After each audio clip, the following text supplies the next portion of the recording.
your best argument for Kansas City Chiefs roster over the Lions roster is because they have the unicorn. They have the ultimate cheat code in all of football, and that is the best starting quarterback in all of football. Right, but the backdrop, and I did this in the background of the show. I asked people on Twitter, I said, which roster would you rather have, Lions or Chiefs? 70% of people, nearly 1,000 responses already, have said they'd rather have the Lions roster. It's not a surprise. We're in Detroit. People are excited about their football team. My answer is not the Lions. I would rather have the Chiefs roster because the weight of the quarterback, but it's not just the quarterback. Calling them heavy? I don't know. Maybe.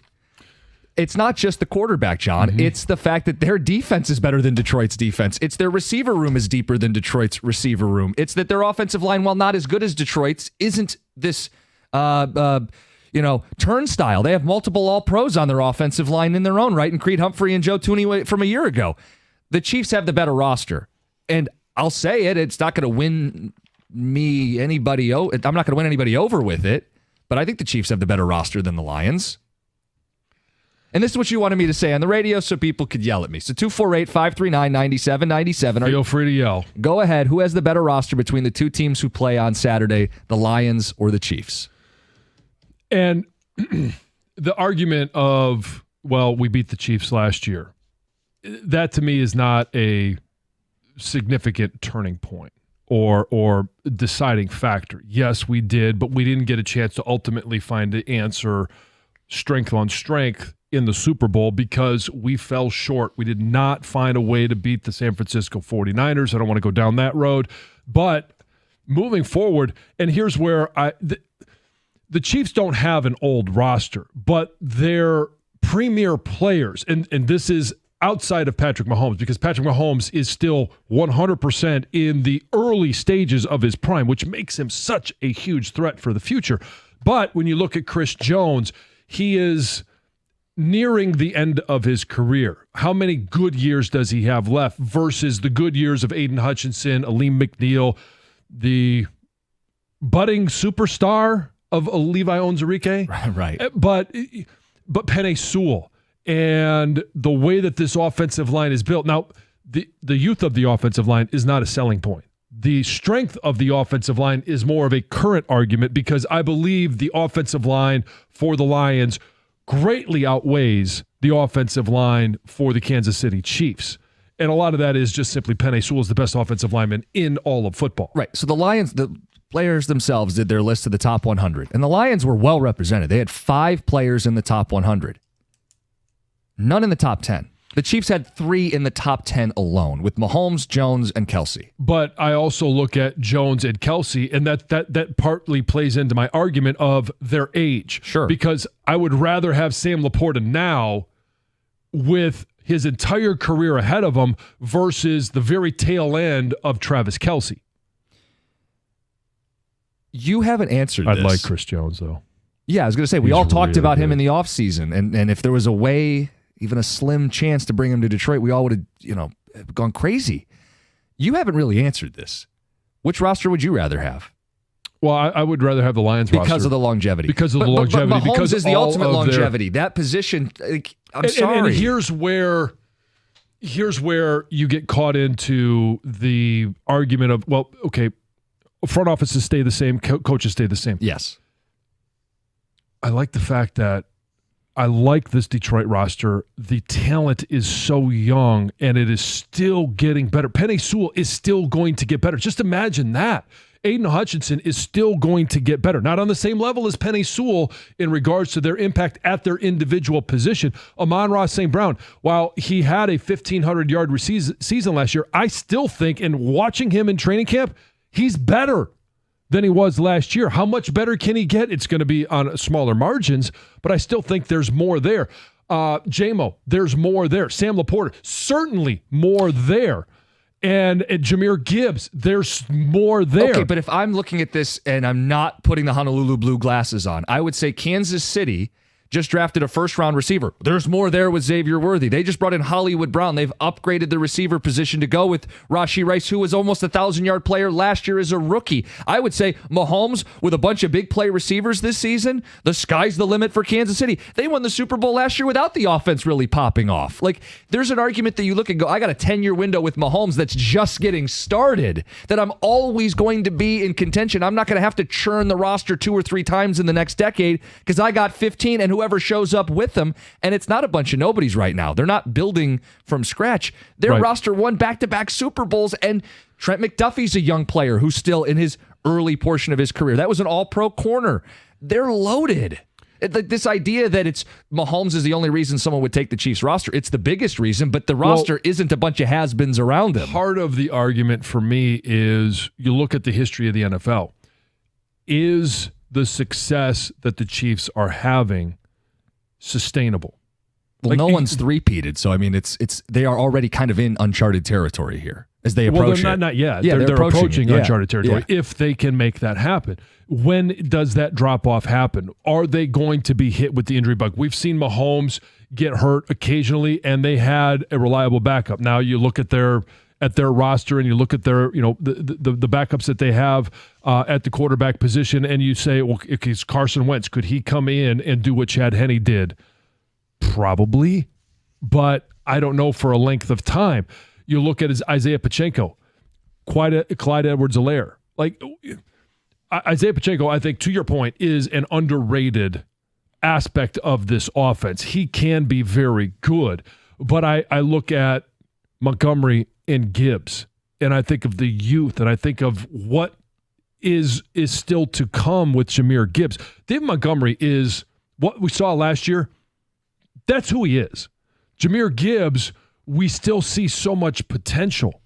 And I look and I say, is Kansas City on the back end of their quote-unquote Super Bowl window? Are they going to be able to do what the Philadelphia Eagles did, and that's rebuild on the run?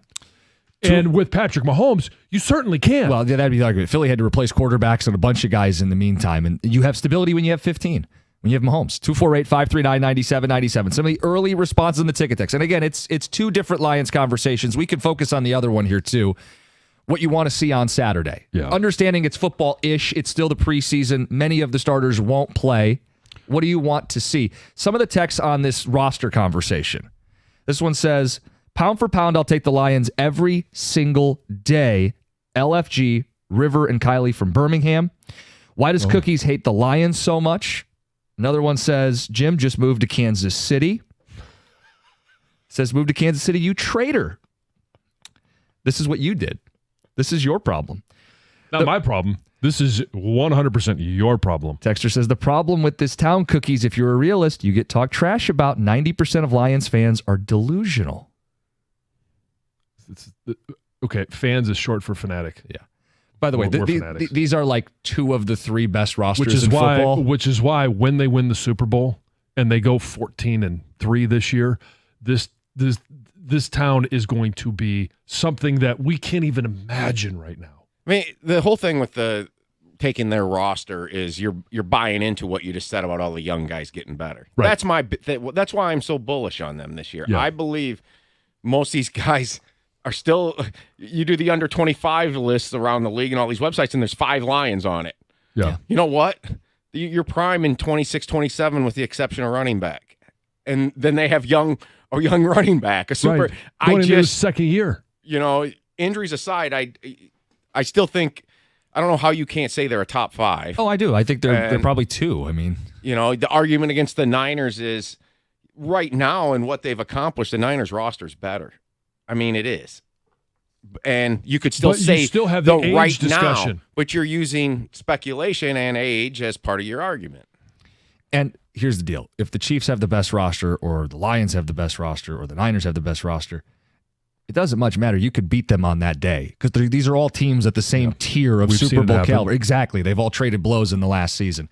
248-539-9797. All right, we'll drill a little deeper tomorrow. What do you want to see? What's the biggest reason to watch the Lions preseason game? It's 97-1.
Two very different responses. One, Kool-Aid chugging, Lions loving, bring me the football season. And the other response is, are people out of their mind? That's Patrick Mahomes. The question was, which roster is better? The Lions or the Chiefs? The two teams will play in the preseason tomorrow. We won't see the best of both rosters. We've asked you what you want to see. 248-539-9797. I said Kansas City's roster is better. While Detroit's defense is going to be improved, do we forget that Kansas City had the number 2 defense in football a year ago? That was last year. Yeah, still have a lot of those guys, including the All-Pros, Chris Jones and Trent McDuffie. They have 3 of the top 10 players in the sport, including the best quarterback on the planet. It's a 10-year window alone because of Mahomes. I'm convinced you brought this up to make me look bad, but I will be honest. I think the Chiefs roster is better. Doesn't mean the Lions can't beat them. Doesn't mean the Lions can't win a Super Bowl, but that was one thing we brought up. John, what do you want to see on Saturday? Levi Onwuzurike. And part of it goes to what you just mentioned about who we're going to see. Mm-hmm. We do believe, and because Andy Reid has talked about it, Patrick Mahomes has talked about it, that they will play a lot of their starters. How many of them are guys dinged up? Are they going to hold them out individually? Yes. But I want to see Levi Onwuzurike play against Joe Thuney, against Creed Humphrey, against Trey Smith, the interior of that offensive line, which is the strength of their offensive line. Yep. We've heard so much. They have built up Levi Onwuzurike in our minds here at the station, and I think we have probably followed suit with our listeners that we are expecting really big things. Now, what is realistic? We could talk about that at a later time, but I just simply want to see him on the field. I want to see the 300-pounder that Dan Campbell told us about. I want to see the stout defensive player that we heard when we heard from Taylor Decker. I want to hear about it from Terrell Williams, who talked about this is a guy that can be very flexible. He can play, a defensive end. He can play a nose tackle. He can play all these different spots. I want to see that on the field before we get to the regular season. Yeah, I mean, the way they talk about him, he's like Warren Sapp reincarnated, and the great chance to see him against the Chiefs' first-team offensive line, because if Mahomes is out there, the first-team offensive line is out there. Levi's a good note. For me, it's Hendon Hooker, because I think we were robbed of that chance to really let it loose. Yeah. He should play the majority of this game. I don't need to see Sudfeld. I don't want to see Fromm. Give Hendon Hooker a chance to go through progressions, to grow as a quarterback. We know he can extend plays with his feet. Get down, play 2-3 quarters in this football game, and start to step into the eventual backup role. Because I don't think they have a backup quarterback right now. And if he plays well, or even reasonably well, we can judge the receivers. Because I can't judge the receivers with Nate Sudfeld. So that's why I want him to start. I don't want Sudfeld to start. I don't need to see Sudfeld again. Yeah. Ever. I'm cool with that. Sudfeld, we talked about this separately. You talked about it with Stoney when I was out. Yeah. I talked about it with Stoney while you were out. My read on Sudfeld is he offers you neither the upside of a young, promising quarterback or the stability of a quality veteran who you can count on in a pinch. He shouldn't be on a roster. He's a nothing. He can be in the preseason cannon fodder. He should not be on the opening roster. Yeah, but you will see him extensively next week. You're saying for the third preseason game? Yes, you will. Sure. I know you hate to hear that, but you will. Well, I don't care. It's the third preseason game. I don't want to see, well, why? Why would we see him extensively? Because if they see what they want to see in Hooker tomorrow. Well, that's a good thing then. And Hooker will play that last game too, probably. I think I'm just saying that if they like what they see in Hooker tomorrow, Hooker won't play a ton the next week because they're going to have their 1-2 and they ain't going to jeopardize it. I disagree, because how are they going to get him ready for possibly going into a game without more reps? That's what we've heard from Dan Campbell about Hendon Hooker. He needs more exposure. He needs reps. He needs reps. He needs reps. That is what we need to see in the next 2 weeks, the next 2 opportunities that they have to go out there and play against somebody else, in a stadium with fans where it's not scripted. I just think that last preseason game, they're already conservative on their approach to what they do in preseason. They're going to be ultra conservative in that last game. Yeah, but do you reps. want Sudfeld to go out there and get hurt again, so you got to pay him for another year? Well, it's not my money. But yes, to the point of the team's concerns, if Hendon Hooker doesn't play a lot in the third preseason game, it's because he kicked ass this weekend, which I guess isn't all things considered a bad thing. But I want to see him rep as much as he can, too, because once the season starts, knock on wood, Jared Goff play all the games, this is Hendon Hooker's chance to get close to live reps. These aren't regular season games, but as close to live reps as he can get. And I don't have the rep chart in front of me, but how many reps did he actually get in that first preseason? Was it 15? I'd say he played the one quarter. I mean, it wasn't that one big drive was his big drive. I think he had 10 passes, so maybe he played 20 reps. Yeah. He has not played competitive football in a game environment other than that since October of 22. He has not played in a competitive environment at the NFL level ever, except for one quarter in the very first preseason game. So if he goes out there and knocks it out on Saturday, I think we just see more of him. Okay. On the following Saturday, because he just needs to be tested. He needs to see more blitzes. Not that you're going to see anything exotic or wild, but he just needs to see more NFL defenses so that you can be prepared if he has to come in the regular season. Shelton in Detroit, you're on 97.1. Hey, good morning. Yeah, good morning, guys. Hey, Cookies, what's happening, bro? Hey, what's up? Man, I just got to say, I want to see more, I'm with y'all, and I want to see more Hendon Hooker reps because the kid needs the reps. And when he was on that last drive before he went out with the concussion, he was really starting to click. And I kind of hope maybe the Lions might give J-Mo a few reps just to see whether or not if Hendon Hooker and him have some type of connection. That's what I want to see. And I'm with you, Jansen. It's time for Levi O to step up or step off on the defensive line. Yeah, and we have heard nothing but glowing reviews from players and coaches, and now I just need to see it on the field. J-Mo, how much does he play? None. That's kind of my thought too. None. They don't know who their third receiver is. I don't think they want to put either their first or second guys in any risk. Yeah, especially if they're not going to keep a third other than Khalif Raymond. Right. Then, yeah, they don't want to jeopardize either of those guys. Let's get to Heather with the news. Heather, what's up? RG3 and Sam Ponder are out at ESPN. So Robert Griffin III, he joined ESPN in 2021 and was regularly featured on programming, but he kind of got replaced on Monday NFL Countdown by Jason Kelsey. Anyway, he had 2 years left on his deal when he was fired. And then Ponder, she's been with ESPN since 2011. Most recently hosted NFL Sunday Countdown. She had time on her contract still as well. Both cuts have been characterized as a business decision. I think I had read that their fiscal year ends in September, so it may have something to do with that. But it's right before football season. They're both synonymous with football coverage. I like her. I like them both. Yeah, I like them both. I'm curious for we know NFL contracts. There are a certain number of guaranteed dollars.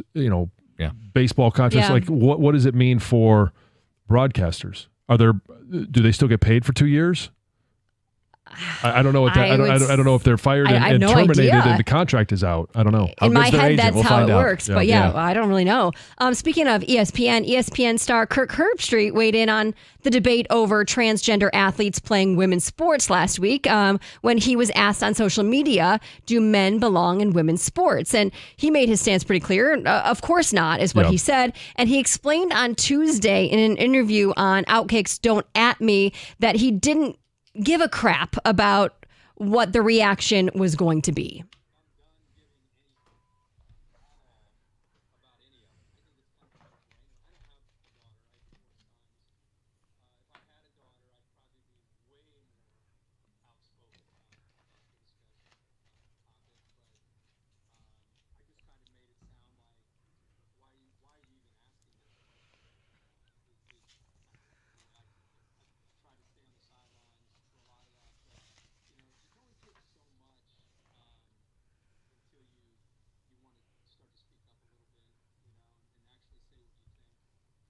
And he said he didn't receive any blowback from ESPN. No, there you have it. You guys, the Hawk Tua girl doesn't seem to be going anywhere anytime soon. Haley Wells, she is making headlines months after going viral on TikTok, and she just threw out the first pitch at a Mets game. And there were some people questioning why she was chosen to do that. People who throw out the first pitch aren't always the most famous people. Sometimes it's just regular people. They are, but they're questioning, okay, here's a girl who talked, I guess, about her sexual preferences and went viral on TikTok, and she was the one, she just did that to throw out the first pitch. She just Yeah, I mean, listen, I don't think she should be as famous as she is. But she is. She's still relevant. Like, I really thought it was going to be just this little blip, and then the next blip would happen, and she would kind of fade into the background. But she's still very relevant. We did this, not us on this show. Like, society has done this. We keep propping her up, and I don't. Well, and there's 81 games, and it seems to be they always have somebody throwing out the first pitch. So, but like, couldn't you find like a local hero or like a? You would think so. That's what I kind of agree with. Maybe they're all doing hero things, saving lives and things like that. Yeah. Yes, maybe so. A Michigan man spent 6 months believing notifications about a huge lottery win was just a scam. Not a scam at all. A 41-year-old man was selected in a random drawing on February 14th to win more than $257,000 in a big cash jackpot prize. And he was entered into like this second chance jackpot because he was playing these games online.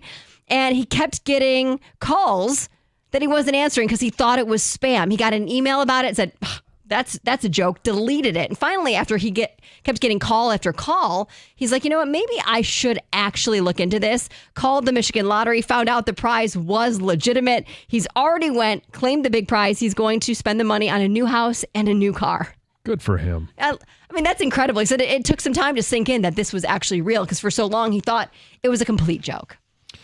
And that's Heather with the news. One follow-up on the ticket text. People want to know her first pitch.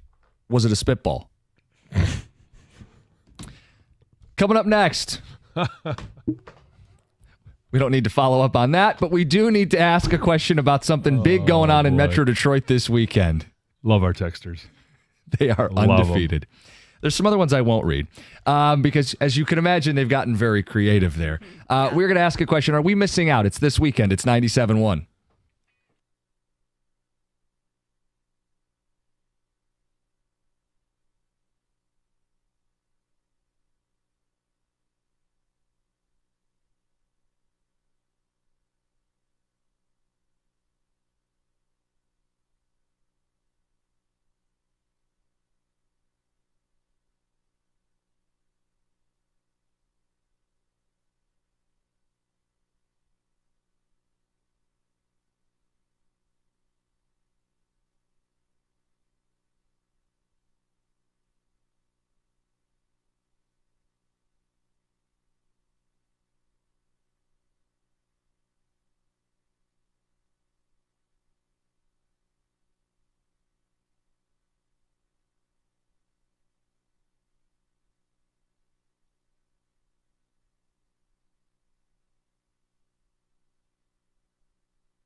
I can't tell you how many spitball ticket texts that we got in a matter of minutes. Awesome. Including other people who say she is a hero. More women need to be like her.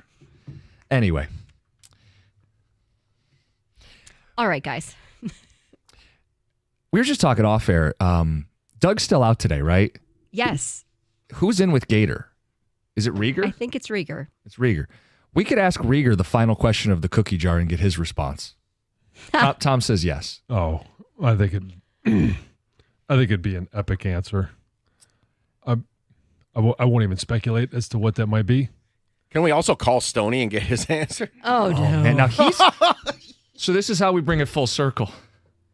Oh, boy. Stoney is going to be out at the Dream Cruise this Saturday with Gator doing their live broadcast. The Dream Cruise is this weekend. I look around and we're all going, oh, yeah, it's this weekend. None of us are big car people, right? Well, not currently, but I have fixed up a few and had a couple of classics.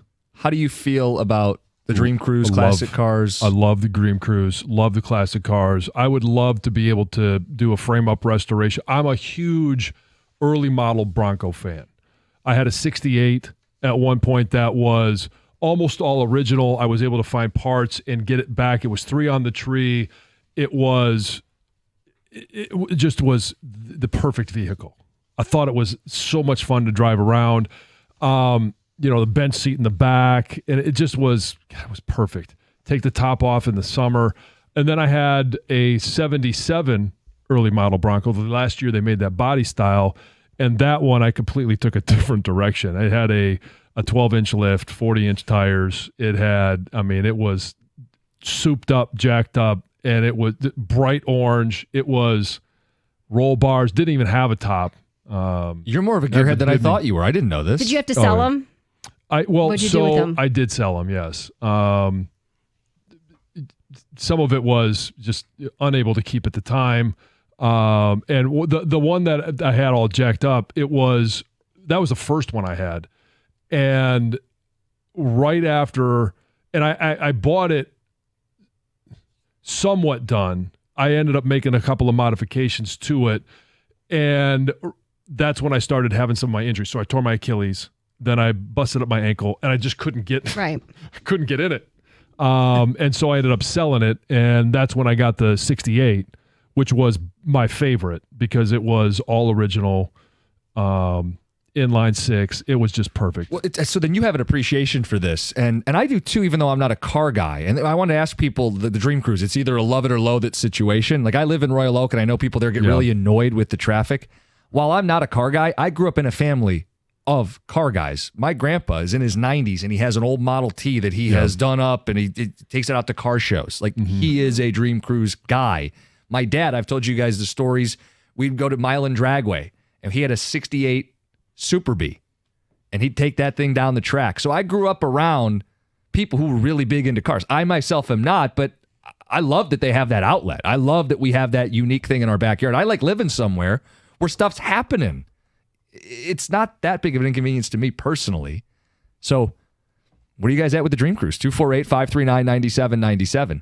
While I'm not a car guy, I think it's cool. John, you are more of a car guy than I thought you were. I love bending a wrench. I love being able to, and the cars now, like on my truck, like I can replace the fuel filters, the oil filter, but there's not a lot. I could, lift it. There's some things that you can do, but in the old engines, and the 77 that I had, put a 302 in, and it just, God, it was so much fun. But you could do all of that stuff because it wasn't all computerized. Like, I didn't have to worry about this module going here. It was just, figuring it out is basically what it was. You could figure it out. Yeah. Now you have to have, it feels like you have to have certain training. There are some modifications that you can make, but a lot of it is just too technical and too computerized.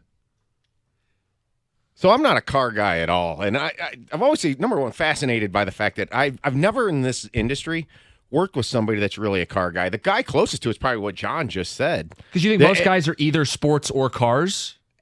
I think the guys in this industry are. Okay. I think there are people out there that are equally car people and sports fans, but they're not probably maybe The extreme on extreme as us. Like we're all nerds basically, and the reason John is the car guy of the people here at the station is because you were the least of the nerds. It's you were a football player played the that game. stepped into the media industry versus your entire career being in somebody in the media industry. But I just never got into it, and I don't know why, because I find cars to be cool. It just doesn't. I don't care other than I've always looked at a vehicle as something that gets me from point A to point B. Would I want to have a Charger, for example? Yeah, but why am I going to spend that much more for that than what I drive? No. Yeah. So, cars are cool, right? I mean, and I think a lot of people, even if you're not a car guy or girl, you could still think they're cool in some certain ways. And there's two different ways I think that you kind of view it is like in the Broncos that I own. One was all original, and I wanted to keep it that way. And it was the fun of being able to find parts and being able to, go to different junkyards and maybe pulling something off of that was still in really good condition that I could, fix up and make even better and get it back to the original. And then there's also this part of you that buys into the whole cool factor, the more power factor and the noise and everything that goes along with it. How big of tires can I put on this? What can I do after I construct this monster and test it? But I've gone in car shows and I'm bored in 10 minutes. Oh, that's cool. Okay, let's go. It's kind of like just doesn't fascinate me other than the quick, oh, that's cool looking or whatever. Side topic here. Me and Paul have concluded that John's favorite vehicle, the 68 Bronco, is definitely something that a serial killer would drive. Oh, really? Let me look it up. 68 Oh, yeah. Bronco. I mean, it's either this could be the Unabomber's vehicle back in the day. It's really boxy. I'm looking at it right now. So cool. It's a cube. It is. Doesn't it? Couldn't you think that it's slowly driving up?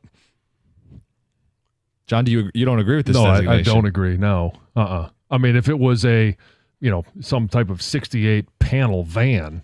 Okay, the unmarked white van. That's what Paul said. Yeah, that's exactly, the default. yeah, that's I think the this default, one's yeah. sneaky. So if you were hitchhiking and someone came up in this, you'd say, I'll wait for the next car. Oh no, that rolls up and you're like, this guy gets it. All right, I want to talk to this. That's why I think car guys and car girls, when you are at a car show, you got to have a conversation. And you got to walk up and say, first of all, where did you find the car? What condition was it in? What have you done to return it to this condition? Like all of those different things, I think, are very interesting parts of each individual owner of their car. Heather, is Colin interested? No, not really. It's not. You guys aren't going to the Dream Cruise? I'm like indifferent about the Dream Cruise. I actually would go just to have something to do, even though I'm not like into the cars. I've worked the Dream Cruise for years, back when I used to do auto shows and stuff like that. I like something to go do, but I'm not into the cars. Like it doesn't excite you. No, but I do like the old Broncos. That's why I like the new ones, because the Bronco 2. No, thank you. The full size Bronco I thought was cool in its own right, but I like the early model body style.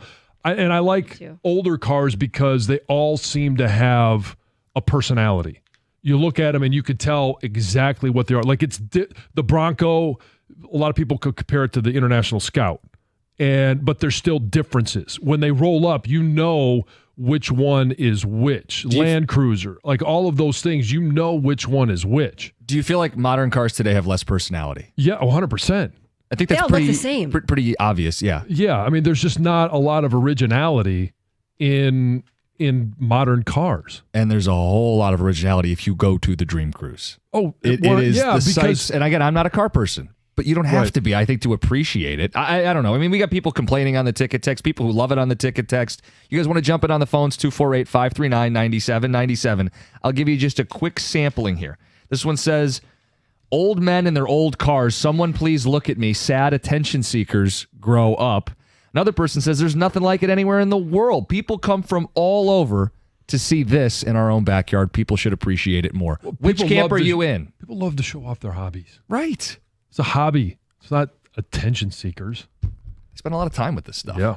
All right, it's 97.1. Hey, Founders Brewing Company has been making high-quality beers right here in the state of Michigan for over 25 years with a focus on using the highest quality ingredients. You can always count on Founders to deliver extraordinary quality in everything they release. With that focus on quality, they set out to create a beer that lets you have it all. And with All Day IPA, here is what you get in your beer. It's a refreshing and deliciously flavorful beer, easy drinking, and high quality.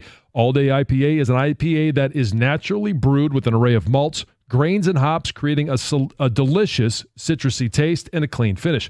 It's the perfect beer for anyone looking to make the ordinary extraordinary and the good times great. And speaking of great times, whether it's the dream cruise, it's game day, it's, hey, you're in your garage and you're working on your own car, getting ready for the dream cruise, it's the perfect beer for all of those situations. Visit foundersbrewing.com to find All Day IPA. All Day IPA, it's all in the taste. Founders Brewing Company, Grand Rapids, Michigan. For 21 years old or older, please drink responsibly.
How can someone grow up in the car capital of the world and not enjoy the Dream Cruise? Get off my lawn guy probably doesn't enjoy a whole lot. Yeah, we were wondering about that. The people who complain about the Dream Cruise. What's It's your deal? one weekend, Well, and they don't want the traffic, Right, they or they live don't want right the noise. there. Yeah. But I live right there. It's not that big a deal. A couple miles away, you just avoid it. Or God forbid, you're stuck in traffic on a Saturday for a little more time. I got a buddy coming in from Boston. For the Dream Cruise? For the Dream Cruise, yeah, he's trailering his own car. I can't remember what he's bringing in. He's got 3 or 4 of them. So, but yeah, he's bringing it in because this is for car guys and girls. This is a destination.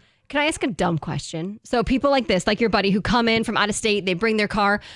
Do they just go and cruise, or do they set up, like, do they find a spot to set up their car like on display, or do you just go and Both. cruise and just cruise down Woodward? Both. Okay. He'll find a place to put it on display. And he'll also just cruise down. Yeah. And I'm just hoping that the weather holds out. Yeah, is it it doesn't supposed look to rain? great Saturday. There's going to be some rain here and there, or at least the possibility doesn't of it. look good outside right now. No, it doesn't. It looks really gray. A couple ticket texters. It says, sounds like if you want to impress Heather with a vehicle, it has to be a taco truck. Is it because you're not a car person? You're not a big taco person, though. Not meat tacos. Huh? Yeah, I don't get this one. Yeah. Tom, why'd you bring this one in? This one says, guys from all cultures, colors, races, and religions get along. If they're car guys, that's the best part. Cars bring people together. They do.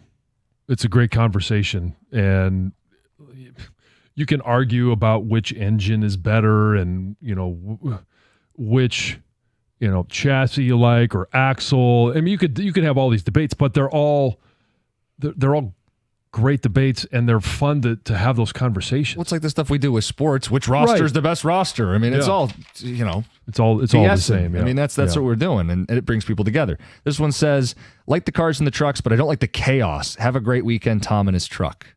So the traffic is what gets him. Says nothing to do with age or attention. It's passion. Nothing bothers me more than someone who's not into cars. I love the Dream Cruise. Hey, people are going to have their own likes, dislikes, hobbies. This is I think it's a great hobby. It's one that I enjoy. It's not for everyone, and it doesn't have to be. I own a business on Woodward. I'm not get off my lawn guy, but it's frustrating to have to shut down for 3 days because of the loss of revenue. Oh, that's a shame. It's a completely different perspective. Wouldn't it Yeah. help you though? There's a lot Well, it more depends. people in the air. I guess, what is your business? Yeah. Yeah, and if everybody's cruising by, not stopping. Takes But us- is it foot traffic? that's what I would think. I think it depends what you do. I mean, if your business is a service business, it'd be great because there are people who stop by. But if it's something where you need your space to get stuff done, I guess it could be a pain in the ass. Texter says, old cars are cool, but the minute someone says they build them better now, I reference an old YouTube video. It's not the same. Cars today lack personality, but they are engineered to keep you alive. That's the key difference. Yeah, that's not fun. The Dream Too many Cruise, seatbelts, airbags. the Dream Cruise brings out dudes who wear socks with sandals and who has the biggest beer gut. It's a total joke, but great people watching on the ticket text. Okay, take your shots. That's fine. What else we got? Clueless Tom, you wouldn't want a Challenger. You'd want a Challenger, not a Charger. Mike in Williamston.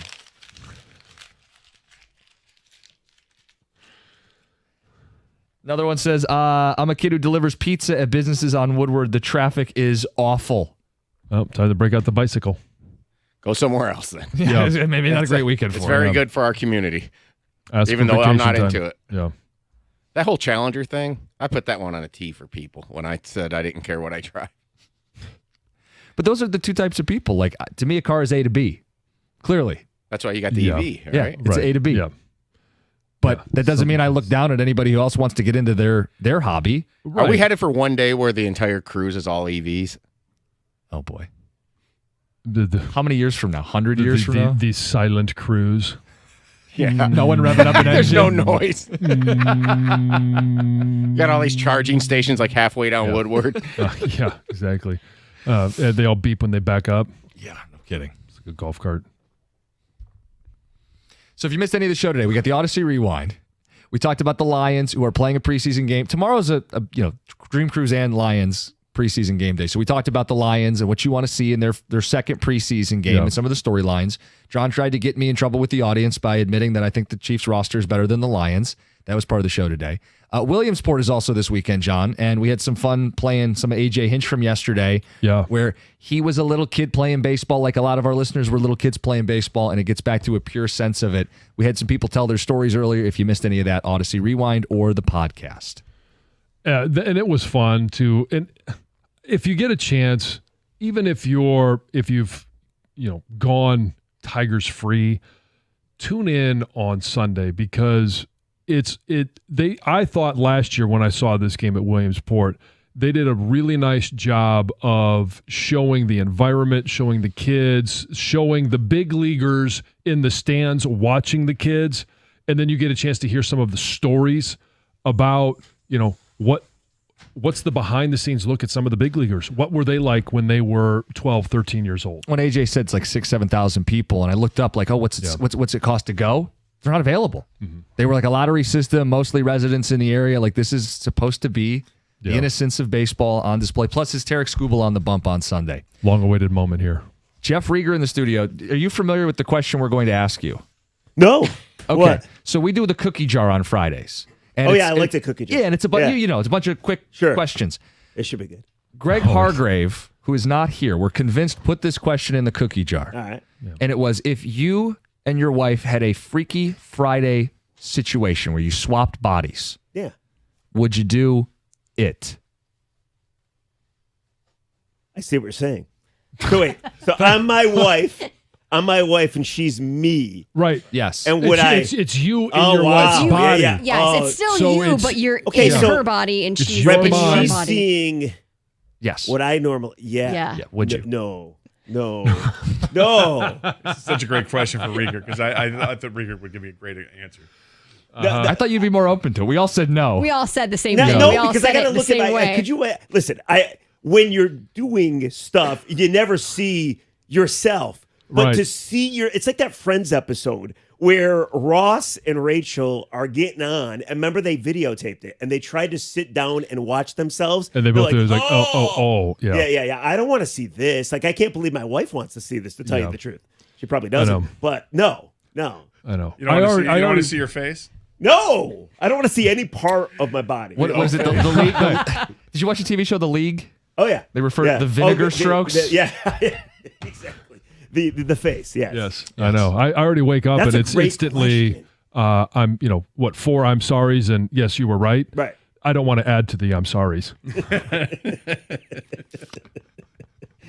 Oh, my goodness. Could you imagine? Like, I would ask my wife, this is what you see? And we still do. What's the matter with you? I think I would question my wife's judgment. You're freaked at me. Like, my goodness, you hook up with me and I look like that? John gets done. He's like, you poor woman. Yes. Poor woman. Yes. That's a great No, I just say, I lost 60 pounds. You're welcome. We did get a ticket text from someone who said that they would rock their own world. Oh. They were confident that they would go in there and they would do the thing. Yeah. I mean, I guess if you love it. I can tell you love it. All right. I guess if you're a total narcissist, then you think you're amazing, sure, right? Like, oh yeah, of course. What a great opportunity. Heather, you looked like you wanted to say something. I did, and then I'm gonna. sorry. It's probably I'll best. share it later. Yes. So Heather, you're a no too? Yeah. Pretty much the same reasons. Yeah. That's a great question. Who thinks of that question? Greg Hargrave. Wow, the mind of that young man. What do you guys got coming up? I think we're going to continue with this question and add positions and see how that works. I'm kidding. I like that idea. What if the lights are off? Does it make a difference? Maybe. So what position would change your mind? 248. Can I have a couple drinks? It's a rodeo in town? Anyway, no, we'll be talking about the Lions. Toys game. are involved. Oh, okay. We're going to talk about the Lions game tomorrow. The Tigers game tonight just got a lot more Heather just interesting. wants out of here. All right, yeah. Heather's ready for the weekend. And no, that's it. We got that stuff. There's some fun we're going to have as well with this new potential proposal for a major league Did you guys see that? rule. We did. I freaking love it. I hate Starters got to go 6 innings. but, Yes. But He's giving away your show in the crosstalk. I know he is. Well, that's what you're supposed to do. You're Well, supposed no, to, you tease it. A little teaser, yeah. Well, I think people know the rule. I mean, it's been out since yesterday. Come on. Well, they all listened to you yesterday. So, I like to Rieger- think so, yes. Yes. Who's the narcissist? Rieger's next. All right. It's 97.1.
Oh, good morning, everyone. What a gloomy day we have here.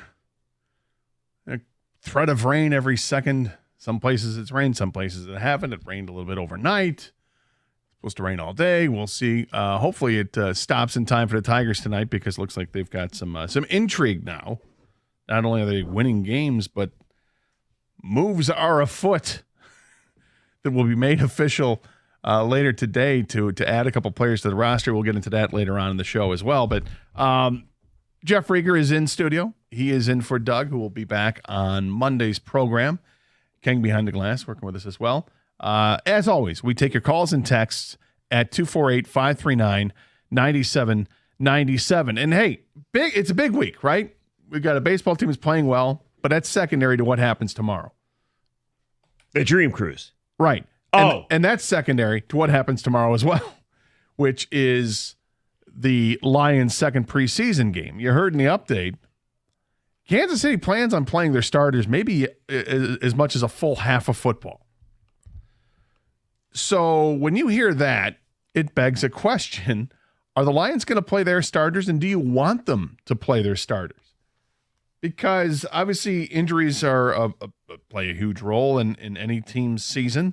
Lions have already suffered some injuries, some season-ending injuries, not to starters, but we've seen that. We've got guys that haven't even seen the field yet because they're still recovering from injuries. And we have players that have been in and out of practices already because of injuries as well.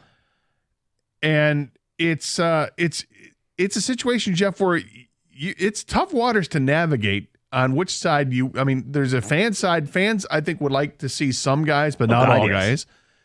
And from a player standpoint, do they even need to? I mean, they had their joint practices a week ago against the Giants. That meant more than a preseason game does. But the Chiefs did not want to do joint practices. So, and with the Chiefs saying that they're going to play their starters for maybe a half of football, should the Lions match that at all? I mean, are there some players that should, some players they shouldn't? What would you like to see happen tomorrow? Well, first of all, how many touchdowns is Mahomes going to throw? If he's going against the Lions secondary, the backup secondary, and he's going to play a half, that offense is going to get off, I got to believe. But listen, I do think it makes sense not to play anybody that could get hurt because they already had their rash of injuries on Monday. They got lucky. None of them are serious injuries. I don't want to see anybody of consequence play. However, I might change my mind about in the second quarter where Mahomes is throwing his fourth touchdown. And you do think like it's a really good opportunity in the preseason in a game that doesn't matter to see where you rank up defensively against the best in the world, right? So we keep hearing about this new secondary, and I don't know if Terrion Arnold can play. I know he got dinged up. I don't know if Rakestraw can play. I know he got dinged up. But I would like to see as many secondary members as possible out there just to see how we do. That's it. Well, they may have to play secondary guys because guys are hurt. And well, like Emmanuel Mosley can't play, right? But like if he can, like Khalil Dorsey can, CJ Moore can, Stephen Gilmore can, Brandon Joseph can. But these are guys that aren't going to play during the regular season or not play very much, right? You would love to see your starting secondary and starting corners, but like you're not going to see. Like Carlton Davis is dinged up. He's not going to play. And I don't think Arnold would play either. Yeah, and Arnold just came back to practice. I don't know if he will as well. I mean, he played a little bit last week. I don't know if Dan Campbell wants to throw him right back out there in a game tomorrow. But I think there are a couple things that happen. First of all, if things go as well for Kansas City as you're prognosticating, as you're forecasting, as you're predicting. Don't you think they will? Well, if they do, I don't think he's going to be in there for 4 touchdowns. If he goes in there and the first 2 drives are smooth and they're like 2 70-yard drives for 2 touchdowns. You think they yank him? I don't think he needs to play another second. And if I were a Kansas City Chief fan, I would be livid with Andy Reid if he played him any more than that because it's completely unnecessary. He did say a half, though. I'm just saying. Yeah, well, I think it's a half with we'll see how they're playing also. And maybe it's some starters go a half. Some starters are more important than others. The quarterback, for instance. But like with the Lions, I think they may they're going to have to play anybody in the secondary that's healthy, frankly, because it doesn't sound like they have a full healthy room there. So from that standpoint, I don't know if will we see a start? Will Kirby Joseph play? Maybe. But as far as Arnold or those other guys, I don't know. What about Campbell, Anzalone, Davenport? I don't mind Aiden Hutchinson. When you look at the front 7, I don't mind if they play any of those guys, okay? But I think you have to be careful with how much you do play them. If you know, and you do, because not you, but the coaches already know, coaches have a pretty good opinion on where these players are at. Do you need to see a whole lot of Aiden Hutchinson? No. I mean, you could start him, and then for a fan standpoint, I'd love to see it. I want to see him go against the number 1 and see if he can beat that guy. And looks like, hey, Aiden Hutchinson in midseason form, he's poised to have a big year. And let's say he gets a quarterback sack on his first drive. That's it. That's enough. I don't need to see it. And frankly, I'm not even sure I need to see him. I'll trust their evaluation of practice to know that whether or not we have to throw Aiden Hutchinson out there. Anzalone, I think he's another guy, when you think about it, he's a professional. He's one of the few veterans on this team that's been around the league more than just a couple years. I don't know if I need to see Anzalone either. Led the team in tackles, right. So important. He's heart and soul, and he got dinged up last year as well. Don't need to see him out there. Jack Campbell, I'd love to see Jack Campbell out there. Okay, we're hearing great things about him, and maybe it's a couple series, maybe it's one and done with him. You've got Derek Barnes you can play. I think Rodriguez has been hurt, I believe. Yeah, he's not going to play. So, how many other linebackers do you have? They've got guys in camp that they're going to have to play. But I would like to see Campbell and Barnes play a little bit, probably Barnes more than Campbell. What about Levi Onwuzurike? I want to see him. We keep hearing how great he's been. That's the thing. Let's go. If they, put it this way, either way, I want to see it. Like if they hadn't been saying anything about Onwuzurike, I want to see him because he's got to show it. Otherwise, they're not going to, hang on to him. But they've been speaking so highly of him and how good he looks in practice and what a difference he's made over the last year that, yes, I want to see him. We were joking before the game. King said, I want to see Aaron Donald out there. Let's go. Because they're hyping him up. Yeah, I mean, listen, we all want to see everybody until, God forbid, something happens. Until you see them being carried off the field. What the hell were we thinking? Like, let's not forget the Lions this week decided to take the pads off because there were too many injuries. Teams across football, the Niners did it and dealt with it. They're canceling joint practices because there's too many injuries. So the safe and smart thing to do is not play anybody of consequence. But then you look at the world champs, and I know they didn't have joint practices, and they're going potentially a whole half, and you're like, right. It's a great question because in the moment, everybody wants to see it. And we've just talked about the offense, or the defense. We haven't started with the offense yet, which we will next year. 248-539-9797 if you want to call or text. Because look at the other side of it. Do you need to see Jared Goff or Jamison Williams or Amon-Ra St. Brown, Sam Laporta? Do these guys need to play? Do you need to see them in this preseason game just because Kansas City is doing it? That offensive line against Chris Jones? Obviously, Kansas City's won Super Bowls, multiple Super Bowls, and you want to model yourself after a team like that. But do you go this far and use the players in the preseason? We'll talk about it with you next year. 97.1, The Ticket.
Lions and Chiefs tomorrow.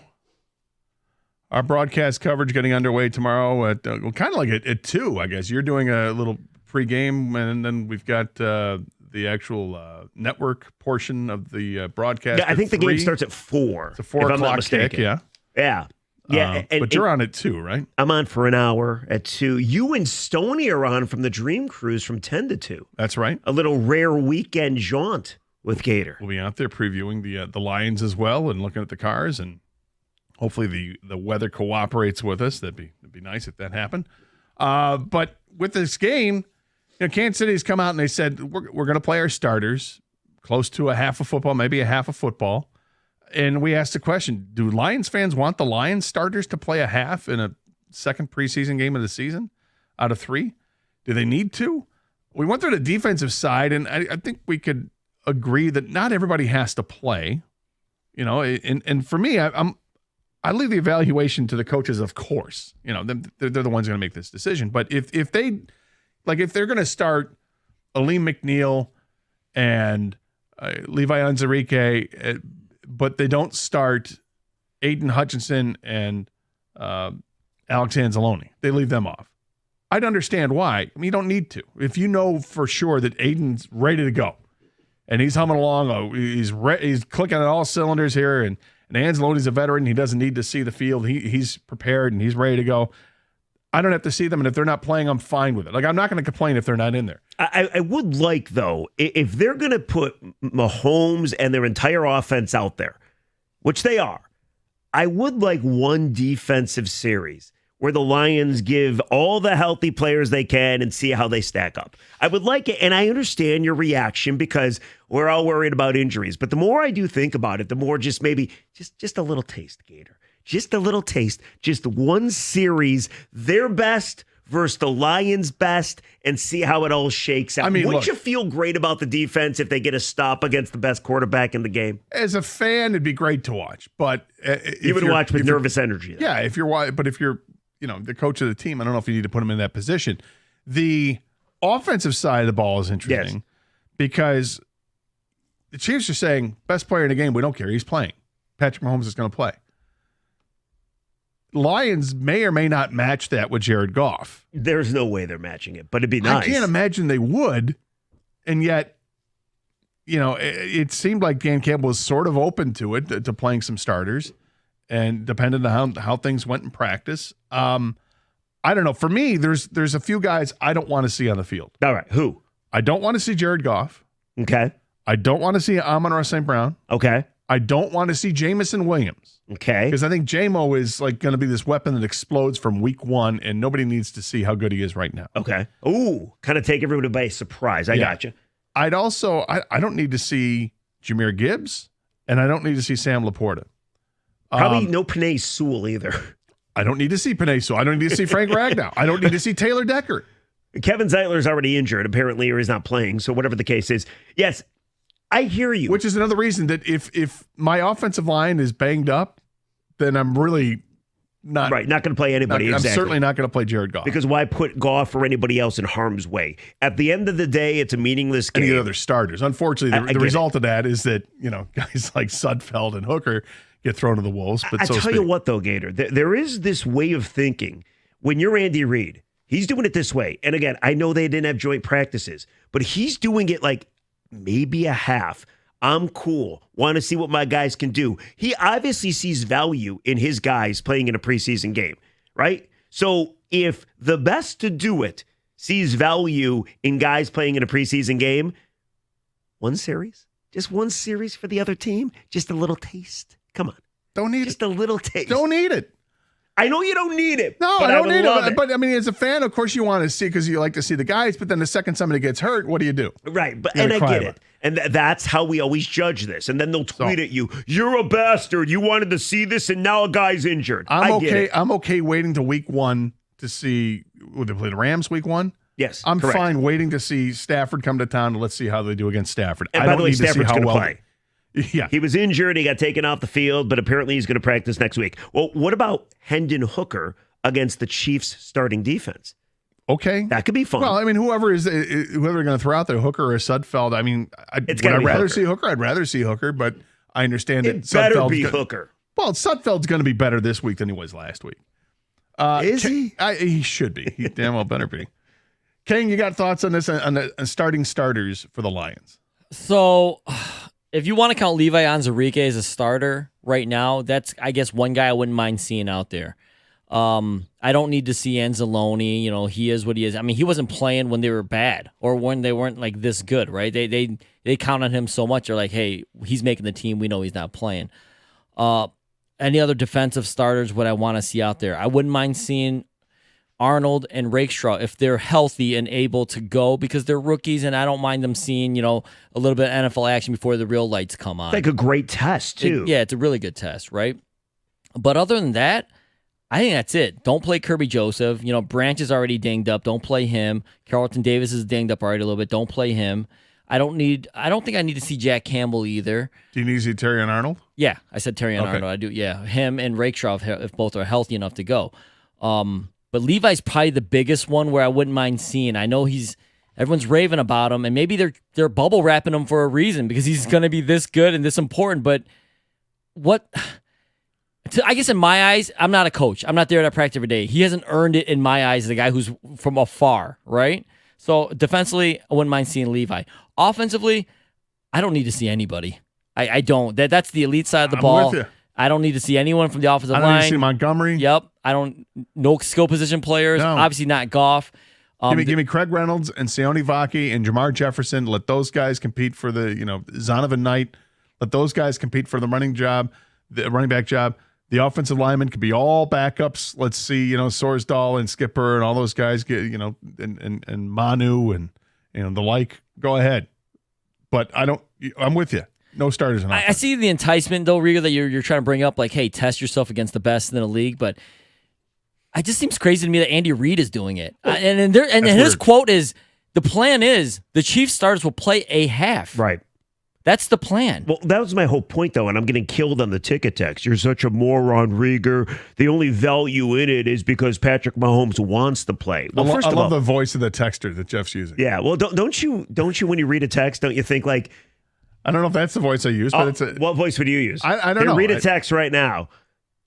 But they're not in front of you. But I don't have them in front of me. So. Give me your texter voice. Would it be like more high pitch? It depends. I gotcha. I usually just kind of read a normal voice, but if I see all caps, I yell. Like here's this ticket text. How would you read it? It says the following. Good morning, Gator. Please either work by yourself or have Stoney fill in. It's too early in the day to have to tolerate Rieger's voice and idiotic takes. See, that's a normal voice. That sounds like irrational. No, but that was a mean text, so I can't do it in a normal voice. But you just did. I know, but it sounded fine. I didn't like that, though. I'd rather do it like this. You didn't ask me if I agreed with the text. I'm just asking about the voice that you use to read the text. Yeah, I need to use a different voice for some reason. I'm not quite sure why. But I get your point. Nobody wants anybody to get injured. Obviously, I don't want anybody to get injured, but it's a pretty good opportunity. 248 one series.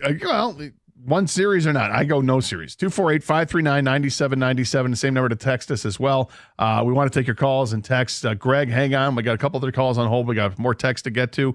Would you start any of the starters on offense for the Lions tomorrow? The Chiefs are going to go with their starters for a full half. That's what Andy Reid said.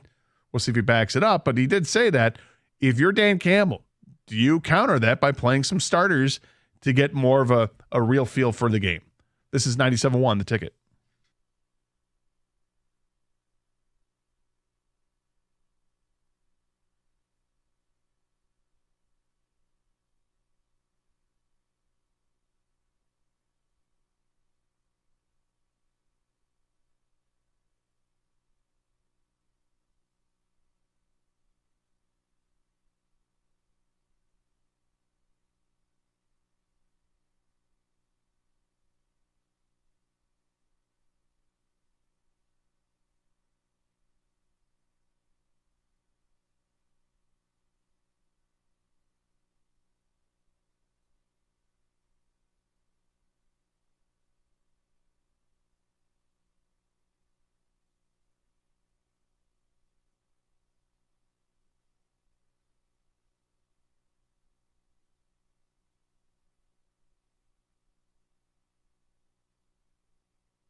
248-539-9797. Text or call, same number, talking about the Lions game tomorrow. You know, it feels like we do this each week with, hey, what starters do you want to see? But, I mean, honestly, tomorrow, Kansas City's playing starters. They're playing them for a half of football. Does Dan Campbell match that at all? Are there players that you would say absolutely not? You know, do not even dress. Like, I don't even want Jared Goff to dress. I mean, wear clothes. But I was just going to say, geez. Wear clothes, but no pads. No pads. Yeah. No helmet, no pads. Gator wants Goff nude. That's not what he said. It sounded like it. But it's not what he said. And he joins you guys like every Tuesday, doesn't he? What does that mean? It's bizarre. Strained relationship. Anyway, we don't want him to suit up and play in the game on Saturday. I don't want him. Do you want to see Goff on tomorrow? Do you think you should see Goff? Not that you want to. No. Okay. I don't think we will. I'm not certain we should. But again, a little taste. Our ones versus theirs ones, defensively, offensively. I'd be all for it. Do you have an addictive personality? Do I? I'm just asking. I mean, certain things. I'm addicted to Diet Pop, I feel. Because you're saying just a little taste. Just a little bit. Just a little hit. Just a little. Just for the gums. That'll be good enough for next week. And then do you want to see starters next week too? No, definitely not the third preseason game. Not the third preseason game? Definitely not, unless the other team is playing. But you want a little taste. Oh, that is a home game too. It is. Aren't you guys doing some kind of like alternate broadcast? That's right. Watch along. That's right. Don't you want to see starters for that? Kind of like a Manning cast type thing. Sure, but I don't expect it. I mean, as a fan, I want to treat this like it's a regular season game. But you know what it is? Not. And I agree with you. I'm just saying Andy Reid is pretty confident. One half is ridiculous. Well, I wonder. I don't think they didn't do joint practices their first preseason game, right? No. No, they haven't had joint practices. So that might be a reason why he's using his guys. I think that's probably why. Yeah. If they had a joint practice, then they're not going to do that, and the Lions did. So I don't think the Lions need to. Let's go to the phones. Greg is in Detroit. You're next up here, 97 on the ticket. Hey, Greg. You guys are awesome. You made me an educated fan and not an emotional fanatic. Greg, do me a favor. Turn your radio off in the background, okay? Yep, I sure did. Sorry. With the mistake. You guys made me an educated fan and not an emotional fanatic. Unequivocally, undeniably know what I want to play my starters. I don't care. But here's the thing. As athletes and as competitors, that second team wants to play against the best. It gives the Lions a measuring stick to see where they are or see where they're not. And then, secondly, I want to be healthy and ready to play Matthew Stafford. That's going to be a challenge in itself. I don't Cooper Cup. I don't want to jeopardize a loss in my first game of the season. I mean, that's going to be a bummer. I had Christmas Eve, I snuck under the tree, opened up this toy that I always wanted to play with, and I broke it. And I had to put it back under the tree, all taped up, and pull it back out Christmas morning. It was horrible. It was terrible. Greg, what was the toy? In the world. And what was the lesson learned? It was racing car set. Okay. And you just wait. And you enjoy the fullness of it, because going against Matthew Stafford at home, no. Matthew's going to be enough. And if you're any man as a player, your athleticism and your flowing juices, you want to play the best. So I think these guys are going to be more than enough. You're playing against the champions. That should stir up something in you. So I expect great things. All right. Thanks, Greg. I appreciate it. I know you don't celebrate Christmas, so I do now. You do now. I do now. So yes. maybe yes. you have some insight to this. Has your daughter ever opened up a gift before Christmas? Yeah, without you knowing. No. Although if I didn't know, she might have. Ken, did you ever do that as a kid? Find where the presents were. I would tear a little bit of a piece. Of course, in the back or somewhere underneath. Right. Tear just to see if it was a video game or something. Of course, man. Wow. Then I put it. What would Santa think? And how did you feel the next day when it was Christmas? Were you a little let down? Like, I already know what this is. It just depended on the gift. If it was something I wanted, I was super excited. I can't wait to get into that gift. If it's something I didn't want, then I have to play it off like I don't know. But I did it one year, and I regretted it because I took away from the surprise. Yeah, it did. Yeah, it did. Poor and guy. My parents were out for dinner, and my buddy was over, and we knew where the presents were hidden, like in my parents' closet or something like that. And I and they're all wrapped up, and one was obviously a Nerf ball. But they didn't put it in a box or anything. No, they wrapped it like paper, Yeah. tissue paper, and then taped it. And I'm like, I got to know what color it is. I want to know what color the Nerf is because I know it's a Nerf ball. But it is, and then I'm like, is it a Nerf or is it a poof? Please don't be a poof ball. But it was a Nerf ball, and kind of did the same thing. Like it burrowed in the corner where the tape was, and we were able to get a glimpse of what the color was. And I was like, all right, cool, that's great. It was a green and white Nerf football. Like, this is awesome. And then the next day, I'm like, okay, here's my green and white Nerf ball. Damn it, I already knew. I felt bad. So I guess this is why I'm willing to wait till week 1 to see how it looks. You do realize, and Color Greg does realize, that you could also get hurt during practice when they put on pads too, right? Of course. It's not just the preseason game. Although we get this text from Fred in Omaha. Says, come on. What kind of voice is Fred going to be? It's a good text, I feel. Come on. Really? Andy is baiting the Lions after last year's loss. Don't put a single starter on the field. What does Andy Reid want to hurt the Lions starters? I don't think there are any ulterior motives from Andy Reid. I think Andy Reid wants to see what his team looks like. They don't have the joint practices. Let's give these guys a little bit of live ammo and then take them out, and we won't see them again until the first week of the season. I think Andy Reid is pretty happy with the way the season ended last year. I think he's good. He won a freaking Super Bowl. I think it's all good. He can afford his nuggies. You want a couple more ticket text there? Yes. There you go. Good morning, Gator and Reger. Do not play the starters. Derek from Wyandotte. Was that all caps? Or is that just your normal No, it's all the voice being caps. loud? Okay. No, yeah, listen. You were loud, extra loud. Yeah. Do not play the start. Like Tom Milliken loud? That's loud. Man, I heard Tom this morning. My goodness. Can you hear him through the glass? It's loud. He's a cackler. There's some cackling. Definitely cackles. Rieger, totally agree. Would have loved to see Rakestraw and Arnold tomorrow. Will basically be like a regular season game for young guys on defense. That's kind of all I'm saying. You want a taste? I want a taste. They would get their taste against the best in the world. I mean, I would assume that could be valuable experience going into a season. Here's another one. I love to see Levi against real NFL players to see how he looks tomorrow. Then maybe a Jack Campbell captaining the backup defense against Mahomes wouldn't be bad reps either. And these are two guys in Campbell and Unzarika that have gotten a lot of praise from the coaching staff since training camp began. And I could see, like, the fact that Andy Reid is definitely talking about the offense, his offense is going to be out there. I want to see Unzarika out there. I do want to see that. Yeah, because for sure. and I guess it's a little different because we haven't seen good Unzarika ever in a Lions uniform. Maybe a play or two flashed here and there, but we haven't seen it consistently. And like, he's supposed to be a Bear right now. Second overall or second round pick. Yeah. Right? Well, and he's a guy that's not going to start regardless, actually, right now. But maybe he does that's start. Not true. Like, he could be that Christmas gift that you open up early, and you're like, whoa, maybe this guy will start. But he might start from week 1 if DJ Reader's not ready to go. That's fair. So that's kind of another reason that, A, I want to see him, but also, 2, a reason I don't want to see him. Because if you know that Reader is still weeks away from returning, do I want to risk the guy who's going to replace him in that starting lineup? But for a series or two, I'm okay with it for him. But there are other guys that not necessarily I don't need to see.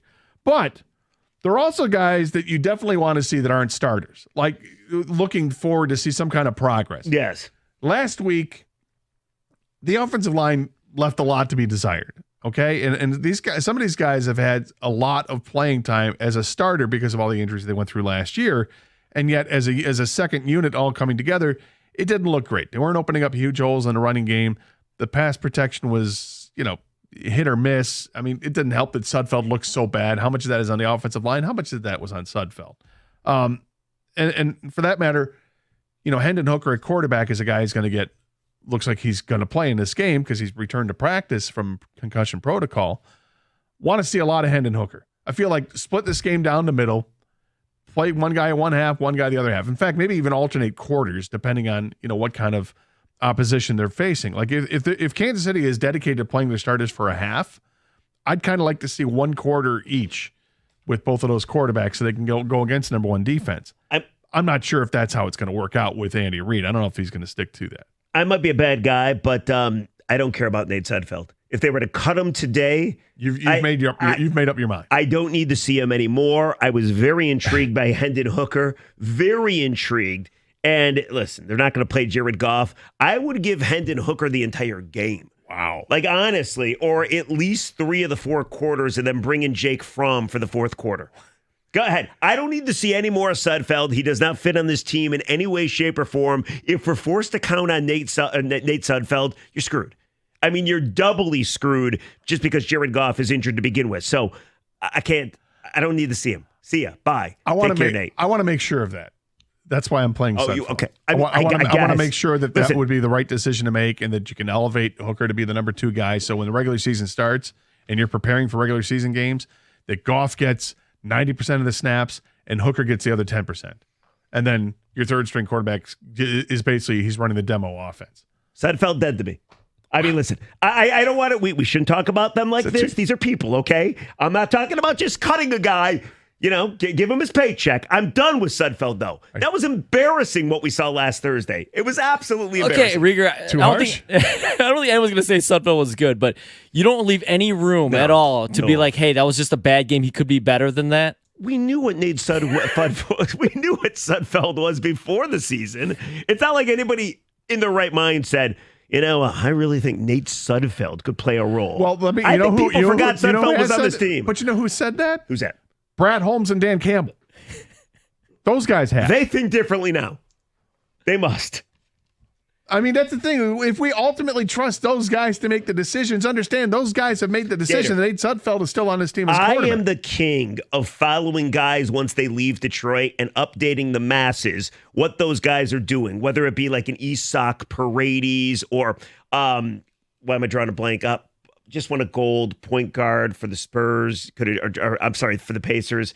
Tyrese Halliburton. Thank you. My goodness, the name left me. Anyway, the bottom line is could have had instead of yes. I mean, I even watched Jamer Candelario, right? Like what he's doing once he left Detroit. I watch all the Nick Castellanos, all these guys. Wyatt Langford. Wyatt Langford, a guy you could have drafted. I am willing to say I will never watch Nate Sudfeld again. I will take it a step further. Will Nate Sudfeld even be on a practice squad once he gets cut? I don't know if you need to take it any further. Just get rid of the guy. I think you've made your feelings known. Nothing personal, of course. Look, I'm not a huge Nate guy. I'm not a Nate guy either. I'm not going to say huge. I'm not a Nate guy either. But I can understand that one week to the next, you can make a lot of progressions here. This is the problem with preseason. We're forced to talk about Nate Sudfeld. Well, I don't think he's the long-term solution. I think the guy is wearing number 2. He's on your roster, and he's healthy enough to play, and hopefully you see enough there, and we'll move on from that. But there are other players, other position battles that need to be had, and I've got one name in mind that I really want to see play because I think that this guy can go ahead and take the mantle of that spot on the roster that Dan Campbell is clamoring for someone to do something here. This is 97.1, The Ticket. All right, guys, football season just around the corner. Baseball is right here, right now, and I know what you want. You want a place you can go, watch a game, enjoy some food and drinks, and gamble. Got the perfect place. Hollywood Casino Greektown. Visit it this summer for exciting live sports action. They got the biggest screens, and ESPN Bet is live in Michigan. Plus, listen carefully.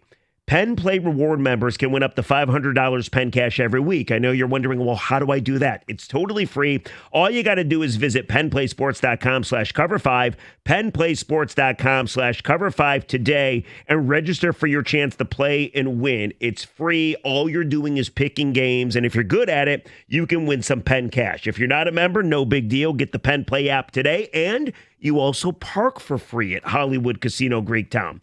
Hollywood Casino Greektown, your live sports headquarters. Bring your crew in for all the action. Must be 21 years or older. Gambling problem. Getting help is your best bet. Call 1-800-GAMBLER.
So that's what Dan Campbell had to say with the morning show earlier this week. And, kind of limiting that to defense. I guess, are we all on board? We're not expecting to see anybody on offense, starters-wise.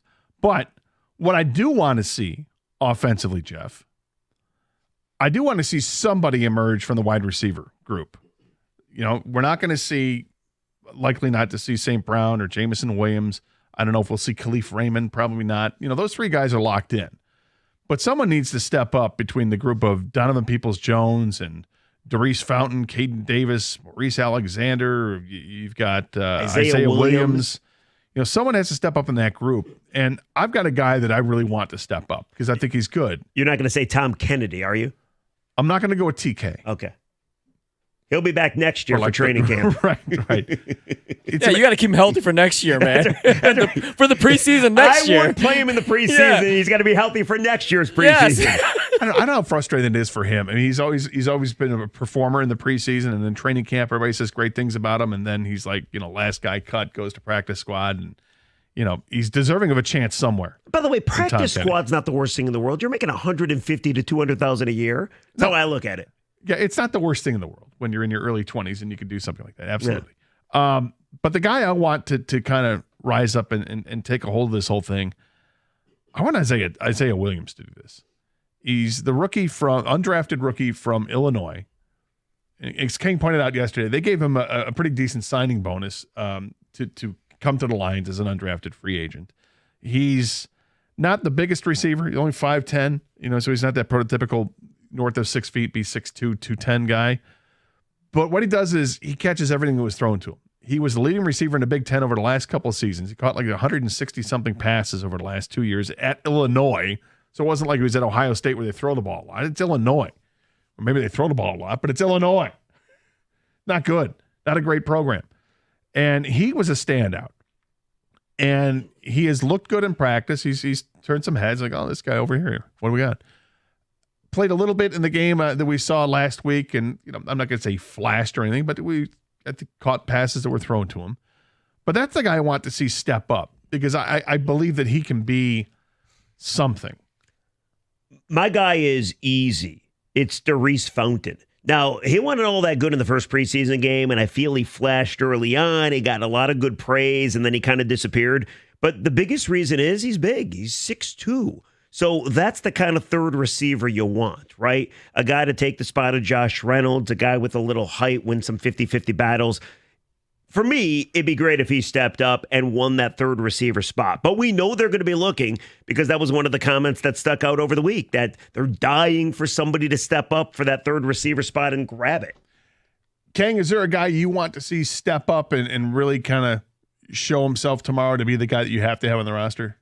Yeah, I'm going to go with James Houston, okay? And here's the reason why. I think Marcus Davenport... The problem. That's his nickname. The problem. That problem. I think Marcus Davenport is a guy when healthy can, be just kind of solid, set the edge, and just be a nice veteran complement to Hutch. But I think when you want a guy to really put pressure on the quarterback and be a difference maker, I think James Houston has that capability. I just don't know if it was real or not. We saw it that one year at the end of the season where he came on like gangbusters, all those sacks. Next year gets hurt, we can't find out if it's real or not. I want to know if it's real or not, and I want him to be able to put consistent pressure on during this game when he's out there, because now that they've concentrated on him just being an edge rusher, go get the quarterback. And if they have a second guy to complement Hutch, I think that's huge for this defense. Yeah, I like that they've finally decided publicly to take the restraints off him and say, look, you're not a linebacker. What you are is what you are. You've got this amazing skill to rush the passer. Just go do that. We don't need you to drop back into coverage. It's fine. You just go get the quarterback, and we'll see what you can do. And I'm looking forward to that tomorrow as well, because he'll be going against a pretty good unit there with Kansas City. 248-539-9797, the telephone number. Who do you want to see? Like, who's the guy you're hoping steps up, or what do you want to see more of? Maybe it's just Hendon Hooker. You want to see more of him. Let's get back to the phones. Greg is in Dearborn. Welcome to 97 on the Ticket. Hey, Greg. What's up, Greg? Hey, Gator. Hey, man, do you remember a long time ago that one caller, the great and powerful Rashidi? Yes. I believe he's super Rashidi. Careful. Yeah, do you remember you had to have a conversation with him about catchphrases? Yeah. I know what you're going to say. But anyways, I'm just going to leave that out there. That's all. Yeah, I understand. So, hey, man, I'm in lockstep with you. Isaiah Williams, I think we're going to see him really come out there and take over that 3-4 kind of wide receiver spot, because Goff seems like he's the guy that wants to get on the same like chemistry and page with the guy. And I mean, fifth-year senior, caught all those balls for Illinois. I think he's going to be the guy. And then with Sudfeld, I think he's just really buddies with Goff. And I think he's really good in the room, and Goff kind of intimated it in some of his, the different podcasts and stuff that he's been on and talking about. So I think we're kind of stuck with him here, but he's going to just be the third guy.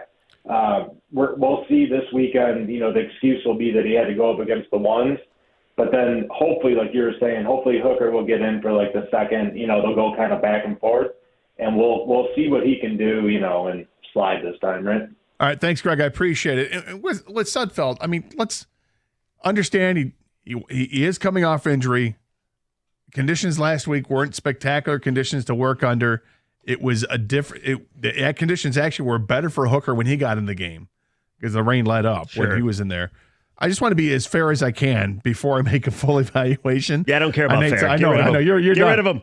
You're done. And you're not alone. There are plenty of people out there. I got some text about Sudfeld. These are specifically Nate Sudfeld texts. You want to hear these? I don't know. Do I? Jeff, are you saying you don't think Sudfeld should be the Lions' backup this year? Please clarify. Yeah, I'm not sure what you mean. Yeah, I didn't make that clear? No. Stop Let me try again. sitting. What do we got? Yeah. No.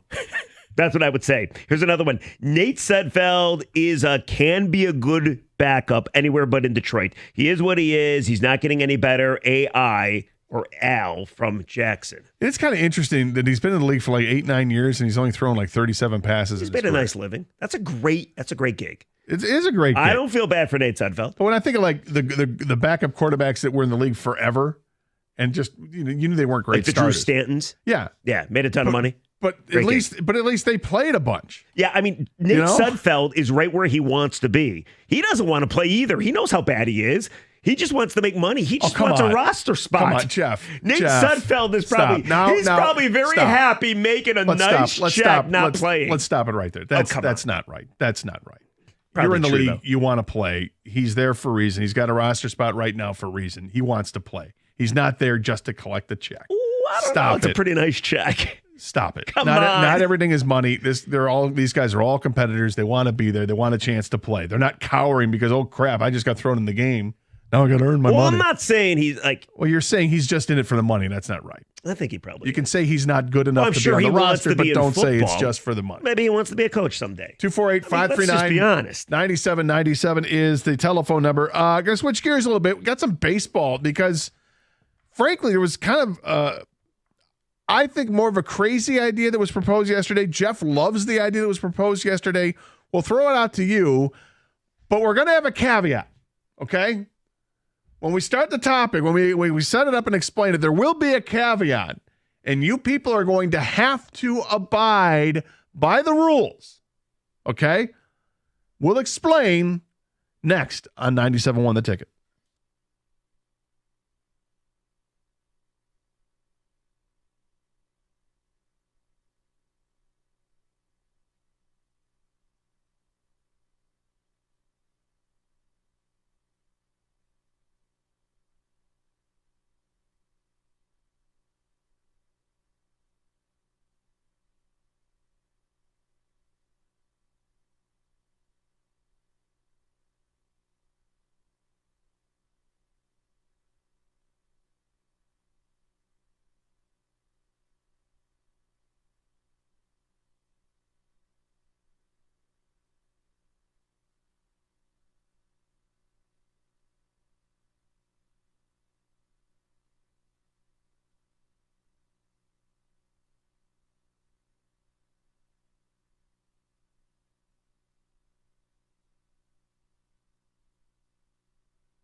Brought to you by North Bloomfield Properties, a spotlight weekend for the Tigers as the Yankees come to town with Detroit on a 4-game win streak. They're going to play 2 at Comerica Park, then transition to Williamsport on Sunday for the Little League Classic in primetime. Tarek Skubal going to pitch in that game, but a Skubal snack burger going to be available in the D, featuring bacon, pepper jack, mayo, fried egg.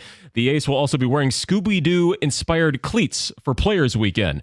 Fans can also see a couple of new prospects. Trey Sweeney and Jace Young are getting the call up to the show, so this team can see what they have.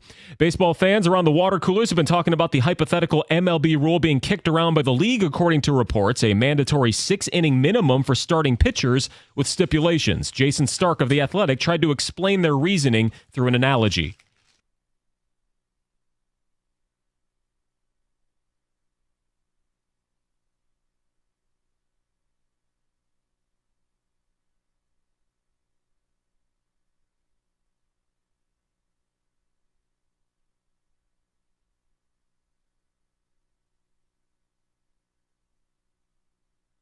League reactions in the article were mixed. It will likely take years of experimenting, testing, and tweaking before anything like that would be implemented. And NASCAR fans can begin checking out practice sessions and qualifiers today at Michigan International Speedway. Ticket gates open at 1 o'clock. Xfinity Series practice at 3:30. Chase Elliott is at the Firekeeper Casino for a meet and greet with fans from 6 to 7:30, the big race on Sunday. From the Coralwell Health Sports Desk, I'm Chris Villar. For more, go to 97.1 The Ticket and Odyssey.com.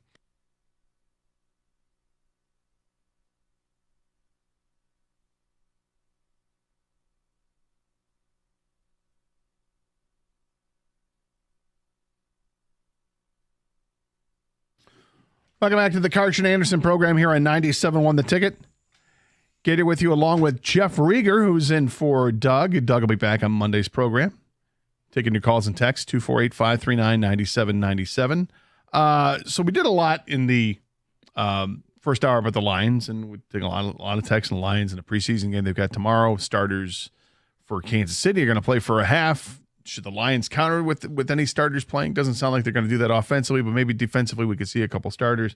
Talk about players that we want to see more of in the game, or players we want to see step up and really kind of show out in this game tomorrow. We mentioned some wide receivers. Kangan mentioned James Houston.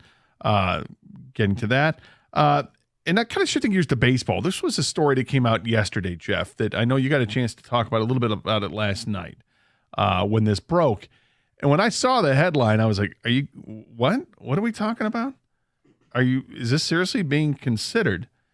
And that's the idea that apparently Major League Baseball is kicking around the possibility that they would force starters to pitch a mandatory 6 innings of baseball in a start.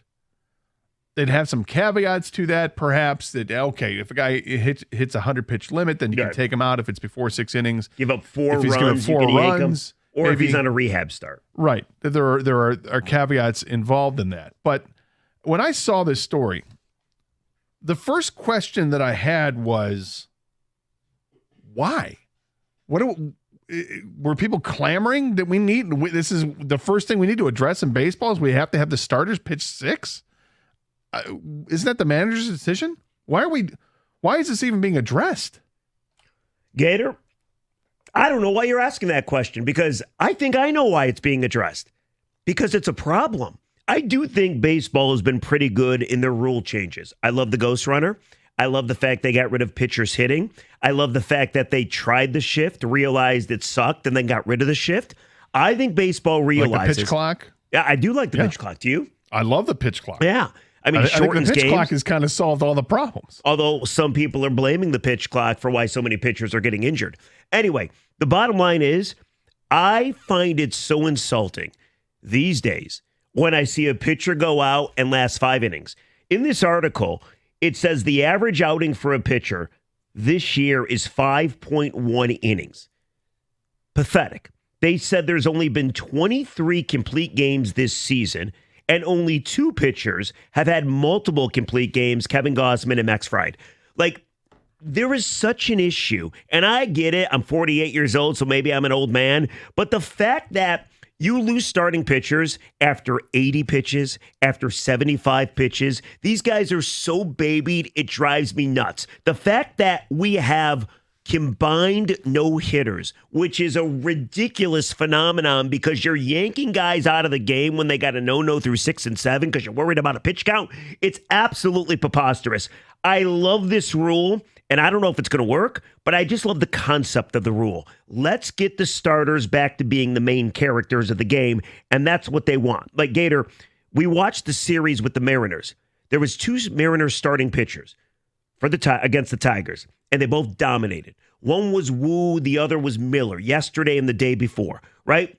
And those guys were dominating in must-win games for Seattle because Seattle is in the race in the AL West. Got to win those games, must-win games. And what happened? Seattle yanked them out of the game, one after 85 pitches, one after 90 pitches, both after 7 innings. Absolutely pathetic. Let the guys go and win their teams the game.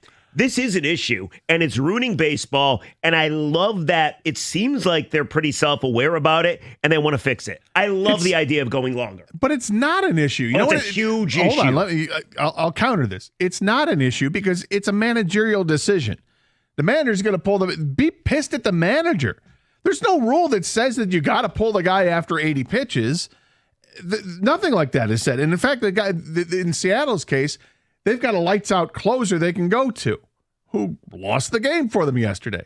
So did not give up hits since July 4th, and Javi took him deep. I mean, that's not, it's nothing to do with a pitch count. I mean, if you want to blame somebody, you can blame the manager. This is not a problem. Okay, and we said at the onset, before we got to the break, that we wanted to put a caveat here because we want to ask the people how they feel about this. Do you think that they should have a mandatory rule in place that starting pitchers in baseball have to go 6 innings? Or very quickly, or do you just understand the framework? And even if it's not this specific rule, a rule that would obviously help pitchers go deeper into games. Well, okay, so we have a caveat on this. When we have this discussion with people, 248-539-9797, and it relates to the ticket text as well. So if you use this in a ticket text, it's not going to get read. We're not reading it, okay? Oh, wow. The rules. There are 4 names that are likely to come up in this discussion. We're not going to mention the 4 names. But if you were to mention one of these 4 names, this is going to happen. Oh. Okay? That's going to happen. So the shark eats you. The shark's I'm not going to put up with it. We're not going to listen to any of these 4 names that are going to be brought up and guaranteed they're going to come up. Well, simply because it's names from the past. Right. The other thing is we're not going to talk about anything that happened prior to 1990. Okay? We don't care. Different era of baseball altogether. So just get it in your head right now. I don't want to hear, back in 1970. I know. I do know. Jeff knows. Everybody freaking knows. Those were the days, Gator. It's a different game now. Okay, so we're not going to bring that. If you bring that up, then this is going to happen. So what are the names? I'm dying to know. No, we're not saying. Oh, we're not saying the names. Because if somebody brings them up, you're going to get that. Oh, we're not telling them the names. No. Oh, I thought we were telling them. They should just know you don't bring it up. Okay? I don't want old men shaking their fist up at the clouds, yelling at the sun. I don't want people saying, get off my lawn, because I feel like this is getting to that point where we're going to have one set of people feel one way and the other demographic feel the other way. And it's not that I want to shut down the older demographic, but make your point without having to go, back in the, I don't want to hear about it. The Orioles had 4 starters at 120 games. And I know. They did? Wow. It's not about baseball in the 70s. And before, it's not about, we're not even talking about the 80s. We're talking about now, baseball right now. Warren Spahn one time threw 1,000 pitches in a game. Even going back to just like the last 10 years, okay, because it has changed dramatically. We had guys who were pitching complete games, and it seemed like every starting pitcher would throw over 100 pitches in a game. At some point, it has changed, But that's just based on analytics, and that's based on what managerial decisions are. You don't have to do it that way, but they have. I don't even think it's managerial decisions, by the way. I think it's the front office. I think it's all of baseball has gone from, you know what, we'll let these guys pitch, and they're huge assets too. Well, they're protecting their investments. They are, but they don't want to let a guy go through the third time through the order, or they're worried about injuries, or spin rate is so up. They're worried about the fact that guys get injured, and they think that if you baby them to 85 pitches, that somehow, some way, it's going to avoid that. The problem is there's never been more injuries, so they're doing something wrong. I don't know if that's true or not. That could just be something you just pulled out of your backside. I don't know if that's true. What I do know is true is that any decision that's made about a starting pitcher is made with the ultimate goal in mind is to win the game. Yeah, but you know what? It may be, but you're also effing the fans. The fans do matter. Yes, you are. The fans do matter. So when you yank a guy, like King and I were talking pre-show about Clayton Kershaw, and 2 years ago, there was a game early in the season, perfect game through 8, I want to say, and he got yanked out of the game. And I get it. He's injury prone. What you did right there was you robbed the fan base a chance to see history. At some point, the fans do matter. And I'm sorry, I don't believe 30 extra pitches is the difference between a guy's arm falling off and not. Well, for the handful of times that comes up during a season, and it's probably less than a handful of times when that comes up during the season. I know it happened with Paul Scanes earlier in the year. Happened with Matt Manning last year. Right before the All-Star game. I understand that fans want to see that part of it. And I guess if you're not listening to the managerial argument about it, hey, I'm trying to protect the guy or whatever the reason, each guy has their own reason why they're not doing it. Whether it's the beginning of the season, we're still stretching out Clayton Kershaw or whatever the case is, or if it's Paul Scanes and like, look, this guy's a rookie. We're trying to make sure that he doesn't turn into the next Kerry Wood. You know, they don't want the flame out early. I can understand that. I can also understand from a fan standpoint that they want to see an opportunity for history, but this only happens a handful of times in the season. This is talking about across the board, you got to go 6 innings. Dude, let's get to the people, hear what they have to say. 248-539-9797, and do not mention the 4 names that I'm guaranteed they're going to come up, and don't bring up the era prior to 1990. Some are on the ticket text Don't already. do it. No, do not. Can't read them. Can't read them. 24 Seconds Bar and Grill in Berkeley. That's my favorite place to go. It is the place to be if you're going to watch a sporting event because they've got flat screen, high definition TVs throughout the place. Amazing food, the best wings in town, and every seat is a great seat. Plus, you're going to want to be there for the Berkeley Cruise Fest Classic Car Parade. That's tonight. The parade starts at 6:30. And then how about Saturday night? You got UFC 305 taking place, Duplessis and Adesanya. That's going to be awesome. There's no cover charge for the UFC events they have there. And if you're having a party, book yours right now on the 24 Seconds rooftop deck. It's a great place to hang out with your friends and have some dinner, have some drinks, and you're right there in the heart of downtown Berkeley. It's pretty cool. And if you want to save the hassle of parking and driving to Detroit football games, 24 Seconds Line Shuttle is on sale right now. Only $40 gets you transportation to and from the games. It's fantastic. They've got great specials during Detroit baseball. $4 bottles of Miller Lite and Coors Light, and only $4 for drafts of Miller Lite for preseason Detroit football games. Also, Thursday night, they got trivia, and 24 Seconds is also open for lunch on Thursdays and Fridays. And if you're looking for a great place to work, 24 Seconds is hiring cooks and servers right now. Every seat's great. Check it out, 24secondsbar.com, and grab a taste of the action all for yourself. Again, my favorite place to go, right in the heart of downtown Berkeley, 24 Seconds Bar and Grill on 12 Mile.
Jason Stark talking about this proposed rule in baseball. I don't think it's been proposed yet, but they're kicking it around like they want to propose it, and that is forcing starting pitchers in baseball to go 6 innings. There are caveats to that. If you hit 100 pitches, that they can pull you out. If you've given up 4 earned runs in a game or 4 runs in a game, it shouldn't matter if it's earned or not, that they can pull you out. If you're coming off a rehab assignment, that you don't have to go the full distance at the full 6 innings. I mean, I understand it. I just think it's weird because I don't think there's any need to do this or to say this. I don't understand the sense of urgency that it seems like Major League Baseball is trying to play with this. I think part of the beauty of baseball is the old-fashioned pitchers duel. And we saw this last week. It was Tarek Skubal versus George Kirby. 2 really good pitchers, butting heads against each other. These days, you don't get that anymore. Very rarely. Now you get a bullpen day. And I think what baseball is trying to do is get rid of the bullpen days. Notice A.J. Hinch has made it a point to say recently, well, it's not really a bullpen day, kind of trying to back down from that whole notion. He's like, I got a bunch of guys that can throw 5-6 innings, so it's not really a bullpen day. I think they want to make the starting pitchers the stars in Major League Baseball again, and this is how they're going to try to go about it, and I freaking love it. I want them to be stars. I don't think it makes the game any better or worse. I don't understand this. I think, honestly, you just let the managers manage the game how they will. Different teams are going to do it differently. The league doesn't need to come in and mandate that the starter has to pitch 6 innings. It's a copycat league. They all do it the same. They all go by the same analytics. They all go by, and I don't think managers make the decision. I think the front office does. I think they make it in conjunction with each other, but I think it's the manager that has the ultimate say on who's going to play and at what and how much they're going to play. Let's go to the phones. Todd is next up here in White Lake. Todd, welcome to 97.1 The Ticket. What's up, Todd? Yeah, hey guys. Hey, this has nothing to do with the pitchers, Rieger. It has everything to do with the managers just going by the numbers. You look at all these rule changes, right? Whether it's the shift, whether it's the things they've done to increase stolen bases. The reason they're making those changes is because managers are looking at the numbers and they're saying, this is the best potential outcome, right? So you look at pitchers and they're not going through 3 times through the lineup, right? They're taking them out after Correct. 2. And so what does that do to the game? It makes it more there's less offense. So this rule change is all about more offense, more excitement, and Rieger, you're going to get those pitchers duels back, right? So I think it's fantastic. I love all the rule changes they've made. It's making, the stolen bases are back. You're not watching a game, you see a line drive up the middle and, it's a double play. Like, what the hell is that? No, Todd, you're right. Baseball it's because and Rieger, you're right. All these managers, right? They don't want to make the wrong decision, and so they just look at the numbers and they say the numbers said I should have done this. Didn't work out, but it's going to work out more times than not, and that's the way they're managing. And aren't you supposed to manage? But don't you manage, Todd? You manage to win the game, and if you find a strategy that works, go win it. If you think you're better off letting a pitcher go for 120 pitches, so be it. Do that. Not. You know what it's? Well, I know because they found another way. That's what I'm saying. If they find a way that's better for them, that they think that they get to win with a higher percentage rate, then do it.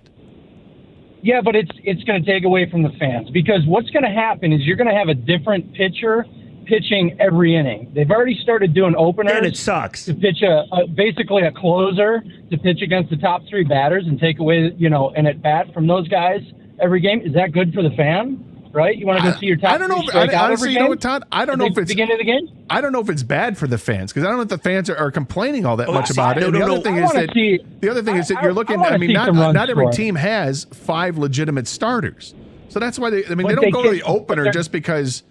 Let's try something new. They do it because they don't have 5 legit starters. Right, but they're going to change their rosters to do that if it works. Right? No, but Todd, they're going to figure that out. Todd, they're going to figure that out.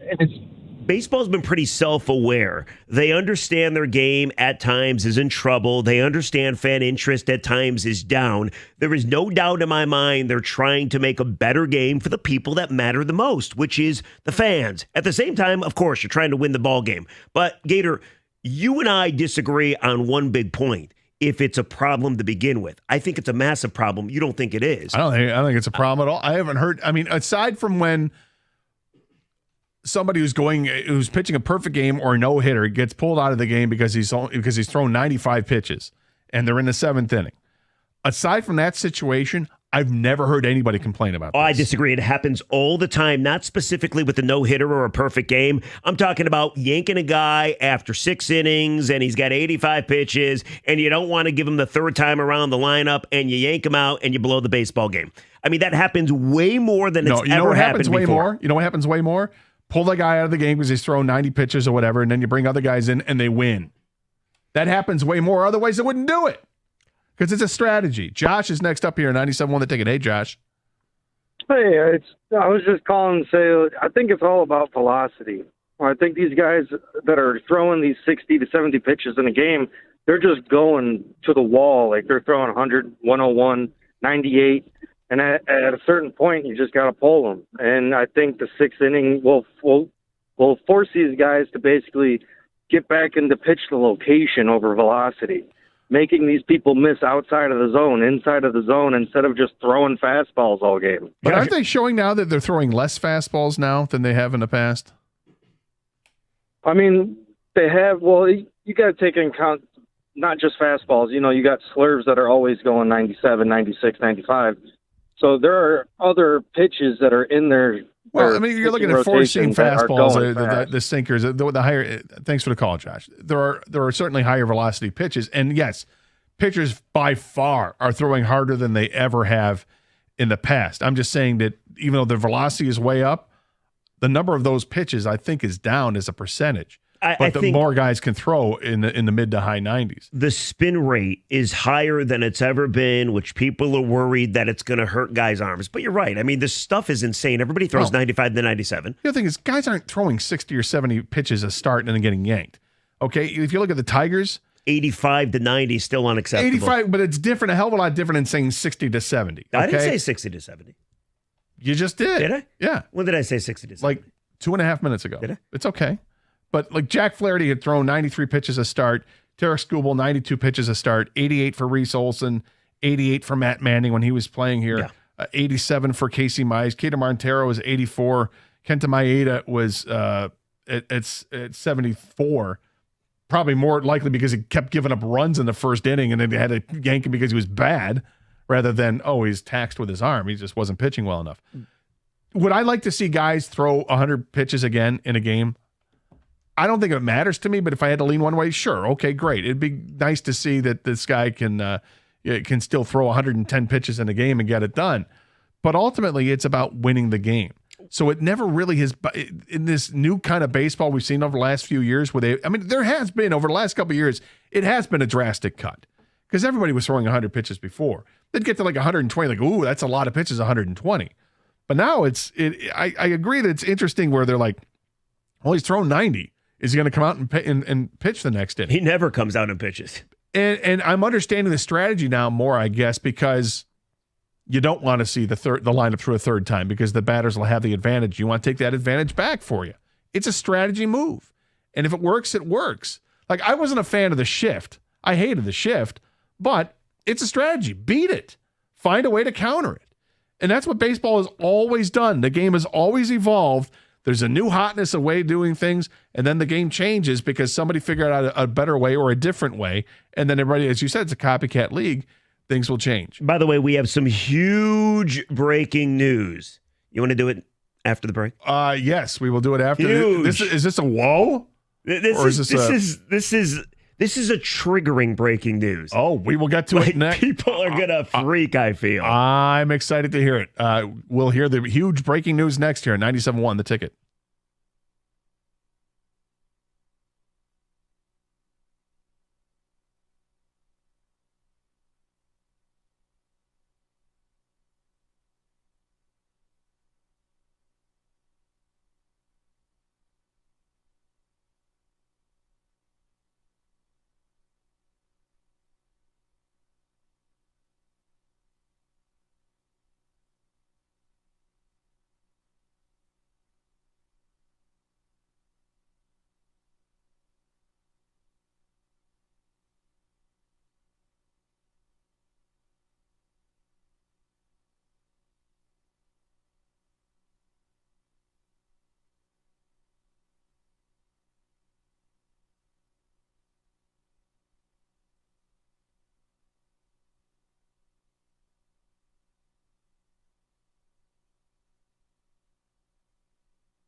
I will take more of the baseball calls and texts here in a second, but Jeff saw something he thought was earth-shattering and breaking. Oh, this is huge. This is trigger. You did say triggering, and I think that's the correct word. I mean, you agree it's triggering. It's a trigger. Yes, I've already gotten numerous texts about it. So this from the Detroit News at 11:09, so about 20 minutes ago.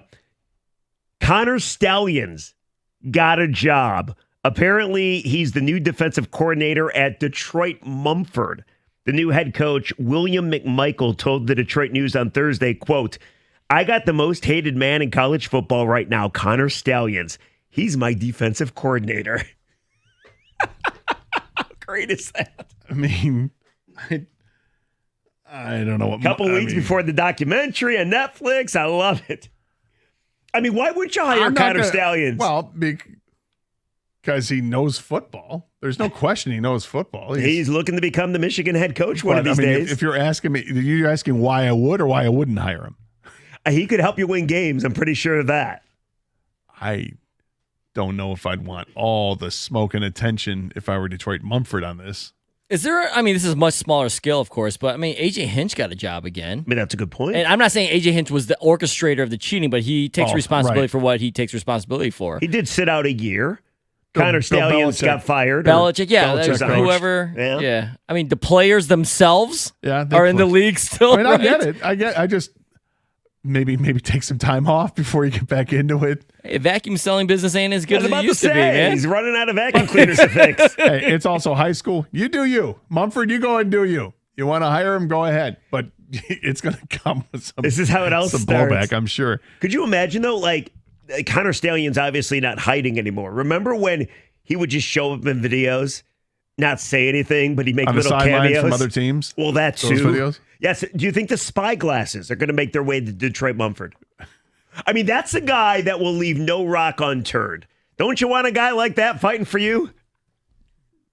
It's kind of genius. I mean, it really is. If he does well at Mumford, what's something. next? College? It's something. Are you surprised he's gotten a? I mean, it's a high school gig. Yeah. Are you surprised he's? I'm not going to coach at a Detroit school before the other shoes have fallen. In this case, I mean, before anything's come down. Well, nothing's going to happen to him. No, but I mean, it's going to be exposed, and you're going to find out just how kind of.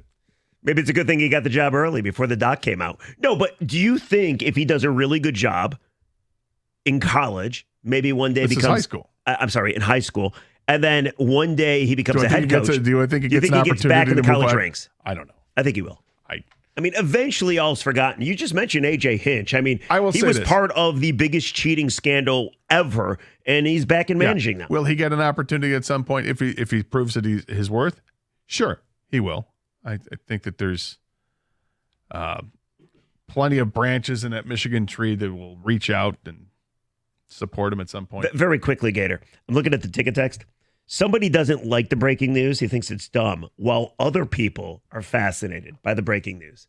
So I'd say the breaking news had a 75% approval rate.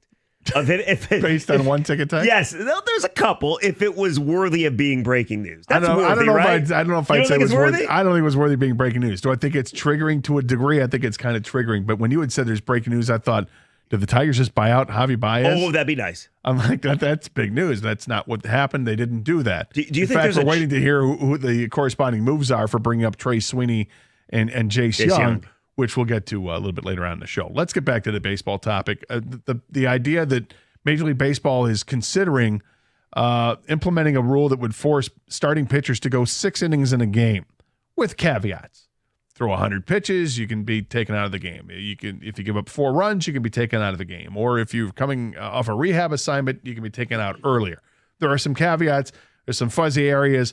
But just the general idea of forcing teams to use their starting pitchers for 6 innings, I don't like it. I think it's ridiculous. I don't think there's a problem with it now. Yes, pitchers aren't pitching as long and as deep into games as they used to. However, if it's a strategy that managers are using to win games, all I care about is winning.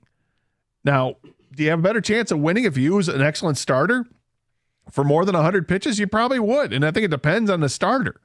But this is baseball, and this is what's up topic right now. I think the biggest issue, And maybe you're right. Maybe it helps them win. Maybe it doesn't. I think the biggest issue is they're babying these pitchers. They're worried too much about potential injury. And I think it's taken away from the beauty of baseball. Part of the beauty of baseball, whether you want to admit it or not, is watching a pitcher go deep into games. And unfortunately, over the last 5 years, it hasn't happened all that often. 23 complete games this season. And how many games have been played? It's ridiculous. Well, I do want to also re-mention the caveat we have when talking about this topic. Nobody is to bring up anything prior to 1990.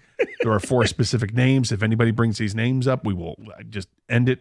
There it goes. You get Done. kicked off the air? It's just stop, okay? We're not going to allow it. Same thing with ticket text. Jeff is going through those and sifting through, making sure that those names don't come up or that the era does not come up. I've deleted those ticket text. We're not going into it. And the users. Gary is next up here, 97 on the ticket. Hey, Gary. Hey, how are you, Gator and Jeff? Hey, Gary. I just got a couple quick things here, okay? And my radio is down. Okay. Thank you. So I said, so I'm thinking about the MLB Players Association. Would they allow such a thing like that? I have my doubts. I don't think they could sit there and enforce that. And what is the penalty if they don't go the 6 That's innings? a good question. Yeah, I don't know. I like you're the guy's gone 5 innings. He's thrown. Well, I guess again they have the caveats in there where you can take them out. I'm trying to the hypotheticals. I'm not sure if they matter at this point, but it's asking what the penalty is. It's a good, like if they were to take him out, they're like, no, he's got to go back out there and pitch. Well, you could fake an injury, I guess. Right, and then and then I see, and Scott, go ahead, shoot me down. But now, what if a guy says, "Well, I have a dead arm now because I've been going 6 innings the last 4 starts," and now is there a possible lawsuit? I'm just throwing it on the table. Gary, maybe, but look at it from the other point of view. I think, and Gator got mad at me because I said Nate Sudfeld was all about collecting a check. But don't you think the majority of these starting pitchers want to go deeper in the games? I think they do. And I think if given the chance, they would probably want to go. So when you talk about if the Players Association would be good with this, I would assume if you're going 6, maybe you get a benefit. Maybe you get a little kickback or something. Well, okay. Kickback? Okay. Thank you. Right. Thank you much. Thanks, Gary. I don't think they're going to work that into the new contract. I think his point is valid. It has to be ratified by the MLBPA, and I don't know how they would feel about this. I think when you ask the question, what do you think? Do I think the starting pitchers want to stay in the game? I think every starting pitcher wants to stay in the game. I don't think there's any question about that, unless they've given up like 10 runs. They want to get out of there as soon as possible, which they'd be taken out regardless. But yes, unless. Hey man, we need you to. We understand you're going to get killed today. We got it, but we need you to eat up innings because we don't need to use Zach McKinstry as a pitcher again. If you think about just starters maybe wanting to go deeper in games, I also think it could benefit starters. Right now, starting pitchers, obviously the really good ones are going to cost you a lot of money to sign. With that being said, they only get you 5 to 6 innings. I was looking at Tarek Skubal's stats the other day. He's going to win the Cy Young. Probably going to win the Triple Crown of pitching. Pretty impressive, but not nearly as impressive as it was 10 years ago when guys were going longer into games, when guys were going deeper into games. I said 10 years ago. I didn't say 30 years ago.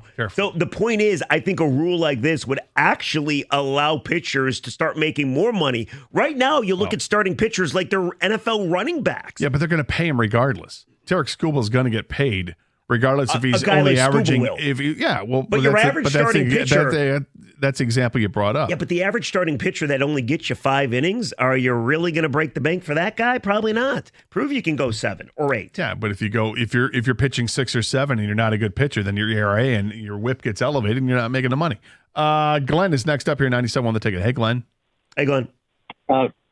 Gentlemen, thanks so much. Been listening to this. This is a tremendously interesting topic.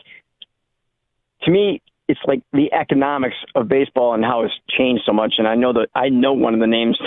Don't do it. It's going to get the shark bite, so I won't say it. Say it at the end of your call. No, don't say it at all. Yeah, maybe at the end. No, but again, the economics of the baseball here. And so basically you're having to talk about the efficiencies of, okay, so I can use a pitcher. If you talk about if you get 90 pitches out of a pitcher, I haven't done a real close look at all the stats, but a 90 pitch is probably about 6 innings, maybe? Maybe. Probably not. It depends. Yeah. I mean, it depends on each pitcher is going to be different. On the day and the pitcher, yes. And, who you're playing and all those kinds of different variables. So again, the economics piece, and so it's just like all the different variations.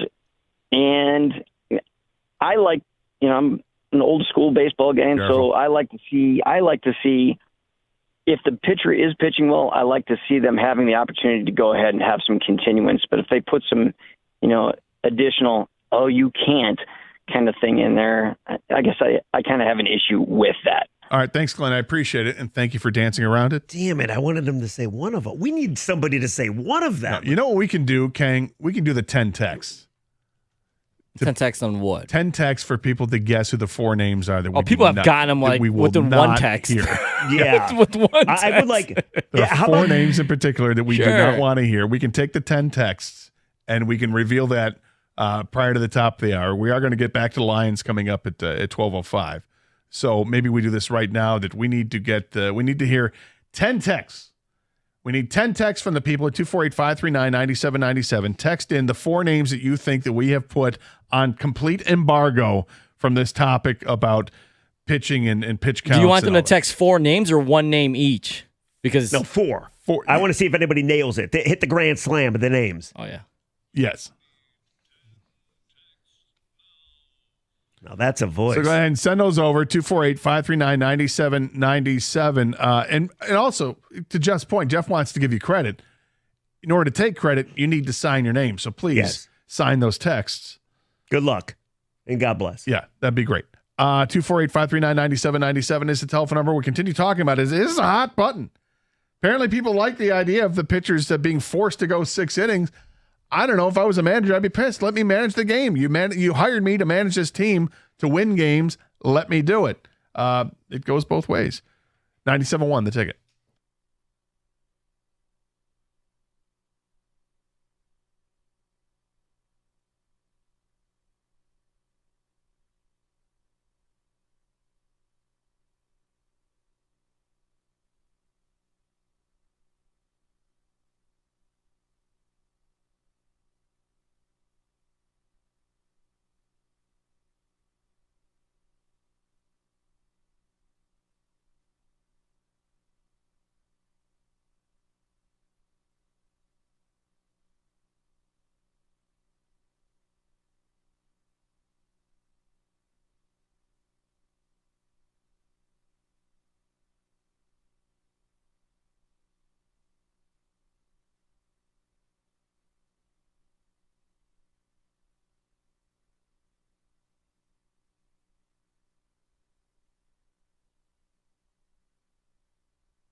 All right, before I get to the 10 text, I want to take another call on this, and we'll go to Mike in Royal Oak. Mike, welcome to 97 The Ticket. Hey, Mike. So, Mike. Good day, gentlemen. How you all doing? All right. All right. My main issue with baseball these days is starting pitching. Is there used to be, a pitcher went 5 innings and he got credited with the win. But now you got pitchers that are doing 2 innings, 3 innings. The winning run is scored in the 3rd inning when the third pitcher was pitching, but he only pitched some. You don't know who wins games anymore. Well, it's still who's after the 5th inning. I mean, it's not, you don't get the win because you pitched the first 3 innings. Now, Mikey, but you talk about the pace of the play and you talk about the length of the game. And there's way too many pitching changes these days, too. Way too. I mean, you get a starter coming out after 4 2/3, and then you do the pitching change. You got to stay out for 3 batters, and then, I don't know. I like it how it used to be. I get it. Maybe I'm old. Gator's actually older than me, but I feel older in this topic. But I love this idea to try to get pitchers back to being the stars of the game and going deep in the games. So here are the 10 texts. Yes. Did anybody get it? We'll get to that, Jeff. You'll have to listen. I'm very excited. Kurt from Royal Oak. The 4 names are Nolan Ryan, Nolan Ryan, Nolan Ryan, and Nolan Ryan. Andy says Nolan Ryan, Justin Verlander, Jack Morris, Denny McLain. Ooh. Getting closer. Not bad. Bob at work says JV, Max, Price, Kenny Rogers. Are we allowed to say how many each text got? Nope. Oh, come on. What fun is that? Steve says Nolan Ryan, Jack Morris, Tom Seaver, Randy Johnson. A couple new names. That's a good run. That's a good roll. See, from UNT says Nolan Ryan, Greg Maddux, Roger Clemens, Denny McLain. The 4 names are John, Paul, George, and Ringo. That's from John in Lakewood.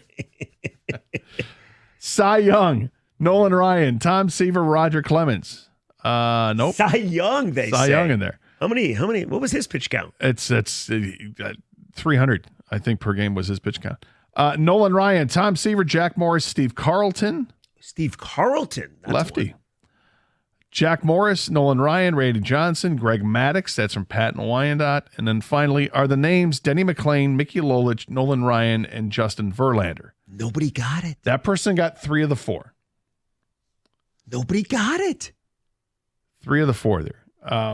Now, to be fair, King and I made the list, and then when we quizzed Gator nailed them. Because I've done super quick. Enough.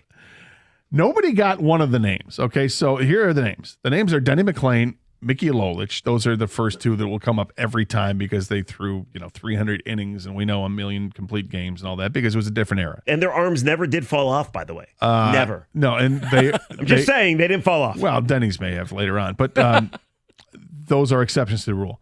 Nolan Ryan, who pitched forever, pitched till he was like 47 and was still throwing 95 when he was done. And he was, that's absolutely quintessential exception to the rule. And I don't know how many complete games he had in his career. I don't have his stats in front of me. I'm guessing like 300 complete games in his career. 222. There we go. So pretty close. And the other name, which nobody listed, and I'm surprised. I am too. That nobody listed, and that is former Detroit Tiger, Mark the Bird Fidrych. Now, Mark Fidrych only really played 1 season in baseball in 1976, and it was amazing. He was hurt after that, and the most starts he had in the season after that was 1977. He made 11 starts. He started 29 games in 1976 and had 24 complete games. 24 out of 29. Pretty good. Total stud. With a 2.34 earned run average, a 19-9 record. He was ridiculous. He was an all-star. He was the Rookie of the Year, 2nd in Cy Young Award voting, 11th in MVP voting that season, and threw 250 innings in the 29 games he started. He also had 31 games total. After that, like I said, the next season he got hurt, pitched 11 games, started all 11, had 7 complete games that season with a 2.89 earned run average. I didn't realize he was this good in the limited time that he played after he got hurt and was trying to make the comebacks. I thought it was a lot worse than that. The next year he pitched and started 3 games. 2 of those were complete games with a 2.45 earned run average. So those first 3 seasons, that's pretty impressive work to have that ERA that is right around 2.5 or less. And he won 27 games in those 3 seasons with 43 starts. In 43 starts, it's 31-33 complete games. Yes, different era, and we were terrified we were going to have to go through all these names and all the numbers. I just went through Fidrich's numbers because I think those are always spectacular. I just looked at Nolan Ryan's pitch count. Like his second to last year, he's 45 years old. It's like 1996. He's still throwing 127 pitches a game. It's unbelievable. That's so amazing. It's unbelievable on so many levels. Like, one, how old he was. Rolaids, man. Two, how R-O-L-A-I-D-S. Not steroids, Rolaids. Anyway, well, yeah. Look, how hard he threw, how old he was when he threw it, and how many pitches he was throwing at the time. Now, it's the mid-90s, and that's the thing. That's guys were still throwing 120 pitches. That was going on. I mean, Verlander back in as recent as 10 years ago was throwing 135 pitches. Do you remember Edwin Jackson threw a no-hitter? He had 200 pitches, right? 149. It was 149. 265 pitches. He walked 7 dudes, still had a no-hitter. Yeah. Like, they allowed him to stay in the game at 149 pitches. Now, that's the baseball I love. Those were the days, my friends. The game has changed. And that's what happens with analytics. And this is why some people don't like it. And a lot of people are voicing their displeasure with this. And this is why they're all for having this kind of rule proposal where baseball's saying, hey, you gotta have your starters go 6 innings. Remember, because the way that they're doing it right now, they're not throwing enough pitches for their liking. Remember when Jack Morris on the Bally's, maybe it was Fox Sports Detroit, like openly mocked Max Scherzer because he didn't have a complete game to his name? And then one day, it was like a weekday against the Chicago White Sox. Against the White Sox, yeah. Max Scherzer threw a complete game and made a comment like, what do you think about that, Jack? And Jack's like, great. Now go do it like 500 more times.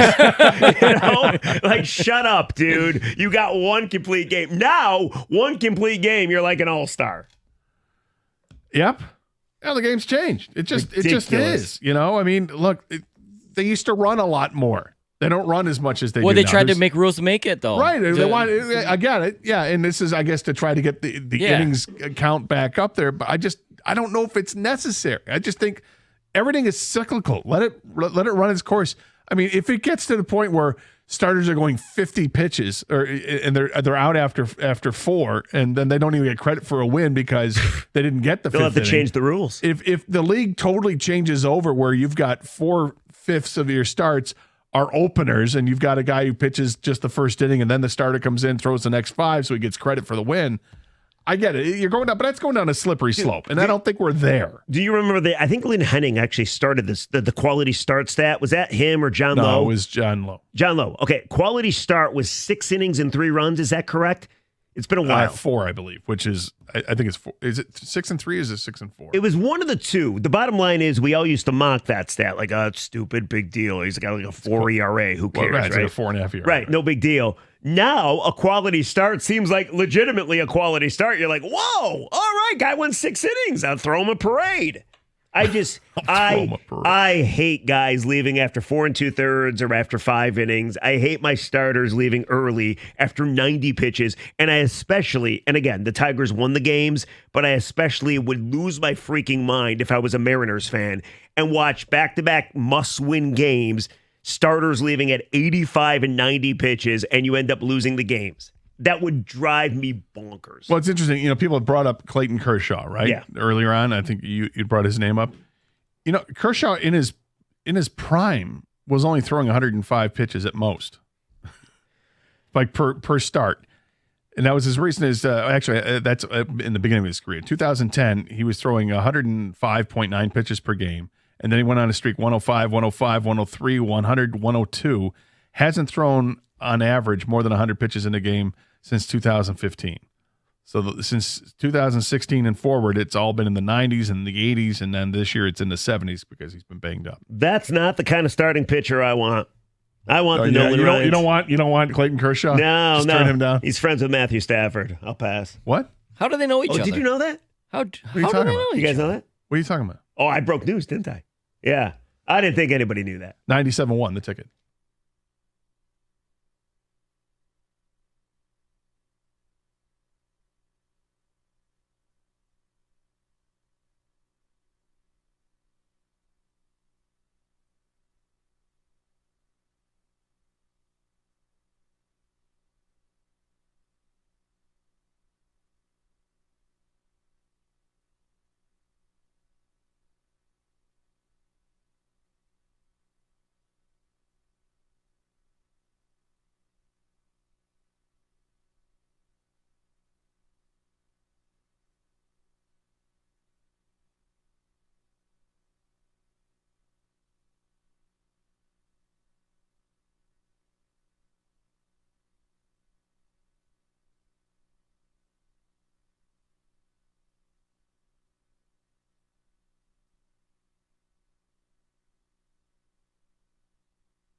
You want to read that? Go ahead and read that one. Oh, Gator people are upset with us. They're very upset with us. Although I think I got it right, so they're upset with you guys. Quick ticket text. Detroit forced to listen to 3 people who don't even know how many runs allowed for a quality start. ROFL. What is ROFL? Rolling on the floor laughing, I believe. Is that accurate? Something like that. All right. We got it right, by the way. Yeah, I don't know. I've always thought this stat was dumb because if you think that a quality pitcher, starting pitcher, has a 4.5 ERA, then I guess we'll just disagree. But that's what giving up 3 runs in 6 innings is. I never looked at that and thought that's a quality start. Well, I also feel it hasn't been used. First of all, now it seems like a quality start because pitchers don't go 6 innings. 6 innings and 3 runs, I would kill for that now, considering it seems like pitchers go like 4.5 ERA, I dude. gotcha. It seems like pitchers go 5 innings now. However, I feel the quality start went away. Like, I have not heard the term quality start. Maybe I'm wrong here. I've covered a lot of baseball games. I haven't heard it in a decade since John Lowe last worked, which is a while ago. I mean, look, it's still a stat on the line for like ESPN.com. You look at team stats and you look at, hey, games played, games started, quality starts. It's right there. It's the third thing in line there. I get it. I just always thought it was weak to give somebody a quality start nod for having an ERA of 4.5 in the game. What are your thoughts on the Gordie Howe hat trick? And my defense on the quality start thing, I never weighed in once when you guys were talking This about is absolutely that. true. So I don't know why I got thrown into that. I like Kane just throwing us under the bus. Kane caught us straight. Didn't Yeah, need it. exactly. Didn't need it. So Didn't pretty need it. much only Gator was wrong, I think. There you go. I feel great. The Gordie Howe hat trick. Now, what do you think about the Gordie Howe hat trick? Do you know, fun fact, Gordie Howe, how many Gordie Howe hat tricks do you think he had? He had like 1 or something. One! One! An assist, a goal, and a fight. Yeah. Yeah. I mean, don't get me started. It's like... What are the other ones like that are stupid stats?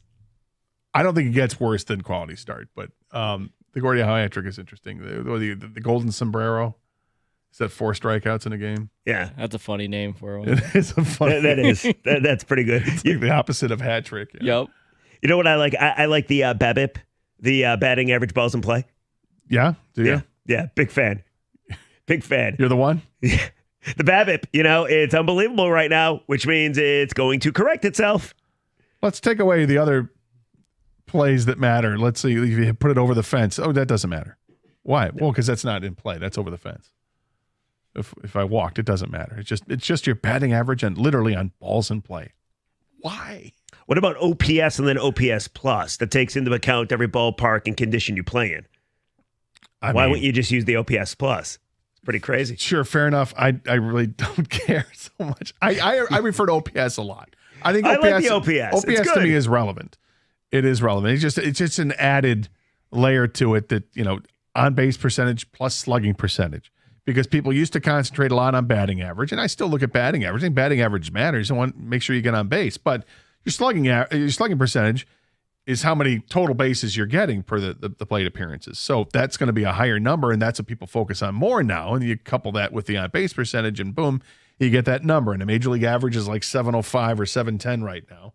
So which is down. It's down. It's been down. It's been which down. Which is the problem with baseball. Yeah, which is that's another problem they they should figure out. How to get more offense. Well, maybe that's what they think. Let's keep pitchers in the game longer when they're getting weaker, and then the guys can tee off on them, and then all of a sudden the offense is better. And make no mistake, that's exactly what baseball is thinking with this proposal about forcing the pitchers to go 6 innings because they want starting pitchers. Well, they want to get more offense, and this is what would happen if you're forcing him to stay in there. He hasn't gone a 6th inning yet.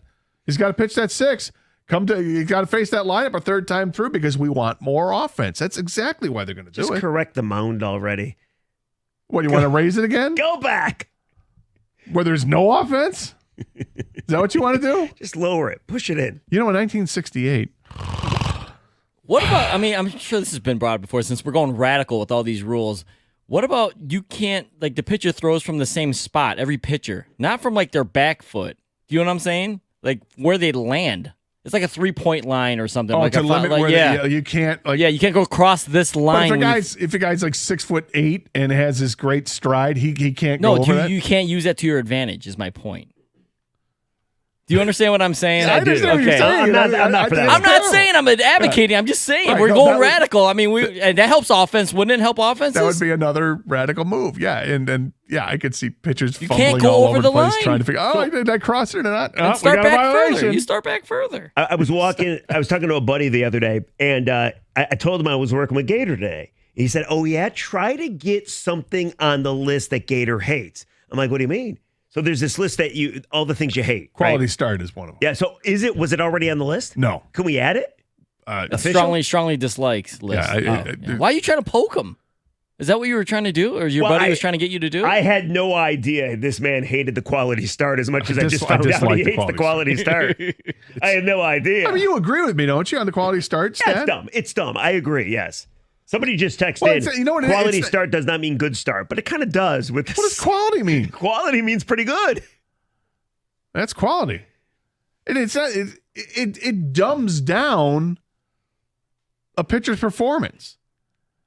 You know, it's like if a guy gives up 3 runs in 6 innings and that's in a 4.5 earned run average, I'm not happy with that. And I hear you. However, I'm not sticking up for quality start. I would never do that in your presence, Gator. However, if a pitcher, especially in 2024, throws 6 innings and only gives up 3 runs, usually, unless you got the Tigers offense, like, I don't know, pre-April or June, usually I feel you're going to win those games. You're in a pretty good situation. You're giving your team a chance to win. So maybe that's what John Lowe was thinking. I don't know what John Lowe was thinking. Wearing a funny hat. I don't know what he was thinking. Yeah. And that's fine. Great job, John. Anyway. Sure. Anyway, 248-539-9797 is the telephone number. We got Lions taking the field tomorrow against Kansas City. Excited about this game. Excited and look, it's a preseason game, I get it, but I'm excited because of players I'm going to get to see that I want to see. And I want to see Hendon Hooker play more, right? We got a little taste. You talk about a taste, Jeff. You want just give me a taste? Yeah, just give me a little taste. I got a little taste last week, and I wanted more. And when I saw that Sudfeld came back out, I'm like, well, I guess we're done with this. Not knowing that he was in concussion protocol, and then shortly after you realize he's in concussion protocol. I just got a taste. I want more. And it's Hendon Hooker who needs the reps. It's not like Jared Goff. He doesn't need the reps. You know he's the starting quarterback. You don't have to worry about this. But I want to see Hendon Hooker. I'm excited for that for tomorrow. I want to see someone step up in the wide receiver group and own it. Be it a guy like that's a guy they cannot cut. This guy needs to make the roster. He needs to be an option, whether it's the number 3 or number 4 receiver on the field. He's earned it.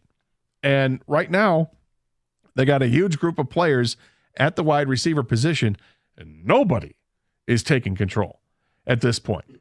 I think that Dan Campbell basically said earlier this week he's quote unquote dying to see it. Yes. Okay, that's lighting a fire into these guys. Somebody step up tomorrow and show that you belong in the top 4 group. Am I a bad person because I want to see just how bloody it's going to get with Mahomes and the second string and third string Lions secondary? Like, if they could find a way to get some stops, that's a pretty impressive thing, because I'm not expecting starters to play, even though we talked about it in the first hour. Why do you want to see a bloodbath? You just asked the question, like, am I a bad person because I want to see it get bloody out there? The answer is yes. I want to see, and they're going to get thrown into the fire, obviously. I want to see if they can stop Mahomes in that offense, however many times they drive. Maybe that's the way to phrase it, I feel Jeff. it might be bloody, though, Gator. I feel it might be kind of bloody. But, I mean, the best in the game against a bunch of third stringers. But lead with, I'm excited to see how the secondary can hold up Gator, against Patrick Mahomes. I'm real. I'm a real guy. Oh, is that it? It's what's on my mind. I'm real.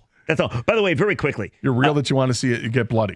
We were talking about the stats that you absolutely hate. Somebody says, and this is valid, how about a shot off the post doesn't count as a shot on goal in hockey? That has always bothered the crap out of me. I don't know if it's bothered me, but when you say it, yeah, that's dumb. I always thought that was weird when I was a kid too. But the obvious reason, of course, is it wasn't going to go in, so it's not really. And then it's not recorded as a save. Yeah, exactly. Same thing with. If it's not on goal, it's not a save. That's the same thing with soccer, right? If it hits the post, it's not a shot on goal. Was that what? I'm talking to the wrong guys. It's kind of like a pitcher creating an error. The point is, you mean it never had a shot to go in, so it doesn't count. 90% of the shots in soccer that end up coming nowhere near the net, those 90%, they're not shots on goal, right? They're not. Yeah. they're not? It has the goalie has to save it. Yes, it needs to, in order to be a shot on goal, registered shot on goal, it has to be a save. Now they will record shots. Yeah, that's for the offensive player. Those are just attempts. Yeah, those are just like anytime you tee it up and boom. Yeah, what a sport.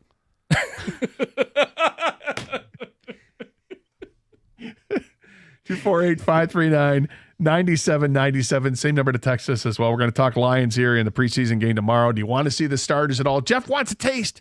Just wants a little taste of some of those starters. Get me through a couple weeks. Do you feel the same way? And what players do you really want to see play in this game? They don't have to be the starters. Where are you looking for tomorrow that you got to see? 97.1, the ticket. Hey, looking for a hassle-free car lease? Well, check out Sarah Chevrolet Southfield's transparent pricing. There's no hidden fees. In fact, the taxes and fees are included in every quote, so you know exactly what it's going to be. Let Sarah Chevrolet Southfield provide you with an upfront, honest deal. And Sarah Chevrolet Southfield has you covered because they're open every Saturday for sales and for service. Their hours are for working people just like you and me. If you need your car serviced, they offer loaner vehicles to keep you moving. Plus, their service technicians work in a comfortable air-conditioned environment, which helps them stay focused on your vehicle. I've been there. I've seen it firsthand, what it looks like, how hot it can be outside, and yet how comfortable they are inside. It matters when they're working on your car, believe me. And with over 80 new demo models available, well, you can drive away in a new vehicle for thousands less than employee pricing. At Sarah Chevrolet Southfield, all new 2024 vehicles are sold at employee pricing for everyone. You can choose from the best selection of used cars in the state while getting top dollar for your trade-in. Visit the team at Sarah Chevrolet Southfield at Telegraph and 696. They've helped me with my car, and I know that they're going to take great care of yours as well. Visit Sarah Chevrolet Southfield today and experience unbeatable service combined with an exceptional selection.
Welcome back to the Carson Anderson program here on 97.1 The Ticket. Gator along with Jeff Rieger. Jeff's in for Doug. Doug will be back on Monday's show. Kang is with us as well. We got Kenny working the phones. Evan's lurking. Whole crew going today, with the exception of Doug, of course. But we're having fun. It's a Friday. Even though it's a little gloomy outside. We got the Lions game tomorrow against Kansas City. Andy Reid said he's going to play his starters a full half of football. I don't know if that just means the offensive starters or is it everybody? Regardless, starters going to go a half of football. Now, I tend to think that that's more in line because they don't have a joint practice and they want to get his guys hitting other guys, and let's see that for a little bit. Whereas the Lions have already had their joint practices. We know how spirited those were against the Giants before. So the Lions don't necessarily have to play starters. And frankly, I don't want to see them play any starters on offense. Don't need to see it. Defensively, Dan Campbell talked earlier this week with the morning show and basically said that, you know what, we might see a couple of guys, maybe on the defensive line, starter players that get an opportunity to play. But with the acknowledgement that Kansas City is going to go with their starters for the full first half, Jeff just want a taste. That's it. Just want a little taste. I want one series of this starting offense against Kansas City's starting defense. First series of the game, I want to see the offense out there, see how that looks, and then get them all out of the game. Give me a little taste. And then defensively, I would like as many starters as you could get because I think it's a great test. I do think it's value when you put your starting defensive backs, and I know some of them are injured, when you put your starting linebackers and D-line up against the best offense in all of football, or at least the best quarterback in all of football, I think you little early measuring stick, see where you're at. Like, you know how they do it in these joint practices, and that's what they take seriously. You mentioned Kansas City didn't have them. I think Detroit has asked Kansas City to have joint practices. They did. And the Chiefs said, no. That's right. We're not interested. So maybe the Lions won't give them the benefit of the doubt there. I don't know. I just would like to see one defensive starting series and one offensive starting series, then get them all out of the game. That's it. Is there anybody on defense you say absolutely shouldn't play that you don't need to see? As long as they're healthy, let's play them.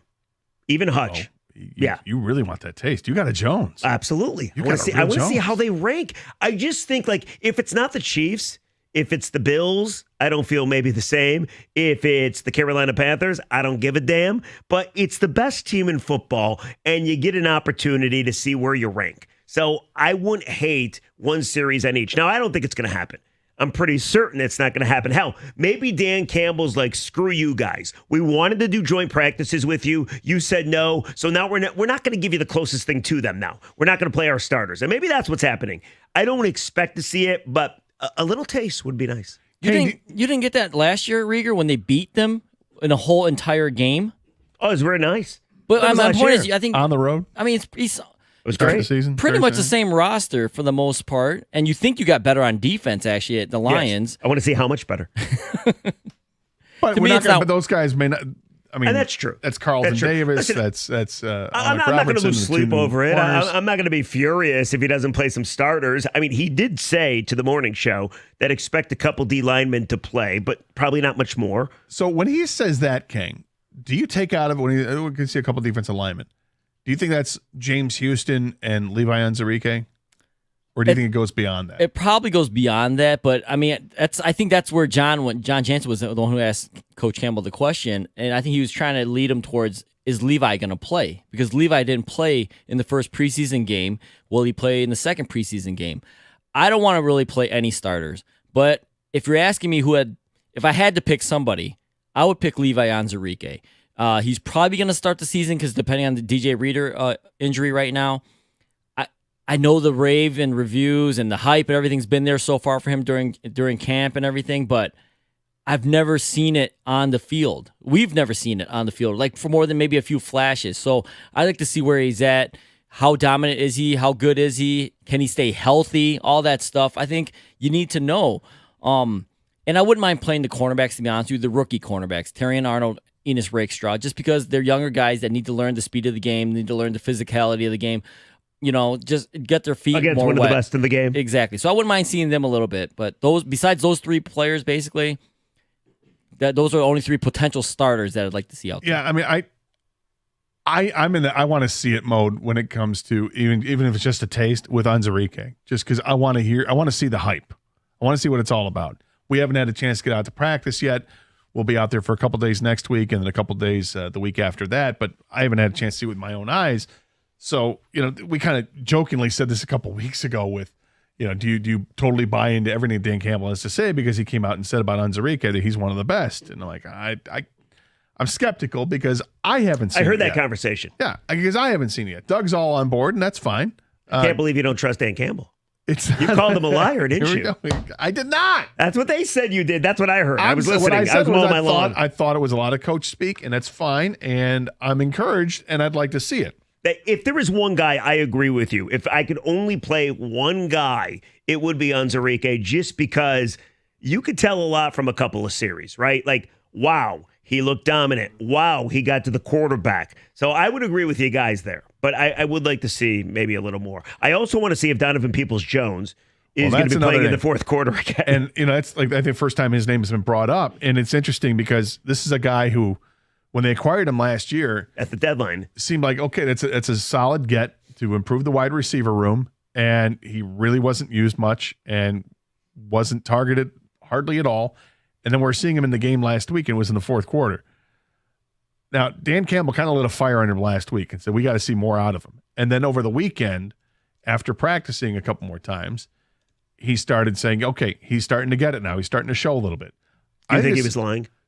No, I don't think he was lying. I think when he says things about players, if he says he's got to show me more, he's definitely trying to light a fire under him. He did that with Jared Goff after like 6 or 7 games that first year, and things clicked after that. When he's now was a little bit more praiseful of DPJ, I think it speaks volumes. This is a big game for Donovan Peoples-Jones. I think it's a huge game for Donovan Peoples-Jones. I agree. And I think it also is interesting where he gets played. Like, I couldn't believe he was playing in the fourth quarter of that game in New Jersey the other day. So maybe he gets some third quarter time or some second quarter time. But I agree. He seems like a guy on the bubble that probably is going to get cut. By the way, did you guys have a problem with the Matthew Judon trade?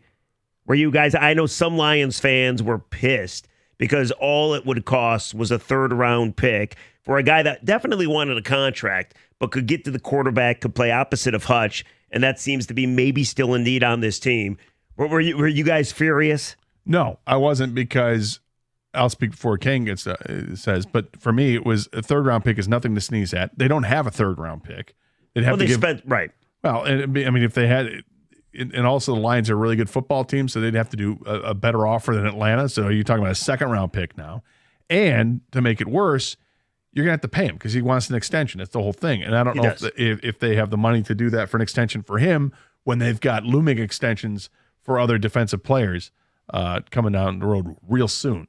So I was fine with it. I'd rather find somebody that's a free agent that they can get if it's a difference maker there. You can find one. I know King had a really good name to bring up. Yeah, I mean, I echo a lot of what Gator just said. Yeah, I mean, you have to give up either a future third round, not next year's because you don't have one, or a late second round this year, or multiple fourths, which I didn't want to do. And then on top of that, the contract situation, why Judon was going to get traded from the Patriots was because they weren't going to give him a contract. The assumption is the Falcons are going to work out a deal with Judon. They've already moved some cap numbers around to try to, I think to come to an agreement. So I didn't want to necessarily give up assets and give up a contract for Judon. Did it make me a little envious? Like, should the Lions make a move though, be a little more aggressive because other teams are out there? Yes, it did. I mean, Hassan Reddick is out there, but also you're gonna have to give up draft capital and a contract. I thought maybe because I don't think the fourth receiver is on the team right now. I honestly, you mentioned DPJ is playing in the fourth quarter. I don't know if any of the young guys are going to step up. I brought up maybe a name of like Julio Jones. Corey Davis is out there getting a look at right now. Martavis Bryant, who's been out of football for years, is trying to come back. I think they need to find their receiver. Hunter Renfrow is still a free agent. He's out there. I don't think he's on the roster right now. So that's where I would like them to maybe, quote unquote, get a little aggressive, where you don't necessarily need to make a trade. But yeah, I look at that stuff where you're going to say, yeah, why not the Lions? Let's get some. Let's keep upgrading the roster whenever you can. What I'll say is I think Atlanta upgraded their team. They did. Because they added Judon, and then they go out and get Justin Simmons as well. They added 2 really good defensive players that they didn't have a week ago. And they have a very good secondary now, really good offense now, too. They could be one of the sleepers in the NFC that a lot of people are thinking about. They could be, and as we get closer and closer to the start of the season, you get to predicting things and like that. Yeah, I think that's a team to look at because they've got some weapons on offense. They got a quarterback that knows how to get the football to those weapons because he clearly did that with Minnesota. It's an interesting team to look at. But I was not that upset that the Lions didn't get in on Judon because I just thought the price was going to end up being too high. Another free agent named the King we brought up yesterday was Yannick Ngakoue. Yeah. As a free agent defensive end that you could still go get if you wanted to. But, there'll be some players added to this roster before the start of the season once training camp concludes and they get done with the preseason schedule. But we're talking about the preseason game. Who do you want to step up? Who would you like to see? And what's the reason you're watching tomorrow? Lions and Chiefs. And are you like Jeff Rieger? You just want a taste of some of those starters. A little bit. Or give me a high. Are you completely the opposite of that and saying absolutely not? Starters do not need to play at all. 248-539-9797. This is 97.1, The Ticket.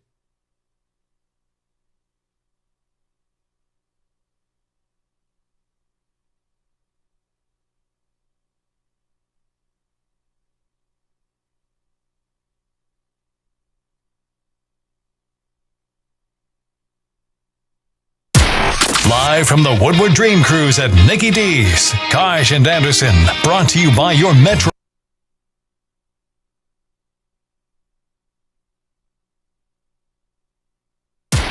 Live from the Woodward Dream Cruise at Nicky D's, Kaj and Anderson, brought to you by your Metro Detroit Buick GMC dealers on 97.1 The Ticket.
All right, I'm kind of liking this.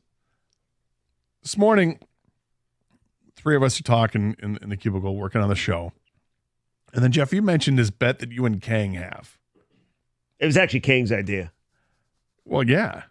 I think it's Kang's advantage. Really? I don't know if I'm an advantage. Oh, I don't think I brought it up because I think it would be fun. Just a fun to do. It would be fun. I've seen both of you guys, and I think it's interesting. Wait, you've seen Kang golf? The only time in his life that he has golfed. Yeah. We took him out, Doug, myself, and Jimmy. We took him out to Lion Oaks. Lion Oaks is tough. That's an easy course. A lot of carry, a lot of stuff. How'd you do? What'd you shoot? Oh, I think it was like 140 or something ridiculous. Yeah, he did not shoot well, but literally my first time ever playing 18 holes. Oh, wow. So explain the bet before I go into the critique of Kang's golf. Well, okay, so Rieger, everyone knows, I think you talk about it on the air a lot, Rieger, that you enjoy golf, and apparently you're not that good at it, but you're getting better. We're getting better, yeah, guys. okay. We're getting better. I've never golfed with you, so I don't know. This is all hearsay for me. But Always getting better in life. People talk about your golf game. You do as well. And so I don't golf. But I feel like one day I'm going to golf. As I get older, and kids get a little bit older. Every guy does. Yeah. You eventually take that. Yeah. And I like sports. I like to be competitive and active when I can. So I think I'll take up golf one day. And I said to Rieger, this is kind of like I just wondered out loud myself, and I wouldn't mind testing myself. I said, when I take up golf one day, whenever that is, okay, do you think I could beat you in 1 year's time? Like, be better than you at golf, just playing golf for 1 year first before we go up head to head. And Rieger's like, no way. And I said, well, maybe this is a bet we could do for the future. Whenever I take up golf, I get 1 year from that day, and then the following year we play, either match play or just head to head, and see who's better. I think you should take it up as soon as possible. That way you can continue to play for a long amount of time. Because once you start it, you're not going to want to give it up. Maybe. I don't know. I don't think everybody's like that, but... No, I mean, look, there's an investment in time with golf, which is something that you don't have a whole lot of surplus of. So it's difficult for you to do that. However, I could see you doing this in the future, taking the girls out. If they get interested in it, then 100% this becomes a thing. Oh, yeah. Having seen Kang play, one of the three people that has seen him play, and having he's a wild card. Right, and having seen you play. Yeah, but have you seen me recently is the big question. Look, I know what you shot a couple weeks ago when I was there, and you have improved. There's no question of that. That means the world. But I'm glad I showed up. There's still the space between your ears that gets affected. Yeah, fair. Which I think that Kang would be great with that kind of psychological warfare when it comes down to that. All right. But more importantly, Kang is really athletic. So despite the fact that that was the first time he had picked up clubs, and I forget where there were clubs that I had brought with an extra set that I had, I think. Like, what are we talking? Is he driving the ball decently, just shanking it right, or listen, making good there contact? Plenty of top in the ball, plenty of chunks, but when he made contact, it looked pretty good. His swing looks good. Like without really tweaking it or anything. Like it doesn't look like it's 100% fluid and ready to go. But I'm just saying, if he works at it, if he gives himself a full year. You're betting against me. Just say it. You're betting against me. I would bet against you. Okay, and you would lose. You would lose. Listen, I am not confident in anything in life. I have no self-confidence in life, unfortunately. However, I have confidence in this. I would kick the crap out of you. You would have no chance. Because you think like golf is that hard of a game. Yes, not because I'm good, but because a year is not enough time to figure it out. Now, I guess if I'm not you took nonstop lessons and you were totally crazy about it, then maybe, but no effing way. Well, yeah, I mean, I would take it somewhat seriously. I'm not just going to go out there and teach myself. I would have someone, critique my swing, tell me what I need to do, things like that, of course. Little instruction.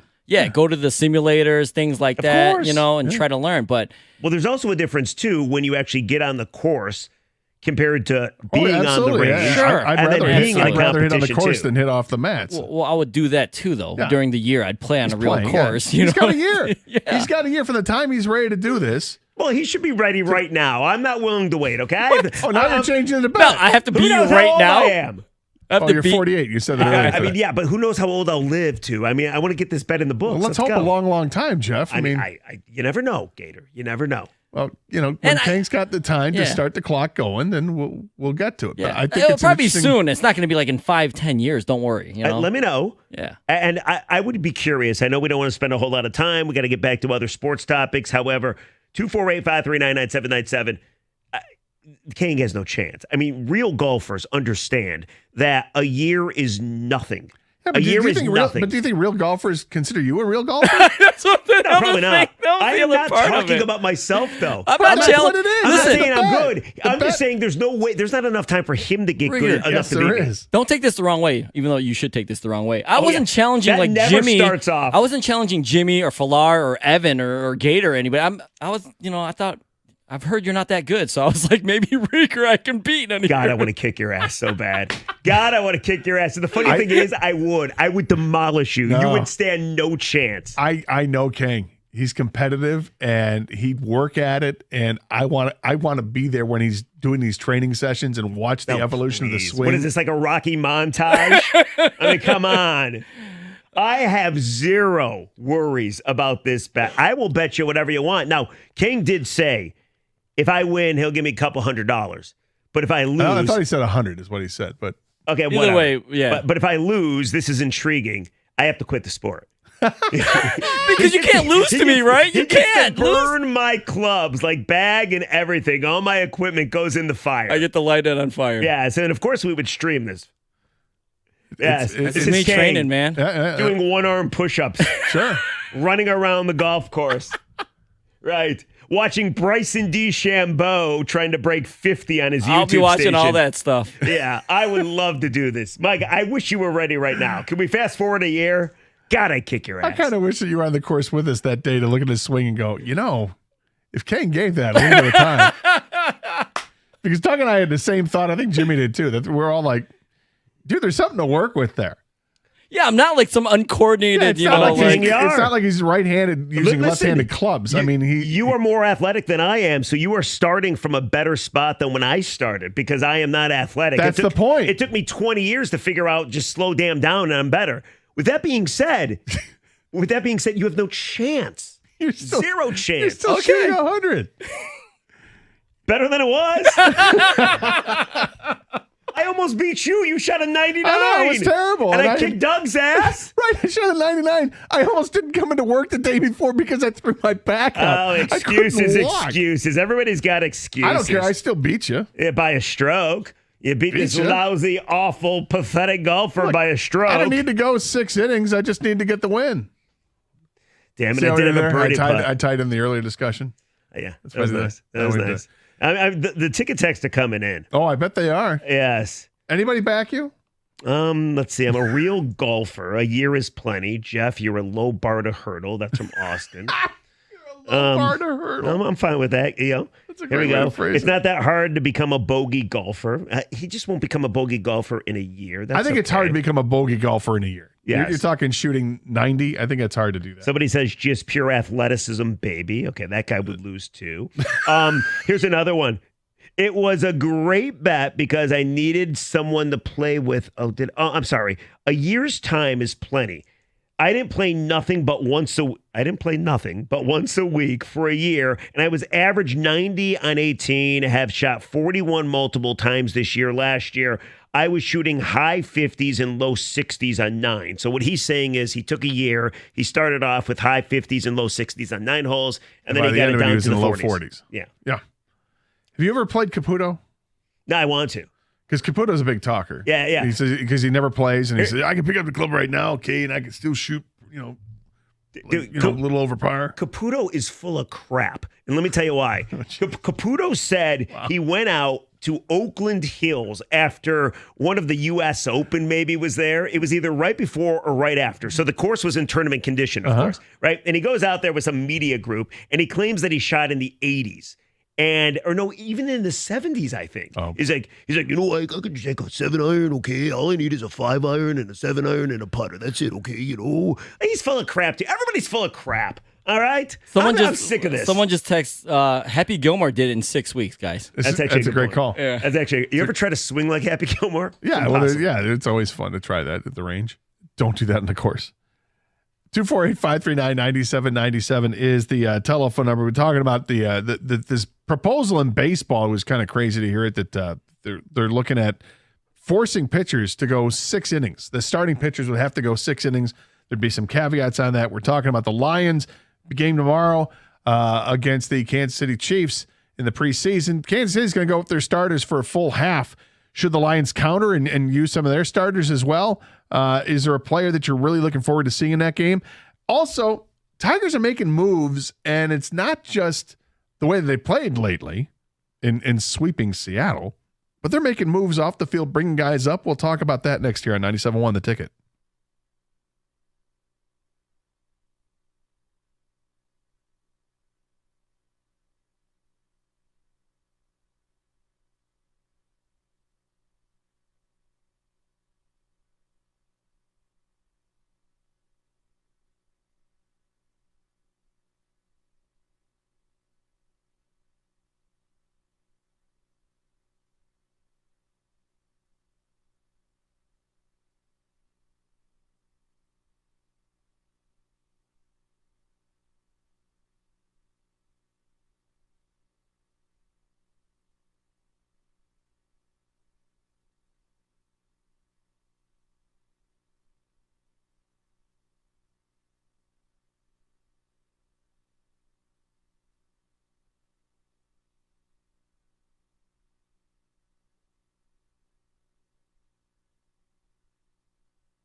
You know, King, I've seen a couple of tweets recently that are reinvigorating my feeling about one of the quarterbacks that I was hoping was going to do well in the NFL.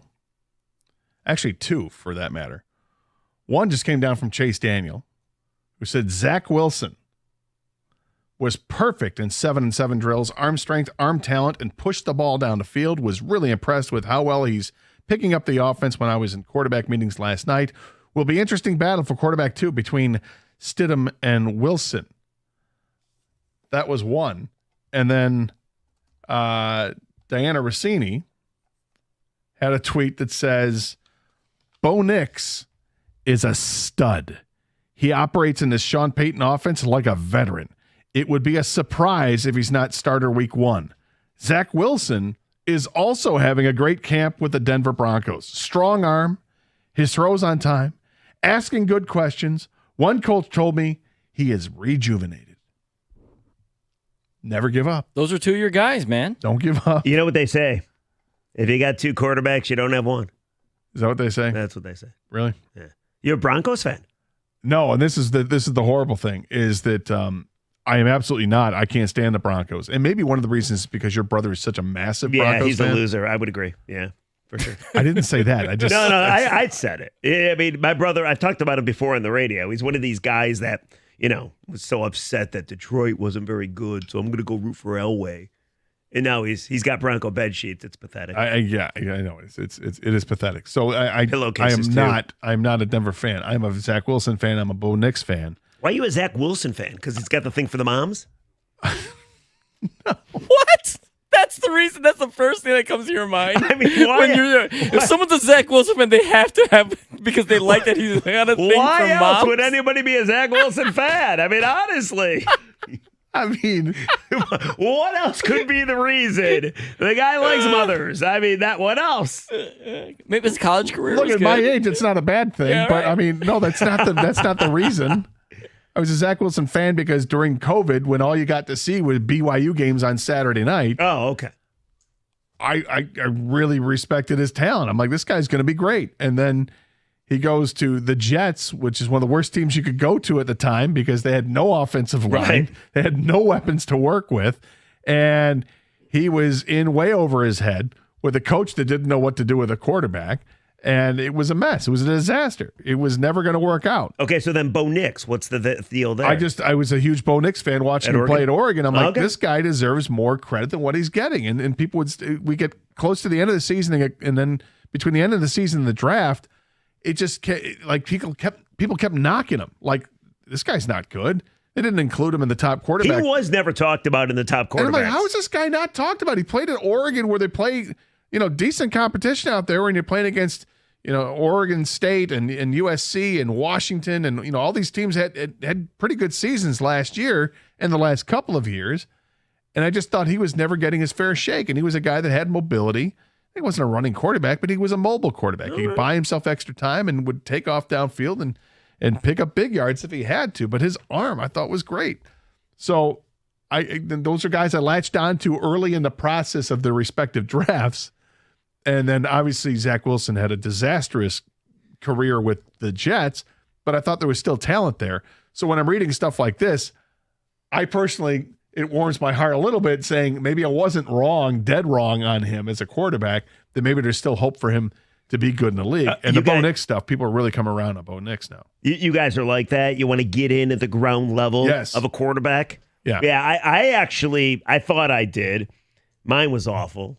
Justin Fields. I thought Justin Fields was going to be a great quarterback. I think he still can be a great quarterback. I hope I really like the kid, and he's so much fun to watch. He is. Is he even going to win the starting job in Pittsburgh? Who knows?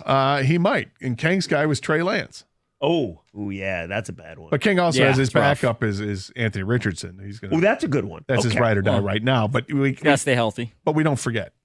These are just personal things that we like. Hopefully, we don't look completely horrific on, and you're going to swing and miss. I mean, it happens all the time, but that's why Gators bringing up the Bo Nix and Zach Wilson. That maybe it wasn't such a terrible call, right? Maybe I can't evaluate quarterbacks. Look at that. You can admit it. I like that. Every sports fan does it. Every fan does it. They pick a guy, and then they watch their stats. And then when they peak, they make sure to tell everybody how right they were. Of course, they never say anything when the guy sucks. No, I'm willing to admit there's some holes in the game. Want to forget the wrong ones. What's Doug's? Doesn't Doug? He was wrong about Malik Willis. Malik Willis is his. Yeah. Ooh, that's a bad. Yeah, we all had, that's like, a really was it the bad same one. class? It was We all had the close. guys? It was wrong, But yeah. isn't there a guy that Doug refuses to give credit to despite Tua. being really... Tua yeah. Tagovailoa. Okay. Yeah, he's pretty good. Speaking of picking guys, this just came across. Don't check Twitter or anything right now. I want you guys to take a guess real quick. Adam Schefter just tweeted this out. This actor will play NFL legendary coach and broadcasting icon John Madden in the upcoming biopic. I already know. Madden. Okay, let me ask Gator then. Yeah. I mean, this came out yesterday. We just tweeted out 3 minutes ago. I don't know. Someone who's going to maybe play not. Madden, huh? Yeah. It makes absolutely zero sense. That's why I'm bringing it up. I'm sorry. I didn't know it came out yesterday. Rieger. Interesting. And it makes no sense. Well, that's going to no throw me off the sense trail. whatsoever. Like, it's not John Daly, right? Well, it's an actor, first of all. That's fair, but he kind of looks like John. What's the name he brings up? Kind of looks like John Madden. Maybe John Goodman would have been a better. that's like, a good John one. Goodman Yeah, would have been, okay, John Goodman would have been a legit answer. Let's just go with actually. John Goodman then, All okay? right. Although Not John John Daly Daly. does look It's like him. not John Goodman, is what you're saying. Yes. Is it an actor at least? Yes. Oh, It's- yeah. Oh, he's a very famous Yeah, actor. very famous. Very actor. famous. Some people actor. hate him, some people love him. Most people hate him. So you're covering Madden. I mean, I don't know. How old do you have to be to cover Madden? We're looking at broadcaster Madden, or are we looking at like head coach? It's John head coach, and it's also in the video game. It's like a biopic that covers him as a coach and him with the making of the game. That's a lot of years to cover. So they have this thing called Makeup Gator. No, I know. That's what I'm saying. It's a lot of years to cover, so it's probably a younger actor. I shouldn't say younger. Like when I think of John Madden, I think of like 75-year-old John Madden. Yeah. So I'm thinking of Yeah. somebody that's going to be younger than that. So I don't know, maybe 50s or something like that. Just Well, who rattle you off got? some Hey, give names, me a name. man. Come Yeah. Owen Wilson. Keep going. Not bad, not bad. Not bad, though, actually. Actually, yeah. I would have said Philip Seymour Hoffman, but he's dead. Ooh, that's a good one. He would have been great as John Madden. I could see that. Yeah, Can I give you a hint? You take the face off. Face off. Come on. You just gave him the answer. Well, it could be one of two guys. Yeah. Which one you got? Well, it ain't going to be Travolta. How do you know? Are you serious? Nicolas Cage is going to play John Madden? Yeah. Nicolas Cage. Yeah, the afternoon show did a whole bit about it.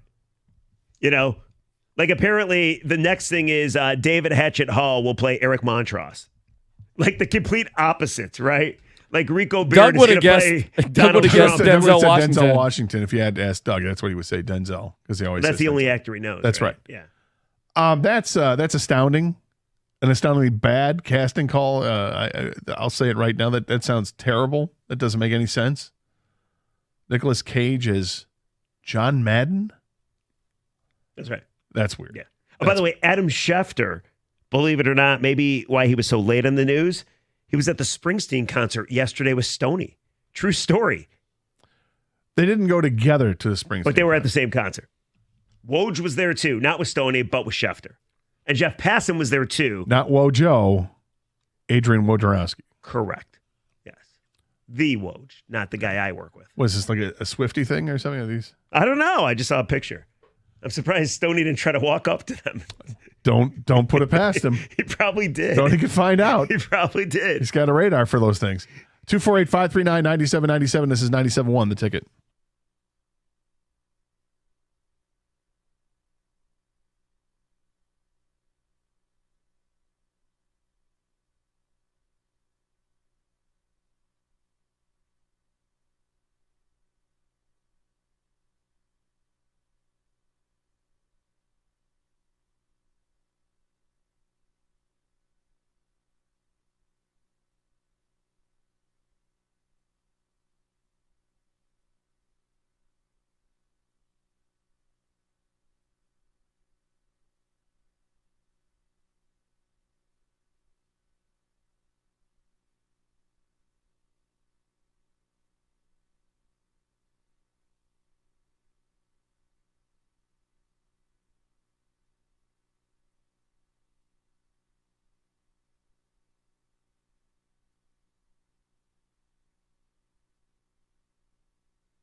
And welcome back to the Karsch and Anderson program. Jeff Rieger is in for Doug. Doug will be back on Monday's program.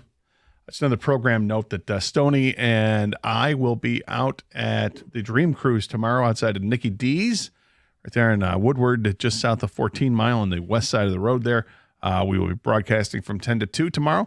Stop by, say hello. We're going to look at a lot of cool cars, talk Lions, talk baseball, talk a lot of things, but we'll be out there from 10 to 2 tomorrow. You a car guy? You are, aren't you? Yeah, I've become much more of a car guy over the last 15, 20 years. I used to not like the Dream Cruise. And when I lived in Royal Oak for the first couple of years, I didn't like it. And then I started to appreciate it more because I just, go for nice walks and then go up and down Woodward. I'm like, this is pretty cool. And I got to enjoy it more. And I started watching a lot of classic car shows on TV and car restoration stuff and like that. And I went to a couple car shows and I've become one. I'm no mechanic or anything like that. I couldn't tell you the difference between a Fetzer valve and fuel injection. I don't know any of that stuff, but I know what I like visually from cars and looking at some of the classic cars. I really like some of the old cars. So every year it's I enjoy it. And, usually you would go for a long walk, 4 or 5 mile walk while doing this whole thing. So hopefully the weather holds up. It's a little iffy right now what it's going to be like there tomorrow, but should be cool. You're not really a car guy. No, not at all. Not at all. I like my car. I enjoy my car. That's about it. Okay. I don't think I'd be caught dead in the Dream Cruise. The thing I'm amazed by the Dream Cruise, though, is all the miles the cars have on. We talked about this pre-show. I know people are very proud of how many miles they can put on a ride. I had a record, my own personal record with the old Cutlass Sierra. I had 234,000 miles on it. Wow. But then you start asking people, how many miles you got on a car? And people are 500,000, 700,000. Al Bundy had the million with the Dodge back in the Married with the Children days. And he wasn't really taking care of the car. That's the thing. But people take care of their cars. If they take care of their cars, they're really proud of it. And you can keep those things maintained. And to the point where you're getting 500,000 miles or 1 million miles, whatever the case is. And, take care of it. You don't necessarily have to replace everything, but maintenance is key. It's impressive that those cars can go on as long as they have.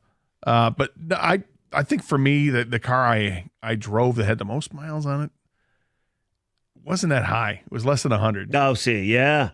I feel you get 100,000, you probably need a new car, right? I feel they're designed to self-destruct at 100,000 miles. I don't think they're designed to self-destruct. I feel like they are. It's like I hope not. It's like a person turning 80. I just don't know.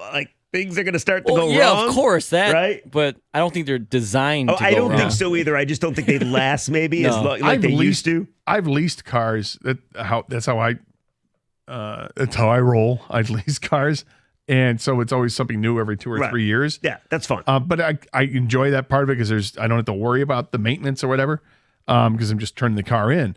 But I do have, my dad has a 92 Corvette. Oh, nice. That he hasn't driven in 15 years. So I've had possession of that. So I still maintain that. How many miles is on that bad boy? Not many. There's 30. Oh, wow. 8,000, something like that. Yeah. Okay. Well, I only drive it in the summer. And I only drive it if it's nice out. Are you going to drive it to the broadcast tomorrow? No, because of rain. So I like to have the top down. It's not a convertible. It's a removable top. Like that T-top deal? Well, it's not a T-top. It's actually the whole top comes off. Okay. So, but the back end of it is still high. So it's not a true convertible. So, but with that, I drive it only when it's nice out. I rarely drive it if there's rain or threat of rain, because I like to have the top off. And it's not a big pain in the ass to put the top back on, but you have to, secure a couple bolts, 4 bolts total. So I'm looking at this ticket tag. It says I'm 28. My 2006 Honda CRV has 230,000 miles. Driving this thing into the grave. Pat from Troy. That's how it gets.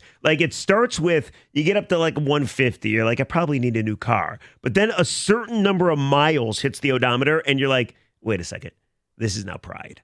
I need to ride this thing and break every record any car has ever had mileage-wise. Well, as long as you're taking care of it, you're getting regular oil changes and, rotating tires and things like that and annual maintenance that needs to be done, you can drive those things forever. Somebody says they've driven their Corolla 400,000 miles. It's ridiculous. Impressive, though.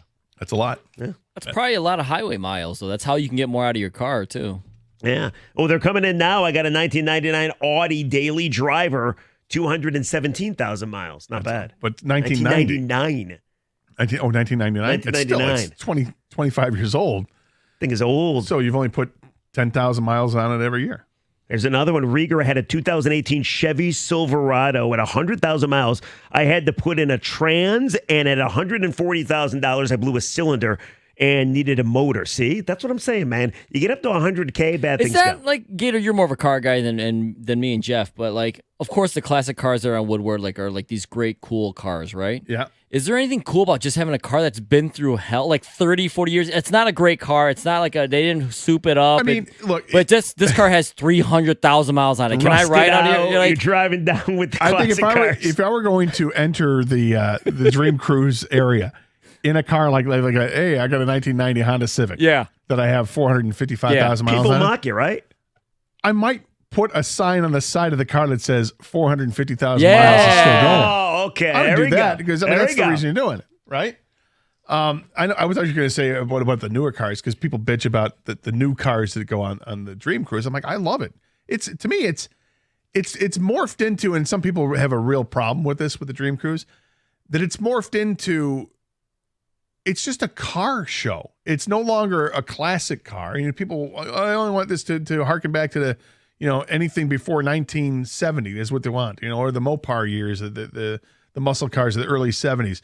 From that and before, that they don't want to see anything like that. And I understood that at the time, but there are some great cars, man. We're celebrating the automobile. This is the Motor City. I mean, you see something kick-ass like, the new C8 Corvettes, the mid-engine cars. They're amazing. These things are, $150,000 for the most expensive one with the biggest engine and, that goes 200 miles an hour. That stuff's cool to see those things out there. Last year we were out at Nicky D's and there was one of the new Humvees was out there, the electric car. Well, what about like a Cybertruck? Is that I allowed want one out of there? those so bad. We'll see them for sure, and I Those want are to see so it. cool. Amon-Ra St. Brown cruising I Woodward. saw that. They're so expensive. So cool, though. Such a good I don't look. know if you think it's a good look. I love it. I want one so bad. My wife has already told me she'd divorce me if I get one, though. Rieger, have you seen one in the wild? Like actually on the road? Or Yes, is this a couple. Okay. I actually went to, because I drive a Model 3, so I went to a supercharger the other day, and I was parked in between two of them. And I actually got out. My daughter was in the car with me. I'm like, Olive, just sit right there. I'm going to go look into this Cybertruck because I was curious what it looked like. I literally got probably 5 inches away, and then the alarm went off on me. So I was looking in the alarm window. went off 'cause you were It did. looking at it? I was trying to see what the setup was inside. Did how you it touch looked. the car? I did not. I breathed on it probably. So the alarm went off. But those are awesome. I don't Those know are if they're great. awesome. I think they're interesting. And I mean, I don't think I could drive one of those. I'd love to see what it's like on the inside. It's and like sit in it luxurious. and ride in it. But the exterior of that just looks like it's like something straight out of Terminator 2. It's fabulous. You can't scratch it. And you can throw whatever you want. It's got the bed. You could cover the bed. It's just a freaky looking automobile. It's strange And looking. nobody's going to F with you. I mean, you could run over cars with it. It's that impressive. It's like a tank, but it handles really well and it's really fast. And you get like 400 miles to the charge. I will I'm in guarantee you will see several of those if you go out to the Dream Take Cruise some tomorrow. pics. Send them my way. Yeah, taking pictures while we're on the air is not the easiest thing to do. Fair enough. Unless it's during a commercial break. And even then, the cars aren't really stopped. They're always kind of in perpetual motion. But sometimes they stop. By the way, so far, the record I've seen on the ticket text of miles on a single car, somebody had a Saturn Ion that had over 450,000 miles on it. That's a lot. So they should drive that down the Woodward tomorrow. I'm just trying to even think, like all the cars that our family has owned over the years. When I was a kid, like, the cars my dad drove, because he didn't lease until later, so he was buying cars. I think we got a couple of those that were over 100,000. We had a station wagon, the Dragon wagon. Who didn't? Well, we had back in the day. Ours, they put the wrong engine in it, and it was like an awesome engine they put in. It was the wrong one, and that thing moved. It really moved. And my brother had that and drove that into the ground until it literally wouldn't move anymore. And that had over 100,000 miles on it. But we didn't have anything that was like crazy.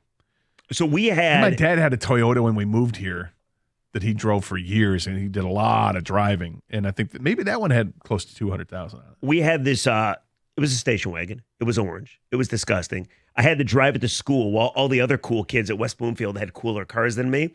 But it was called the Forenza. You ever hear of that name? Yeah. Yeah. So it was, I remember my mother calling me. She's like, yeah, Jeffrey, we got a Ferrari. She was the dealer. I'm like, you got a Ferrari, Mom? What? And she's like, wait, Don, what is this called? Oh, sorry, we got a Forenza. I'm like, what the F is a Forenza? Anyway, long story short. We got a Corvette. Actually, it's a Chevette. Right, exactly. Well, you say vet. Yeah, right. Yeah, a vet. We got a vet. We got the vet. We're riding to getting the vet. Well, this Where isn't is a vet. it? It's right there. Every guy has used that. Everybody who's drove a Chevette has used that joke. Yeah. So anyway, but the Forenza got I think we got up to 300,000. That's a lot. Yeah. It's a lot of mileage. Anyway, so we're going to be out at the Dream Cruise tomorrow. Stop by Nikki D's if you get a chance. Say hello, and we'll be talking. Stoney and I will be talking lines for sure. But Jeff and I are going to talk a little bit Tigers as they have changed some things up here with the team. There's a couple players that are being brought up to the team. Still haven't heard who's going down. We can speculate a little bit, and we'll talk about it next year. 97.1 The Ticket. All right, baseball season winding down, football, thank God, just around the corner. I got the perfect place for you to go, watch games, enjoy yourself, and do a little gambling. Go to Hollywood Casino Greektown this summer for all the exciting live sports action. They got the biggest screens, and ESPN Bet is now live in Michigan. Plus, Penn Play Reward members can win up to $500 Penn Cash every week. People ask me, well, how do I do that? It's super easy. Free, too. All you got to do is go to PennPlaySports.com/cover5, PennPlaySports.com/cover5, and register for your chance to play and win. It's totally free, but you have to be a Penn Play member. That's free, too. Just get the Penn Play app today. Hollywood Casino Greektown, your live sports headquarters. Bring your crew in for all the action. Must be 21 years or older. Gambling problem, getting help is your best bet. Call 1-800-GAMBLER.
Just checking, doing a quick scan of Twitter. I still haven't seen the corresponding moves. They have not come down yet of what the Tigers are going to do here, but it's been widely reported that the Tigers are making some moves before tonight's game. That we will see Jace Young and Trey Sweeney brought up to the big league squad.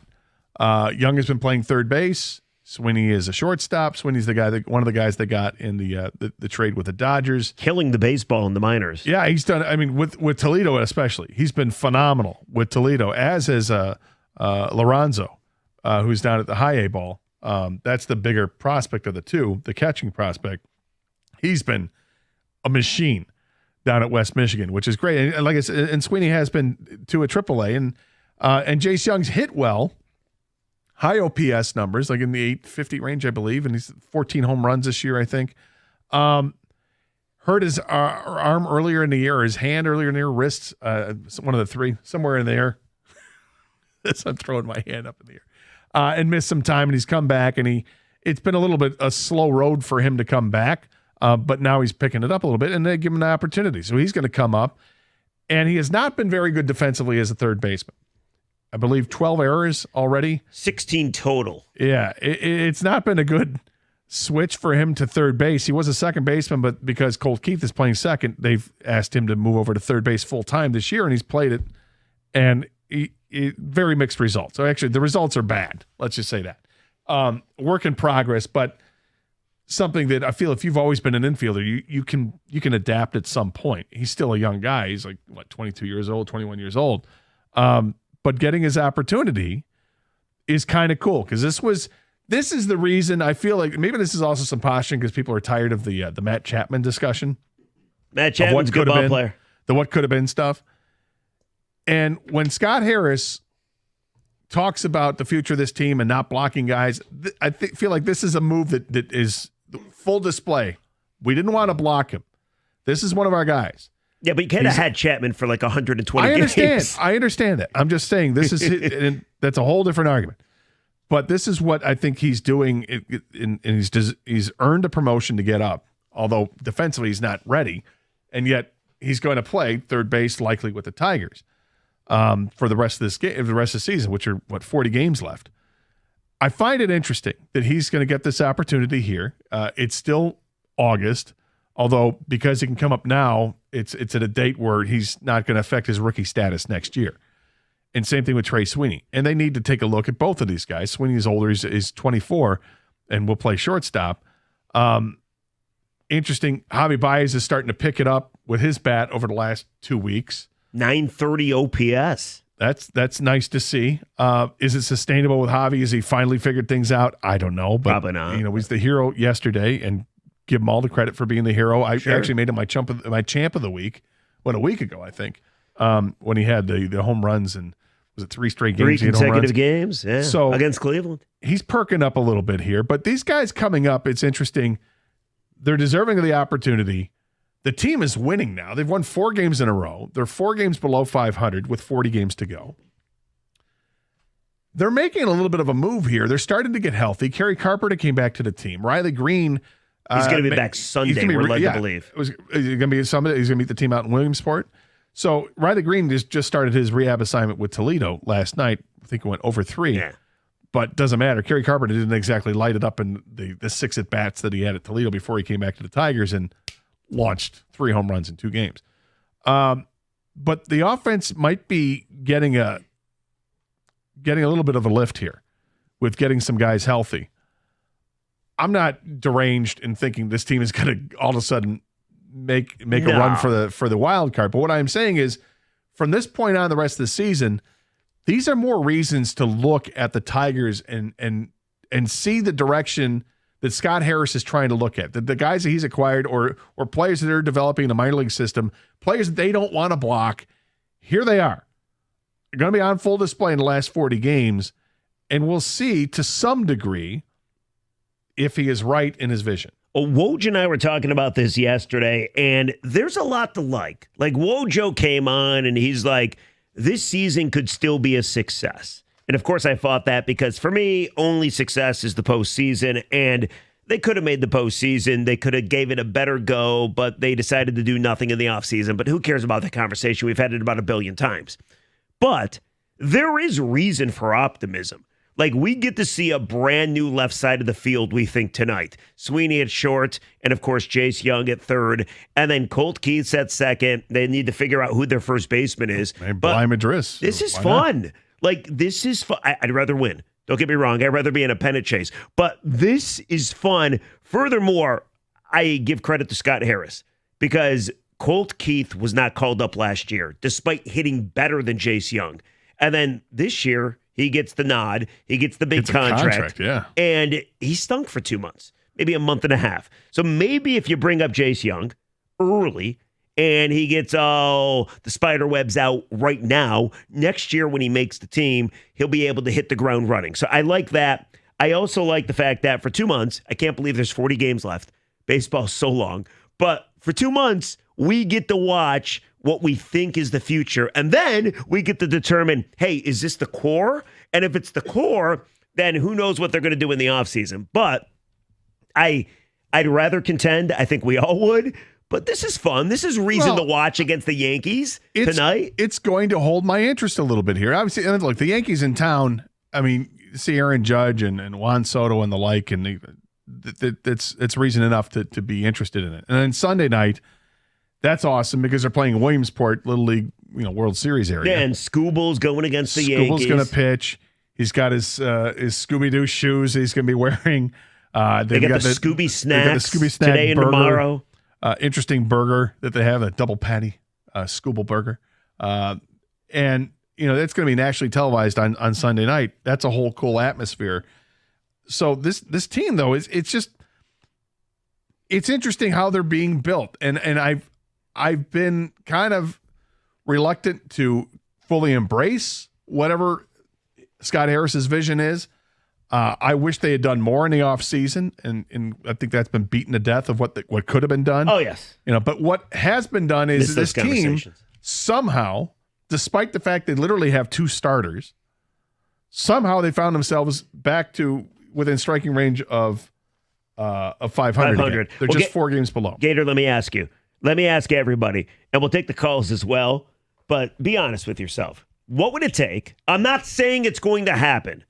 What would it take with 40 games remaining and you're 7.5 out of that third wild card spot for you to believe that September could be interesting? Like, if they could somehow cut the deficit to 4.5 with 25 to play, would that get you going a little bit or no? They're just dead. It could. They got to jump 1, 2, 3.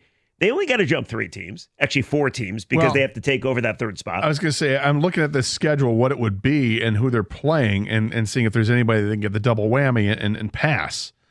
So, unfortunately, the American League teams are playing in September. They play Oakland, who's not in playoff contention. But those are wins potentially. Yeah, but That's again, good. I want the double whammy where you really hurt the team if you beat them because they're ahead of you. Like games against the Twins and Royals is what we need. They have no games against the Twins. They have 3 games at Kansas City. Okay. They have 6 games left against Baltimore. They have 3 left against Tampa. Are those teams in contention? I mean, as of now, Baltimore is leading the AL East. I mean, obviously, right? So, like, Baltimore, but the Yankees are in the mix. They got 3 against them coming up right now. They're the top wild card team right now. They're not going to catch them. That's impossible. But I hear what you're saying. But they can do some. They can dent the Yankees. They've got games against Boston still coming up too. But would I get excited? You said if they're 4.5 back, 4.5 with 25 to go. No, okay. Just because I think there's too many teams to leapfrog. I agree. I agree. But you know what? Like, yesterday we're talking progress. And I've been here before. You've been here before. The last decade, we've all been here before. We get excited at the end of the season. Like, I think a prime example of that was Torque last year, where, like, he's a piece. And now he's in the minors. I think you go back to 2021, and they were awesome in the second half. And A.J. Hinch came out with that comment saying, listen, Detroit's going to be a destination. You either join us or we're going to beat you. And then the next year, they won 68 games and weren't very good at all. So my point is, I need to see more next year for it to be real. But so far, you like what's percolating as far as progress. But I also think the last decade, like we need our expectations to be, you got to make the postseason. I want it for me to get any kind of excitement. I need to see this team continue to score runs. Yes. Continue to hit long balls because they weren't doing that the first 3 months of the season. I agree. And now they've done it the last 2 months of the season, which has been a lot of fun. And if that offense gets humming and if they start winning, more games than they're losing, if they're in the next 10 games, if they go like 7-3, something like that, well, that's interesting. And then you start to think ahead in September when you can expand the roster just a touch, that maybe you bring Torkelson back up if he's ready to go. You're already bringing these guys up tonight. You better. And then you're going to get Casey Mize back, and that maybe Reese Olson, maybe Reese Olson can pitch in the last month of the season to some degree. It can get interesting. Get you excited for next year. Not to mention next year, you're not going to have to do a ton in the offseason, I wouldn't think. I don't think they're going to. I mean, I would like them to, but... Yeah, that's we'll discuss it. 248-539-9797. This is 97.1, The Ticket.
Talking about the Tigers, we're still waiting for corresponding moves for players like Jace Young and Trey Sweeney, if they're being brought up for tonight's game, who gets sent down. And Jeff and I were kind of looking at the 40-man roster, and it's kind of ugly. Well, it's not that it's ugly. It's that they've got a couple decisions to make. Either you can do something simple, and that's send like Akil Badu and Bly Madris, right? Those are two guys that are going back and forth between AAA and Detroit.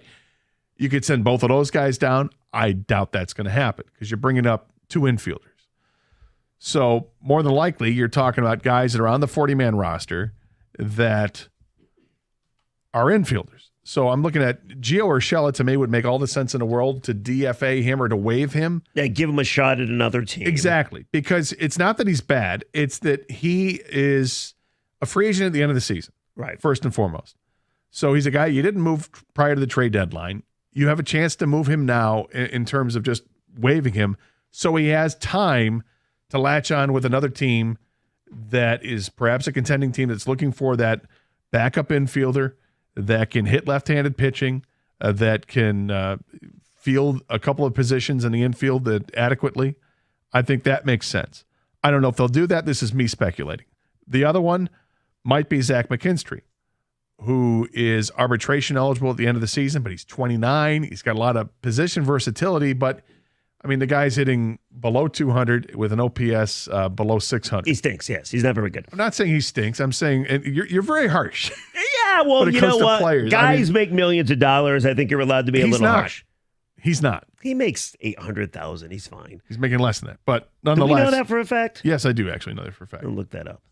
Anyway, the bottom line is you're right. You're right. I think they can also transfer guys on the 10-day DL to the 60-day DL, talking about maybe Wensil Perez. But Gator, what's exciting, I was looking at this tweet from Evan Woodbury, and he's on to something. Covers the Tigers for MLive. He says the Tigers could roll out a lineup, check this out, against a right-handed hitter with right-handed pitcher? Right-handed pitcher with 7 lefties. Madris at first, Keith at second, Sweeney at short, Young at third, and then Badu/Green, Meadows, and Carpenter. I mean, that's a pretty nice luxury right there, considering you go against mostly right-handed starting pitchers. It is, although Jace Young hits lefties better than he hits righties, apparently. But yeah, it is. But then what happens when you get a left-handed pitcher? Well, then, then you're heavy left-handed. Then you got some guys on the bench that you pinch hit for. That's why it matters. Just hit the ball. Try to hit against righties and lefties, and it never comes into play. 248-539-9797. Dean is on a cell. Dean, welcome to 97.1 The Ticket. Hey, Dean. Hey, guys. How are you? Good. What's up, Dean? I'm taking my son to his first baseball game tonight. He's cool. 8 years old. Cool. We're big Yankees fans. We're from just over the bridge in Canada. So right now it's currently raining. Yeah, it's supposed to rain for a couple more hours still. Yeah, so we only paid I think $300 for 3 seats. So we're looking forward to it. Where are you sitting? Where are you? Those sound like good seats. I don't know. The fiance grabbed them, so I just Right.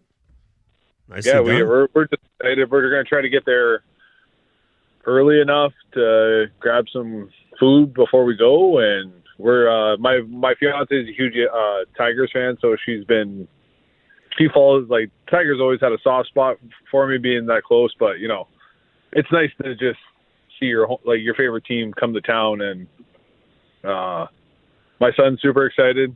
I would have loved to see Scoobel and Cole pitch against each other, but I think Scoobel pitched earlier this week. Yeah, he's going to pitch on Sunday night when they're in Williamsport.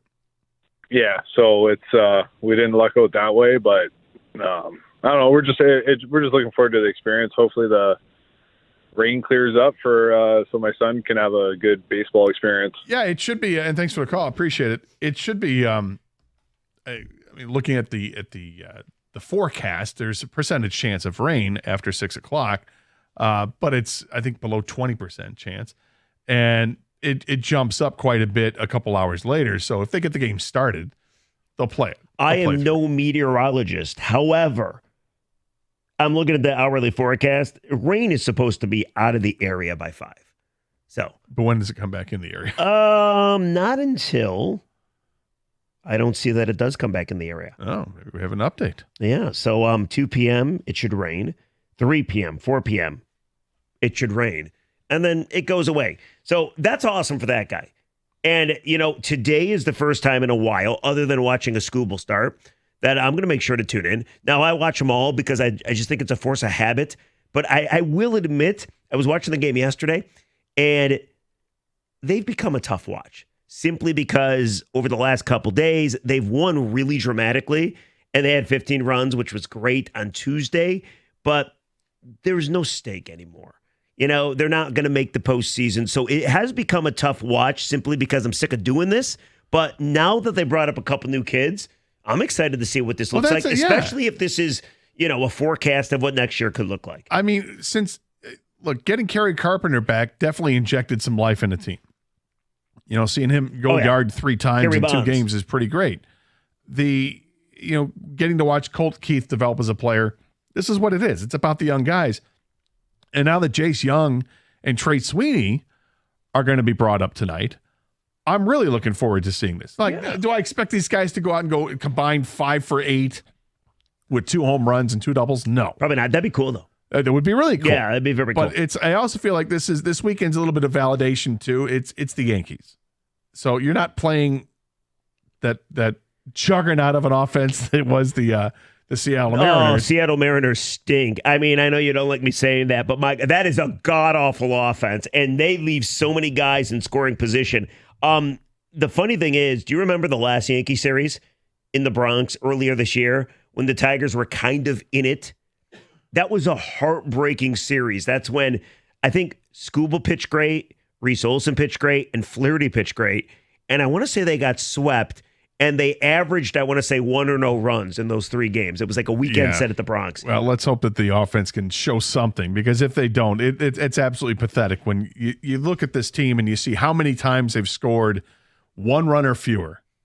It's infuriating. Do you know the number over the first 2.5 months? No. It's 23 times. Over the first 2.5 months. Over the first 2.5 months. So, I and didn't then do you it got to add to it since. lately. Yeah. And they picked up recently, but I mean, I guess you can add one of the games recently, but yeah, 23 times 0 or 1 runs. Just score 4 runs and you win. That's what happens with the Tigers. The record of scoring 4 runs is ridiculously good, and hopefully their offense is getting back into shape. Anyway, 248-539-9797 is a telephone number. You want to talk about the Tigers? Feel free. We've also talked about the Lions in their preseason game tomorrow. We had some people text in how many miles they've got in their car, getting excited for the Dream Cruise tomorrow. Stoney and I will be out there. And, what's the high mileage total you've had on your vehicle, and all that and more next year on 97.1 The Ticket.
Wanted to ask you, Jeff. Heard the news, well, I guess it's a week old now, that Aerosmith is done touring.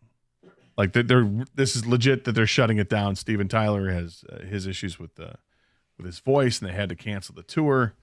Very sad. And that they're done. I know Aerosmith, is that your favorite band? One of them, probably my most favorite. It sucks. It does suck. I was fortunate enough to see them, I don't know what it was, 7 years ago now, 8 years ago, whatever it was. I remember that concert. It was at the Pine Knob. Maybe it was DTE back then. And Gator, I sometimes, I kid you not, when I run in the treadmill, I'll pull up other concerts. And I pulled up the Aerosmith concert, and Gator is front row, and I'm not even kidding you. Like, Steven Tyler's singing to you. Joe Perry is serenading you with his guitar. Yes, Don't Want to Miss a Thing, I think it was a song. He's got Gator's got a huge smile on his face as Joe Perry's rocking out in front of him. I mean, I can't blame him. Meanwhile, I had seats like back on the lawn.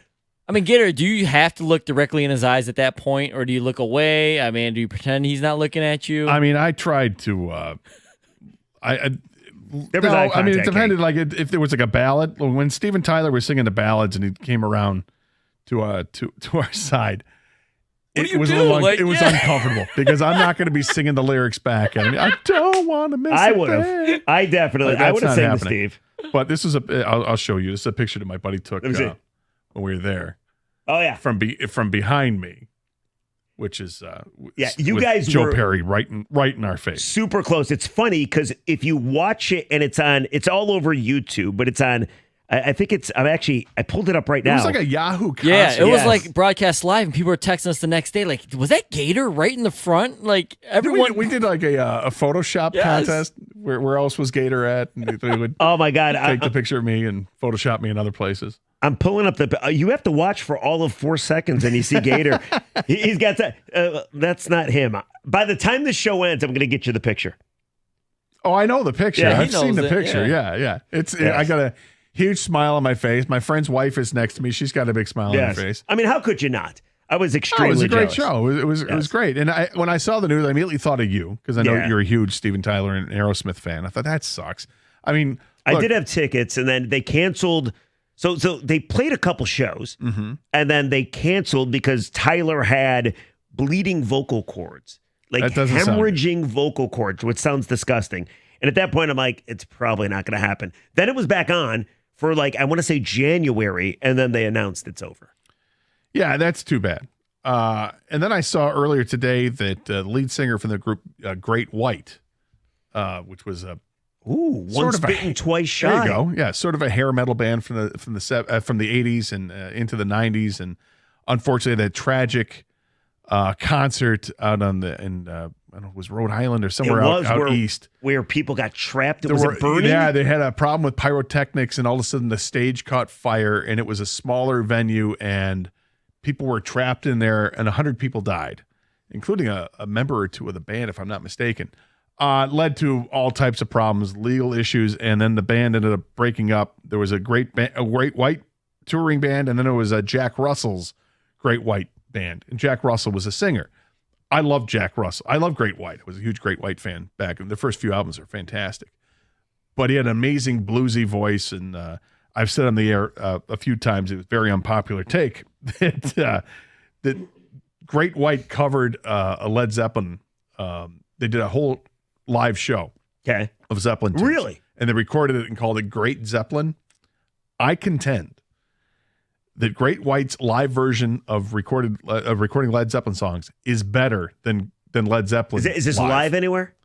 It's on disc. You can find it on Spotify or whatever. Wow, I had no idea. It's so good. So they're singing like Houses of the Holy. They sing every. I don't know if Houses of the Holy is on there, but they sing Immigrant Song and Stairway to Heaven. Stairway to Heaven. Wow. All the songs. Jamaica and all the stuff. It's great. It's great. And I've caught a lot of flack over the years for that. How dare you say that? I'm like, that listen, is a crazy opinion, but hey. I like Zeppelin. They're great. But if you hear Zeppelin live does not sound great.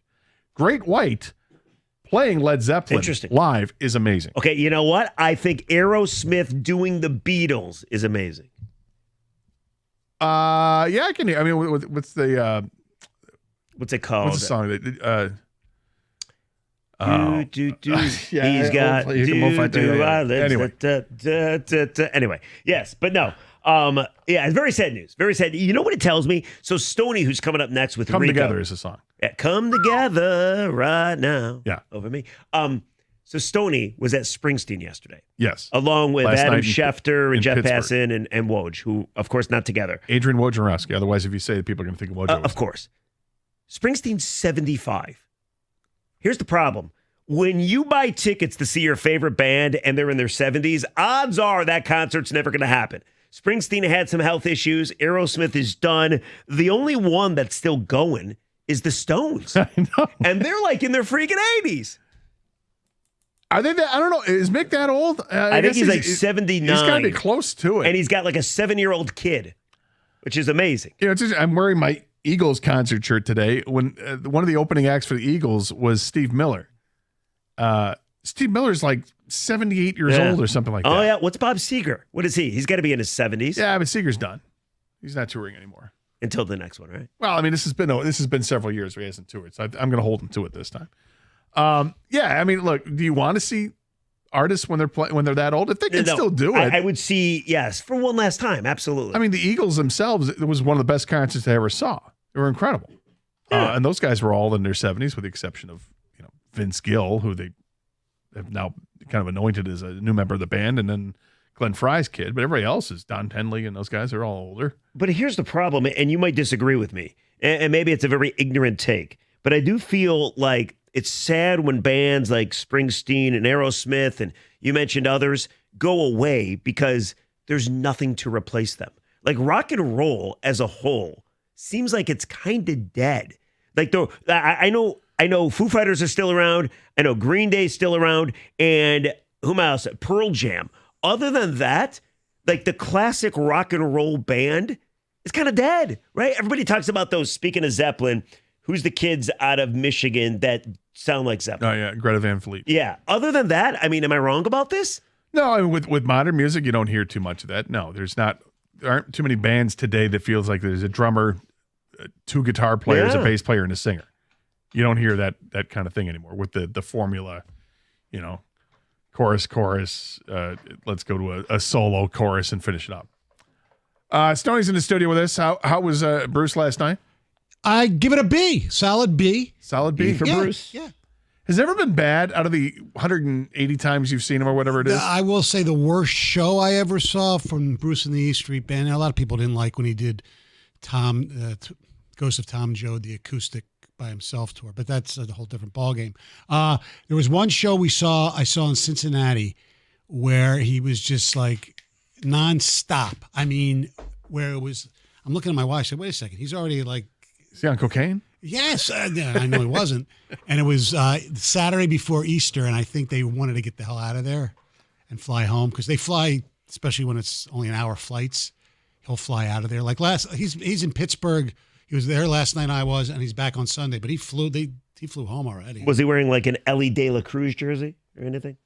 He doesn't really do that. He doesn't get into the jerseys. Well, that would be Cincinnati. No, that would be Cincinnati. Last night he was in Pittsburgh. Right. Oh, Pittsburgh. My bad. Yes, he didn't have a O'Neal Cruz. He didn't have a Mario Lemieux jersey on. Although there was Sidney a nice Crosby. statue in front of the arena there at PBG Paints Arena. Was that your first time in that arena? No, I went to another Bruce show there. I've never been to a hockey game there though. I hear it's a great arena. But walking in there and seeing a damn 2009 banner pissed me off. By the way, there's a lot of people texting in that agree with you, Gator. Led Zeppelin live apparently stunk. Not good, but Great White playing Led Zeppelin is amazing. All right. Wow. Yeah, I'm telling you, if you were to listen to it, you'd be like, that is really good. That's an amazing cover. No, I had no idea that Led Zeppelin was bad live. Yeah, it didn't sound good. Robert Plant is not a great singer. I don't think the recorded stuff is great, but Robert Plant. There are those who don't think Bruce is a good singer. All the old raspy guys like the late but great. Yeah, it Tom doesn't mean they're going Petty. to put on a bad show. No, exactly. Right. Yeah, but still enjoy it. But you're right. You don't see even Bruce because of age. I think it's to cover up some things, but which was once a 5 or 6 piece band is now like an 18 piece. Yeah. With a chorus and a big horn section. Absolutely. And things like that. Yeah. What's coming up today? What do we got, guys? Well, Stoney was like, "Hey, you're gonna make fun of me for doing the concert." I'm like, I can't, Stoney. I'm the guy that flew across the country to see Janet Jackson. That's right. You said she was great, though. I'm literally, I cannot make fun of you because I caught a 6 a.m. flight the next morning to make it back to work. Are you nasty? Yeah, well, yes, she was Miss Jackson that night. 58. Yeah, and out there moving like she was 28. Yeah. What's on the docket? Couple things. Well, the Tigers playing the Yankees in Williamsport, the Little League World Series, and just it's a cool idea. What are some other ideas that you would like to see implemented in sports? What are some ones that have kind of gone the way of the dodo bird? Jump the shark a little bit. You don't want to see it anymore. Winter Classic. Playing on an aircraft carrier. What did you say, the Winter Classic? Yeah. I can't. Why would you say Winter Classic? I mean, they are kind of running out of ideas. Yeah. Well, playing in a baseball stadium is still cool. No, they're overdoing it.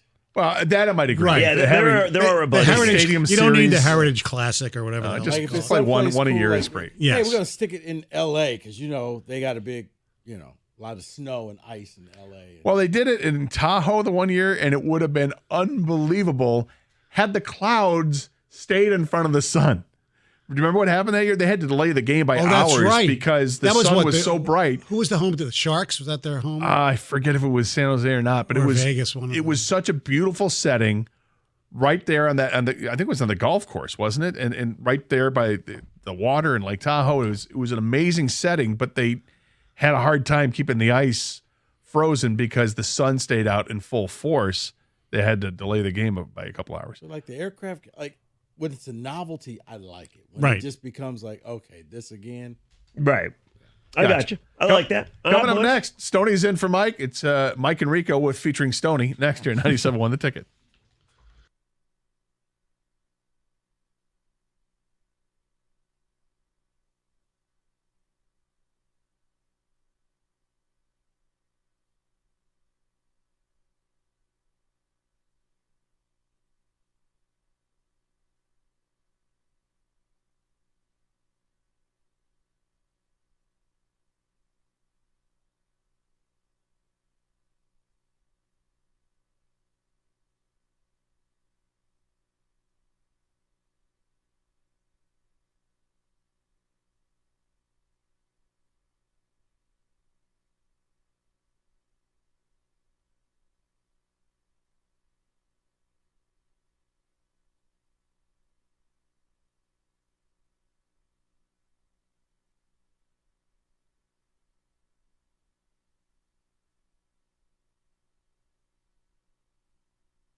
Quote, I got the most hated man in college football right now, Connor Stallions, end quote. He's my defensive coordinator. That's Mumford coach William McMichael to the Detroit News. We'll have audio from him later. The Tigers begin a series with the Yankees tonight at Comerica Park with a few fresh faces in the dugout. Trey Sweeney and Jace Young are about to make their major league debut. Sweeney's been hot since making it to AAA on the Toledo side of things, hitting over 380 with 2 home runs so far. Jace Young obviously has been anticipated for quite a while. He's been one of the top prospects for the Tigers list for the last couple of years. So who's going down, funny man? I don't know yet. I'll try to find out for you next update here. Okay, what are you here for? I'm getting other audio for you. That's why I'm here. Come on, man. You people talk to each other. You announcers know each other. Find out. It's unacceptable. This is unacceptable. 3. I'll have it for you at 3. If not, you can kick me out. How about that? Okay. 6:40 start tonight at Comerica Park. You can hear it right here on 97.1 The Ticket pregame at 6:15. At the Corwell Health Sports Desk, I'm Jeremy Otto. For more, go to 97.1 The Ticket or Odyssey.com.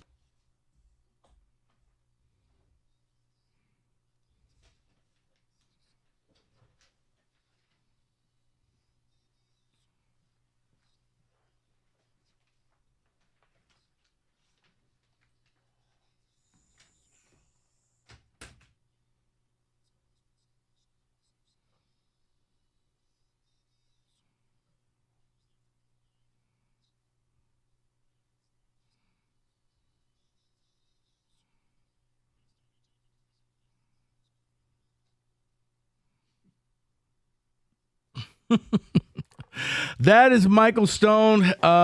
Mike in for Mike Valeni, who's off today. I'm Rico Beard. That's Jason. That's David. That's Kenny. Who's the one who got no sleep? Me or you? Well, hey. We're gonna be here till 6:10. Stoney. It's funny because I didn't expect you to get here until a little bit later. You drove all the way in. Well, we used my car, but I wasn't driving. Friend Gary drove. I had a loaner because when I hit a deer, the car needs. So why put miles on anybody else's car if I have a loaner? So you know what? So we took the car. Wait, you hit a deer? Yeah, 2 weeks ago. But it wasn't. It just barely got it. So just the right side, like where the light is. They have to do a little bumper damage. There's still damage, but the deer, thoughts and prayers. But I just kept going. I heard the thump and just boom, just kept going. Anyway, so yeah, we had a nice time in Pittsburgh seeing Mr. Springsteen. There were some luminaries there. Apparently. Adam Schefter, Wojbaum, not our Woj, although he's seen him before. Jeff Passan, Cleveland Cavaliers executive and former Spartan and Detroit Country Day. What are they, Yellow Jackets, I believe they are? Yellow Jackets. Yes, Jason Hillman, who I went with. He met us from Cleveland. Your friend and ours, Morton Meisner, I ran into. He had very good seats, too. So it was a great night in Pittsburgh to see the soon-to-be 75-year-old Bruce Springsteen. You've seen him so many times. This isn't Bruce Radio. I know. Do you still get excited? Yes. Do you still enjoy the concerts? You haven't reached that point where you're like, there are times we can go ahead and tap out. There are times during the show, especially on this tour more than usual, where you pretty much know what's coming next. The spontaneity is not what it used to be, but still, I've seen 8 shows on this 23-24 tour, and I've seen at least one different song in each show, so that's good. And it's you know what it is? So you've seen a third of this tour? No, he's had a... No, you said 8 shows out of 24. No, the 2023-24 tour. I'm like... Yeah.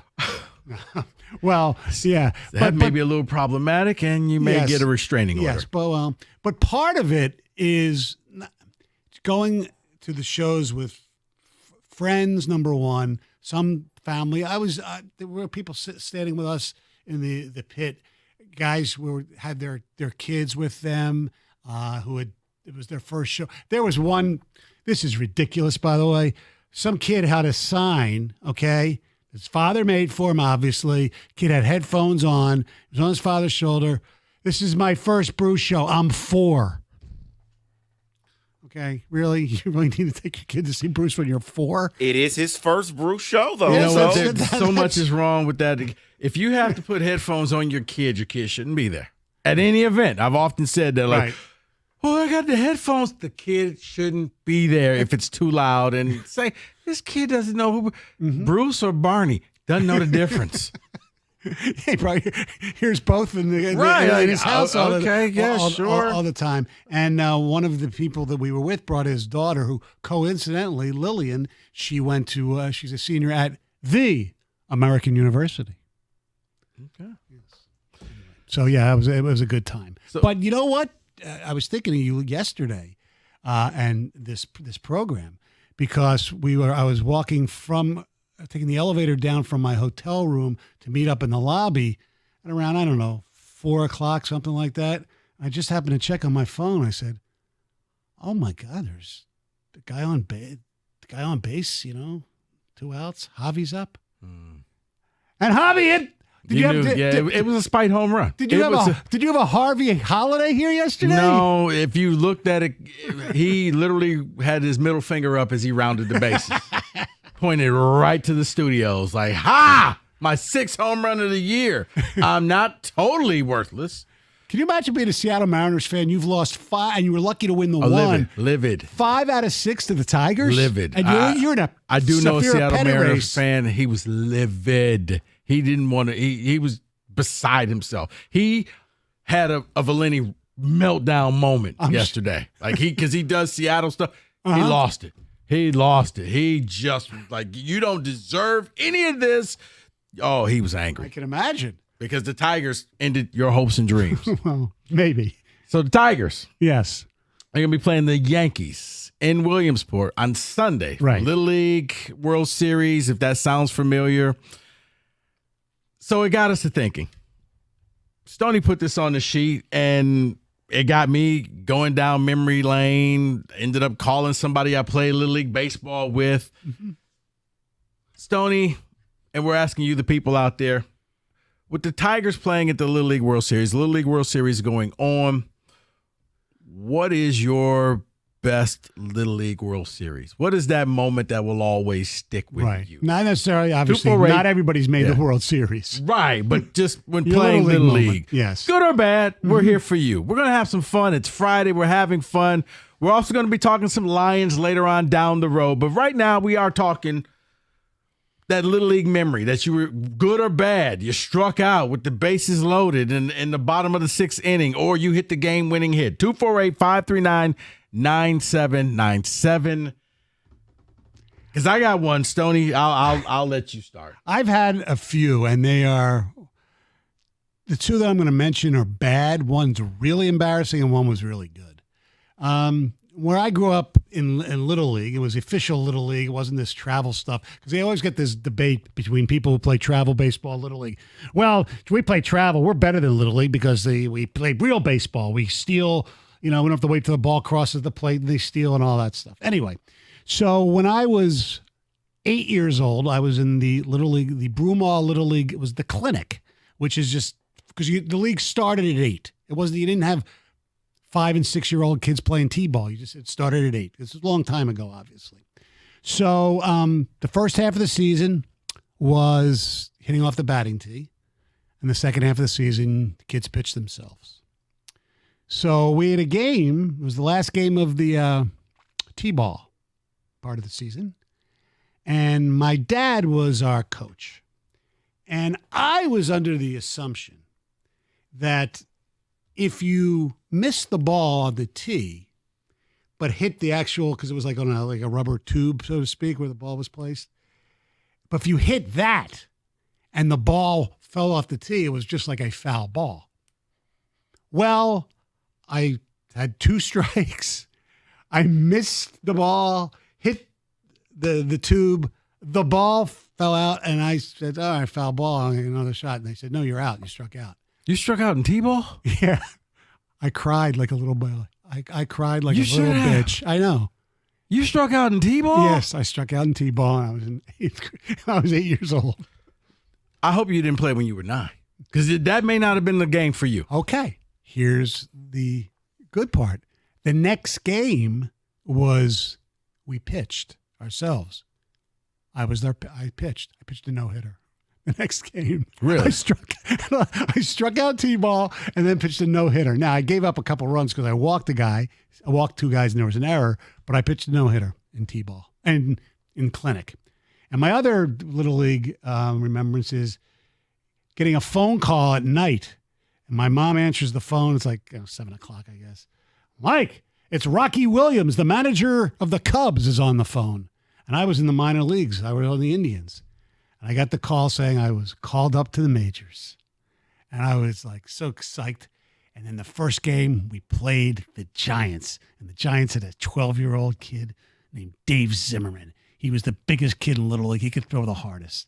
I come in a pinch hit my first time in the majors. And I was so nervous and so scared that the count was like 3-2. And he threw a fastball that was probably, in my mind, 100 miles an hour. And the umpire says, ball 4. And I was so nervous, I swung and struck out. Those are my Little League moments, ladies and gentlemen. Some bad and one good one. 248-539-9797. Can you top this?